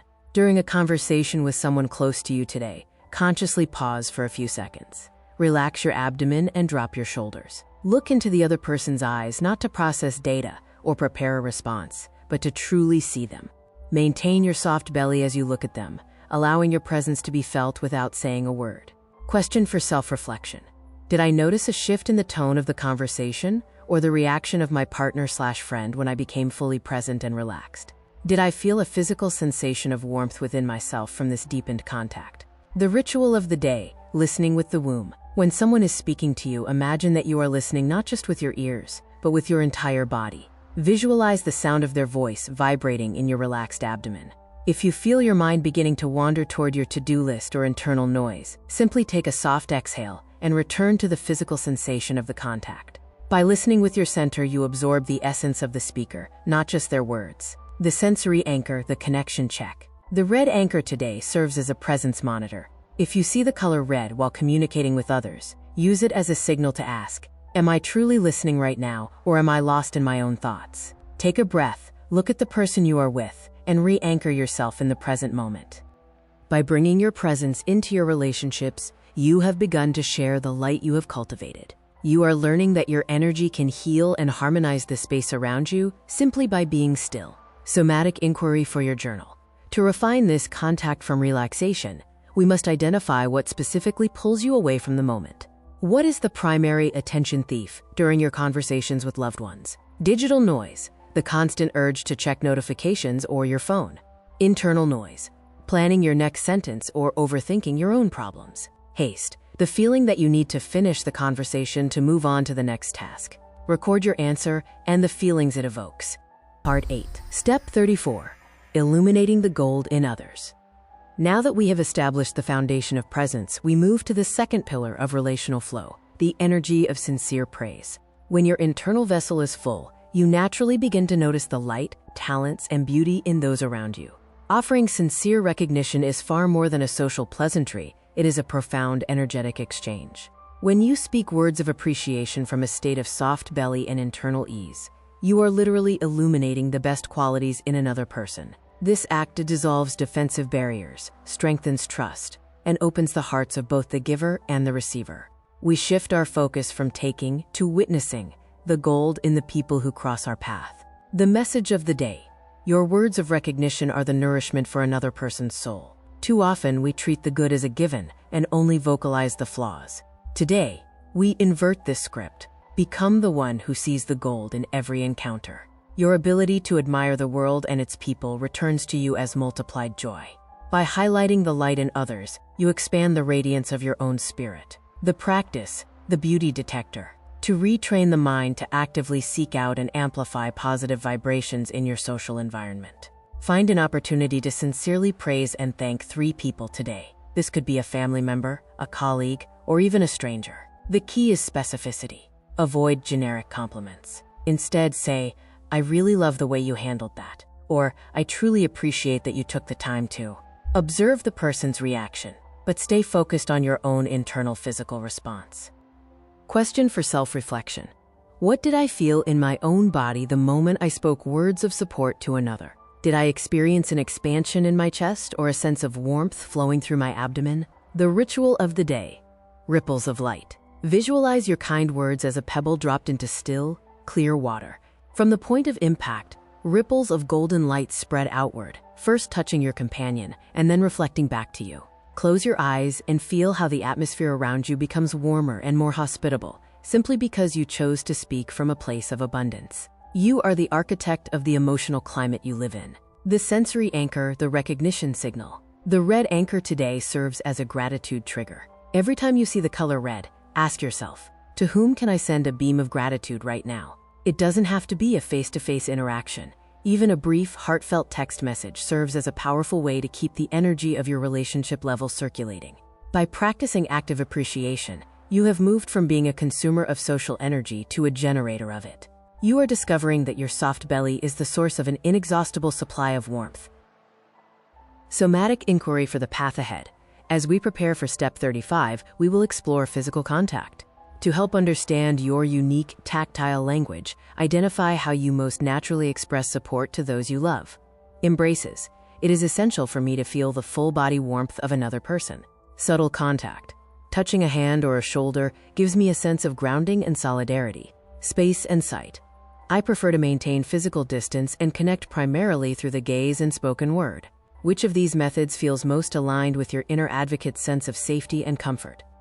Write down your notes, self-reflection, and anchor. Step 35. The language of pure energy.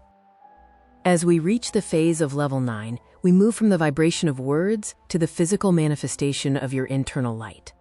After mastering the art of presence and the power of praise, we now explore how your body exchanges warmth and solidarity with the world. Touch is the most ancient and honest language of humanity. It leaves no room for falsehood.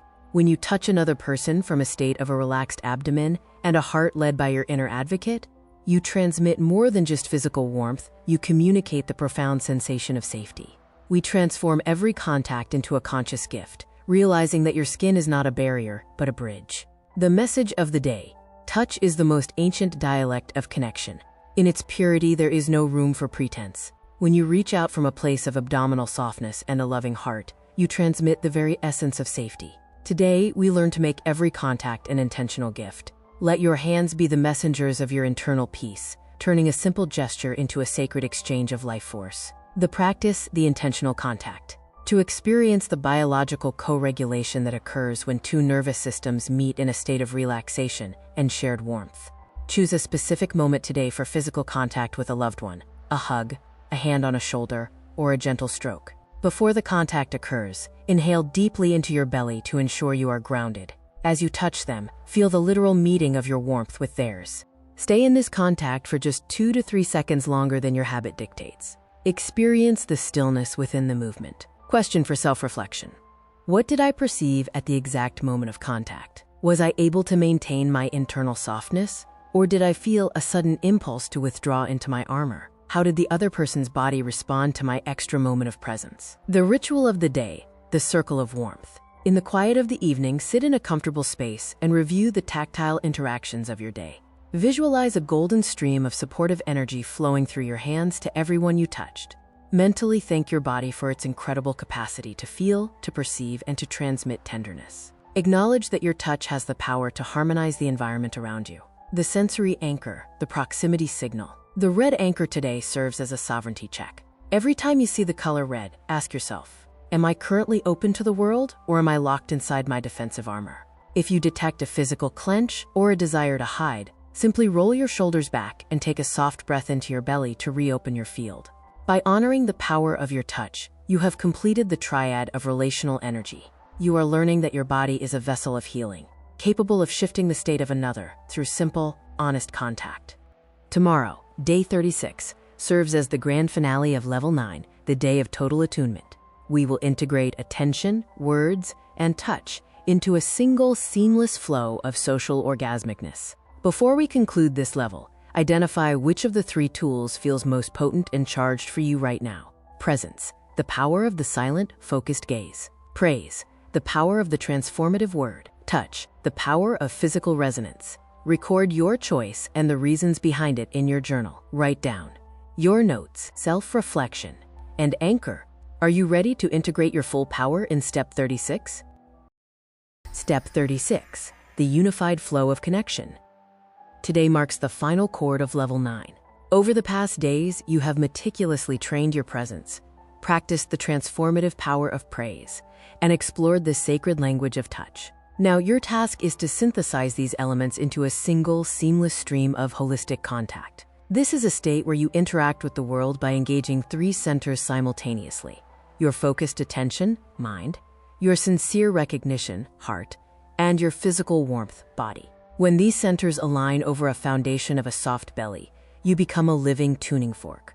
Your frequency begins to harmonize the environment around you, inviting others to drop their defenses and meet you in a space of authentic radiance. The message of the day: you are the conductor of the energetic symphony around you. When you choose to be sincere and open, you implicitly grant permission for everyone else to be the same. Today, do not separate your words from your feelings. Let your gaze be warm, your words be honest, and your touch be intentional. As you move through this day, witness how the world begins to resonate with your internal clarity. You are not just communicating, you are creating a field of love. The practice, the grand attunement, to experience the peak of relational energy by integrating all sensory and emotional tools into one 5-minute encounter. Choose one person, or even a beloved pet, with whom you will engage in total contact for 5 minutes. Look, maintain gentle, present eye contact. Speak. Offer a specific word of gratitude or a sincere compliment. Touch. Initiate a warm embrace or a gentle touch on the hand/shoulder.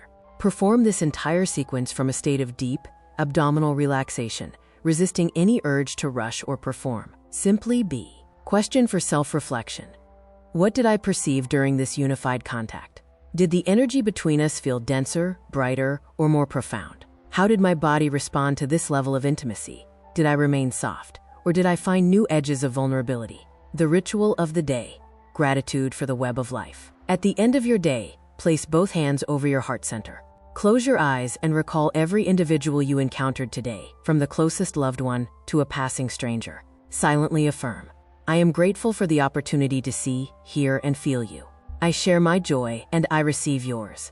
Visualize a web of light connecting your heart to theirs, acknowledging that your individual glow is part of a much larger, beautiful tapestry of human connection. The sensory anchor, the flow check. The red anchor today serves as your final level audit. Every time you see the color red, ask yourself: am I currently transmitting love or fear? Am I open or contracted? If you feel even a micro contraction, take a deep breath, soften your abdomen, and consciously choose to reopen your field. You have successfully completed level 9. You have traveled from the depths of your internal center to the hearts of others. You have proven that a woman in her power does not lose herself in others, she illuminates them. We now enter the final summit of our 40 steps journey. This is the level of total integration, where the I merges, merging with nature, experiencing the life force through the elements: air, water, earth. The inner sun, expanding your internal light to saturate the space around you. The dance of life, recognizing that your every action is a rhythmic contribution to the universe. Part 8. The practices makes everything perfect. Level 10. Manifesto of the new self. We have arrived at the summit of your transformation. This step initiates your return to the primal origins of your power. To embody true orgasmicness, one must eventually move beyond the individual I and synchronize with the rhythms of the planet itself. When you resonate with the elements, your internal energy aligns with the vast, ancient currents of the earth. This alignment provides an unshakable foundation and an inexhaustible source of vitality. You cease to be a lonely drop of water struggling against the tide. You remember that you are, and always have been, the entire ocean. Step 37. returning to the source. You are not a mere visitor on this planet. You are an intrinsic part of its living fabric. Your breath is synchronized with the shifting winds, and your internal tides echo the pull of the moon. Today, allow yourself to dissolve into the sensations of the natural world. When you feel your unity with the elements, you realize that you are never alone. You are home, woven into the very majesty of existence. The practice, elemental communion. To bypass the analytical mind and achieve a direct somatic link with the physical life force of the earth. Choose one element to engage with consciously for at least 2 to 3 minutes. Approach this as a sacred meeting. Air. Step outside or open a window. Feel the movement of the air against your skin. Breathe as if you are inhaling the sky itself, allowing it to expand your chest and soften your belly. Water. When washing your hands or showering, focus entirely on the liquid structure of water, its silkiness, its temperature, and its flow. Visualize it, washing away the noise of the day. Earth. If possible, touch a living plant, lean against a tree, or simply stand still and feel the absolute solidity of the ground beneath your feet. Acknowledge the unwavering support of the earth. Question for self-reflection. Which element triggered the most vivid physical response in my body today? Did I feel my internal pace slow down to match the rhythm of the earth, or did I feel a surge of power from this connection? The ritual of the day. The breath of the universe. Stand or sit comfortably and take a deep, expansive breath. Visualize that you are inhaling not just oxygen, but the collective energy of everything alive, the forests, the seas, and the stars. As you exhale, imagine your internal light expanding outward, traveling past the walls of your room to touch the trees, the birds, and the clouds. Silently affirm, I am home. I am a vital part of this vast grandeur. Feel your boundaries soften as you merge with the horizon. The sensory anchor, the natural radar. The red anchor today serves as a grounding signal. Every time you see the color red, it is a reminder to ask, where are my thoughts right now? Am I in my head or in the world? Immediately return to your body and notice the element currently surrounding you. Feel the temperature of the air, the weight of the chair, or the light in the room. By consciously merging with the elements, you have anchored your soft abdomen in the ultimate security of nature. You are learning that the world is not something to be managed, but something to be experienced. Write down your notes, self-reflection, and anchor. Step 38. The inner sun. Choosing the element of fire is a profound commitment to the energy of transformation. As we near the end of our journey, we utilize the essence of fire, warmth, passion, purification, and illumination to ignite your internal state and allow it to radiate outward. Fire teaches us that a woman in her power does not simply burn out. She glows with a steady, enduring brilliance that warms everything in her presence. We move from being observers of light to becoming the source itself. By aligning with this element, you incinerate the last vestiges of doubt, leaving behind only your pure, radiant essence. The message of the day. Deep within you burns an unquenchable flame, the true source of your life force and inspiration. Today, you do not merely watch the fire, you become it. Allow this golden light to saturate every cell of your body, burning away the shadows of hesitation and leaving only your radiant core. Your warmth is a gift to the world. When you shine, you give others permission to find their own light. You are the sun of your own universe. The practice, the inner sun, to somatically connect with the quality of heat as a symbol of life force and creative power. Find an opportunity to physically or mentally connect with the element of fire today. Choose the method that resonates with your current energy. Living flame. Light a candle and gaze into the flame for 1 to 2 minutes. Visualize this warmth entering your body through your eyes and settling in your solar plexus. Solar contact. Step into the sunlight or catch its rays through a window. Feel the literal heat of the sun warming your skin and imagine it recharging your internal battery. Internal heat. During a moment of movement or deep breathing, focus on the heat generated in the center of your abdomen. Feel it spread like liquid gold to your extremities. Question for self-reflection. In which part of my body do I feel my inner sun most intensely right now? How does my state of mind shift when I visualize this warmth radiating through my skin and illuminating the space around me? The ritual of the day. Radiance from the center. Sit comfortably and place your hand over your solar plexus, the area just above your navel. Visualize a small but incredibly bright spark residing there. With every inhale, see this spark grow larger and warmer.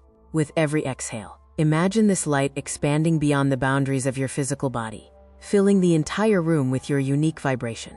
Silently affirm, I am light. I shine. I warm the world around me. Feel the immense power of a woman who is no longer afraid of her own brilliance. The sensory anchor, the spark of life. The red anchor today serves as your vitality igniter. Every time you see the color red, ask yourself, is my fire burning bright, or is it merely smoldering? Take a deep, expansive breath, straighten your spine, and feel a fresh spark of joy and power ignite within your chest. By embracing your inner fire, you have transformed your soft abdomen into a furnace of creative energy. You are now standing at the threshold of the finale. There are only 2 steps remaining to anchor this state of absolute unity. To ensure your penultimate day is as inspiring as possible, choose the final form of your radiance, the dance of life. If you wish to experience this unity through movement, rhythm, and the celebration of your body's flow, quiet grandeur, anchor a state of silent, profound, and deep connection with all that exists. Which of these paths feels like home to you?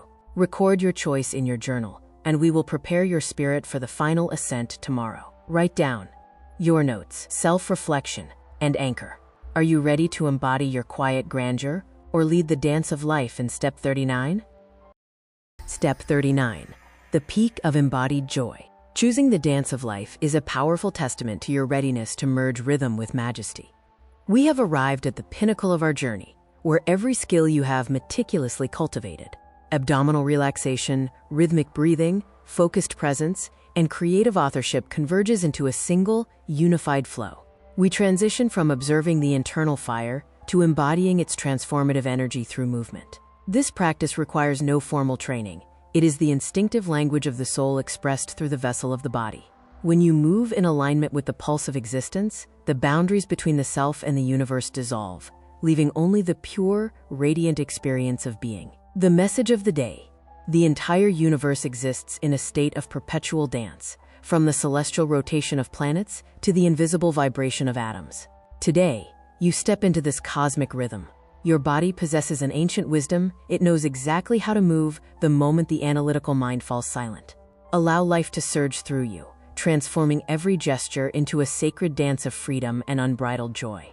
You are the rhythm, and the rhythm is you. The practice, the flow improvisation.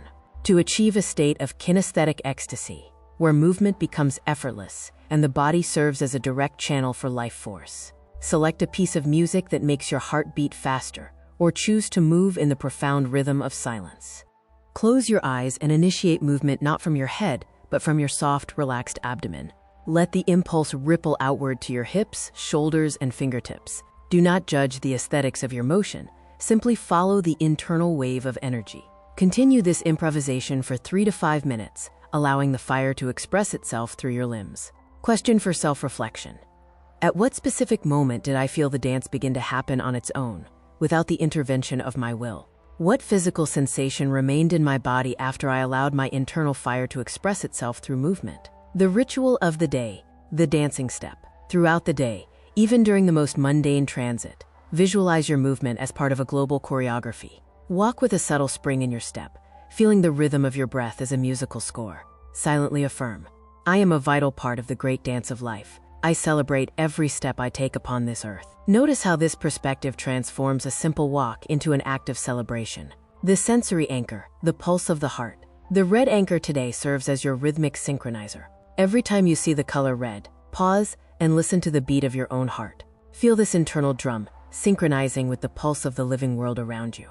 Make one fluid, graceful movement with your shoulders or hands to confirm your active participation in the universal dance. By dancing your truth, you have integrated 40 steps of wisdom into a living, breathing reality. You have moved from a state of learning to a state of being. You are now standing at the threshold of your final day. Tomorrow is Step 40, the day of total integration and the celebration of your magnificent journey. To prepare for this final chord, look back over the past days. What is the one word or one core feeling that best describes your state right now? Take your pen and, using your most beautiful, intentional handwriting, record this word in your journal. Let the ink anchor this state in your memory forever. Write down your notes, self-reflection, and anchor. Are you ready to step into the fullness of your radiance for our final day together? Part 8, Step 40, the Grand Integration. Congratulations, you have ascended to the summit of your 40 steps transformation. Today is the day of total integration, You have traveled an extraordinary path, from the first drop of water on your skin and the awakening of your soft abdomen to the mastery of your boundaries, the reclamation of your creative voice, and the final ignition of your internal fire. Today, we do not simply finish a course, we anchor a permanent state of being. All 10 levels of wisdom now reside in your cellular memory. You no longer need to strive for pleasure or work at being radiant. It has become your natural frequency. Today is for celebration and the sealing of your sovereign power. The message of the day: you are both a completed masterpiece and an eternal process of creation. The wisdom of these 40 steps now pulses within your cells, integrated and alive. You do not need to try to be radiant. Radiance is your fundamental nature. You simply celebrate your presence in this world. Lean into your depth, trust your softness, and shine from the very core of your being. You are home, the practice, the final synthesis. To codify your 40-day experience into a personal power package that allows for an instantaneous return to this state of flow at any moment in the future. To formulate your final manifest of radiance, reflect on these 3 pillars of your journey and record your insights. The somatic anchor. Which physical sensation became your most valuable discovery? E.g., the warmth in my lower belly, or the spaciousness in my shoulders. The word of power. If your new state of being were a single word, what would it be? This word is your master key to unlock this flow instantly. The eternal flame. How will you sustain this glow in your daily life? Choose one practice from our steps that you commit to as your permanent daily ritual. Question for self-reflection. As I look at the woman I have become today, what is my greatest victory over my inner critic? How does it feel to finally stand on my own side? The ritual of the day, the seal of radiance. Stand before a mirror and look deeply into your own eyes. Place one hand on your heart and the other on your soft abdomen. Take a deep, resonant breath, feeling the internal fire you ignited. Speak your word of power aloud. Offer yourself a smile of true recognition and triumph. You have performed a colossal work of self-reclamation. Now take your journal and read all your entries, desires, and practices aloud to yourself. Witness the evolution of your voice and the birth of the new woman standing before the mirror. The sensory anchor, the infinite light. The red anchor today is no longer a reminder to do, but a celebration of being. Every time you see the color red, let it remind you, I am the light.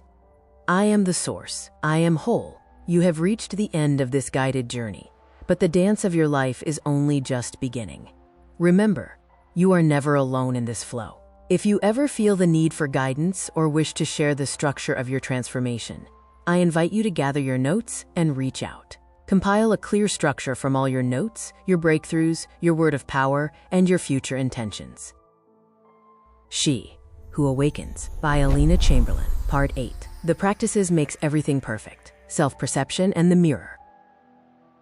This list of 100 questions is designed to guide you through your transformation by exploring self-perception, biological health, energetic blocks, and the reclamation of your sovereign power. 1.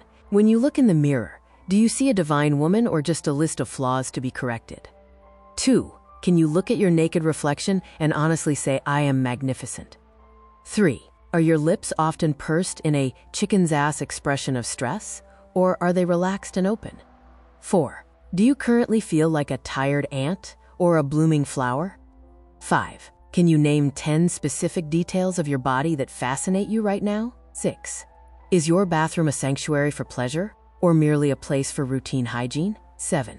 Do you allow yourself to stay under the shower just to feel the water? Or are you always in a rush? 8. Have you removed the visual garbage from your personal space that causes subconscious irritation? 9. Can you look at your breasts with admiration rather than judging their shape or size? 10. Does your presence feel heavy and tired, or light and buoyant? Breaking the analytical block. 11. Are you living in your head, analyzing/worrying, or in your body, feeling/sensing? 12. Is your movement through the world like a mechanical march or a fluid dance? 13. When was the last time you danced until you broke into a hormone-changing sweat? 14. Do you allow yourself to sound, hum, sing, or sigh when you are alone? 15. Does your abdomen feel like a clenched shield or a soft cradle? 16. Is your jaw frequently tight, reflecting a locked pelvic floor? 17. Can you breathe all the way down to the roots of your pelvis? 18. Have you identified the foreign voices, parents, Teachers, society, in your head? 19. Who owns the remote control to your internal radiance? You or someone else? 20. Are you a dostigator, hyperachiever, who has blocked her feminine space? Internal sovereignty and boundaries. 21. Does your inner critic or your inner advocate lead your internal dialogue? 22. Can you say no without offering a single excuse or apology? 23. Is your good girl archetype preventing you from experiencing true pleasure? 24. Have you identified the energy thieves in your current daily schedule? 25. Do you treat self-care as a ritual of devotion or a maintenance task? 26. When you cook, do you fill the ingredients with love or with irritation? 27. Is your sexual energy block active because your brain perceives a lack of safety? 28. Are you waiting for an external stimulus to activate your energy, or are you your own source? 29. Do you understand your internal seasons, spring, summer, autumn, winter, within your cycle? 30. Is your thyroid being silenced by your inability to speak your truth? The biological reactor, hormones in health. 31. Are your adrenals in workhorse mode, hijacking resources from your ovaries? 32. Have you experienced pregnenolone steal due to chronic anxiety or stress? 33. Do you know how to stimulate your upper centers, hypophysis/hypothalamus, through facial touch? 34. Can you find the pulse of life in a single drop of water or a piece of fruit? 35. How does your skin react to the cool glide of silk versus the warmth of wool? 36. Are you a scent huntress who uses aroma to shift her emotional state? 37. Can you distinguish the most distant sound in a room to reset your brain? 38. Is your pelvic floor elastic like silk or hard like a clenched fist?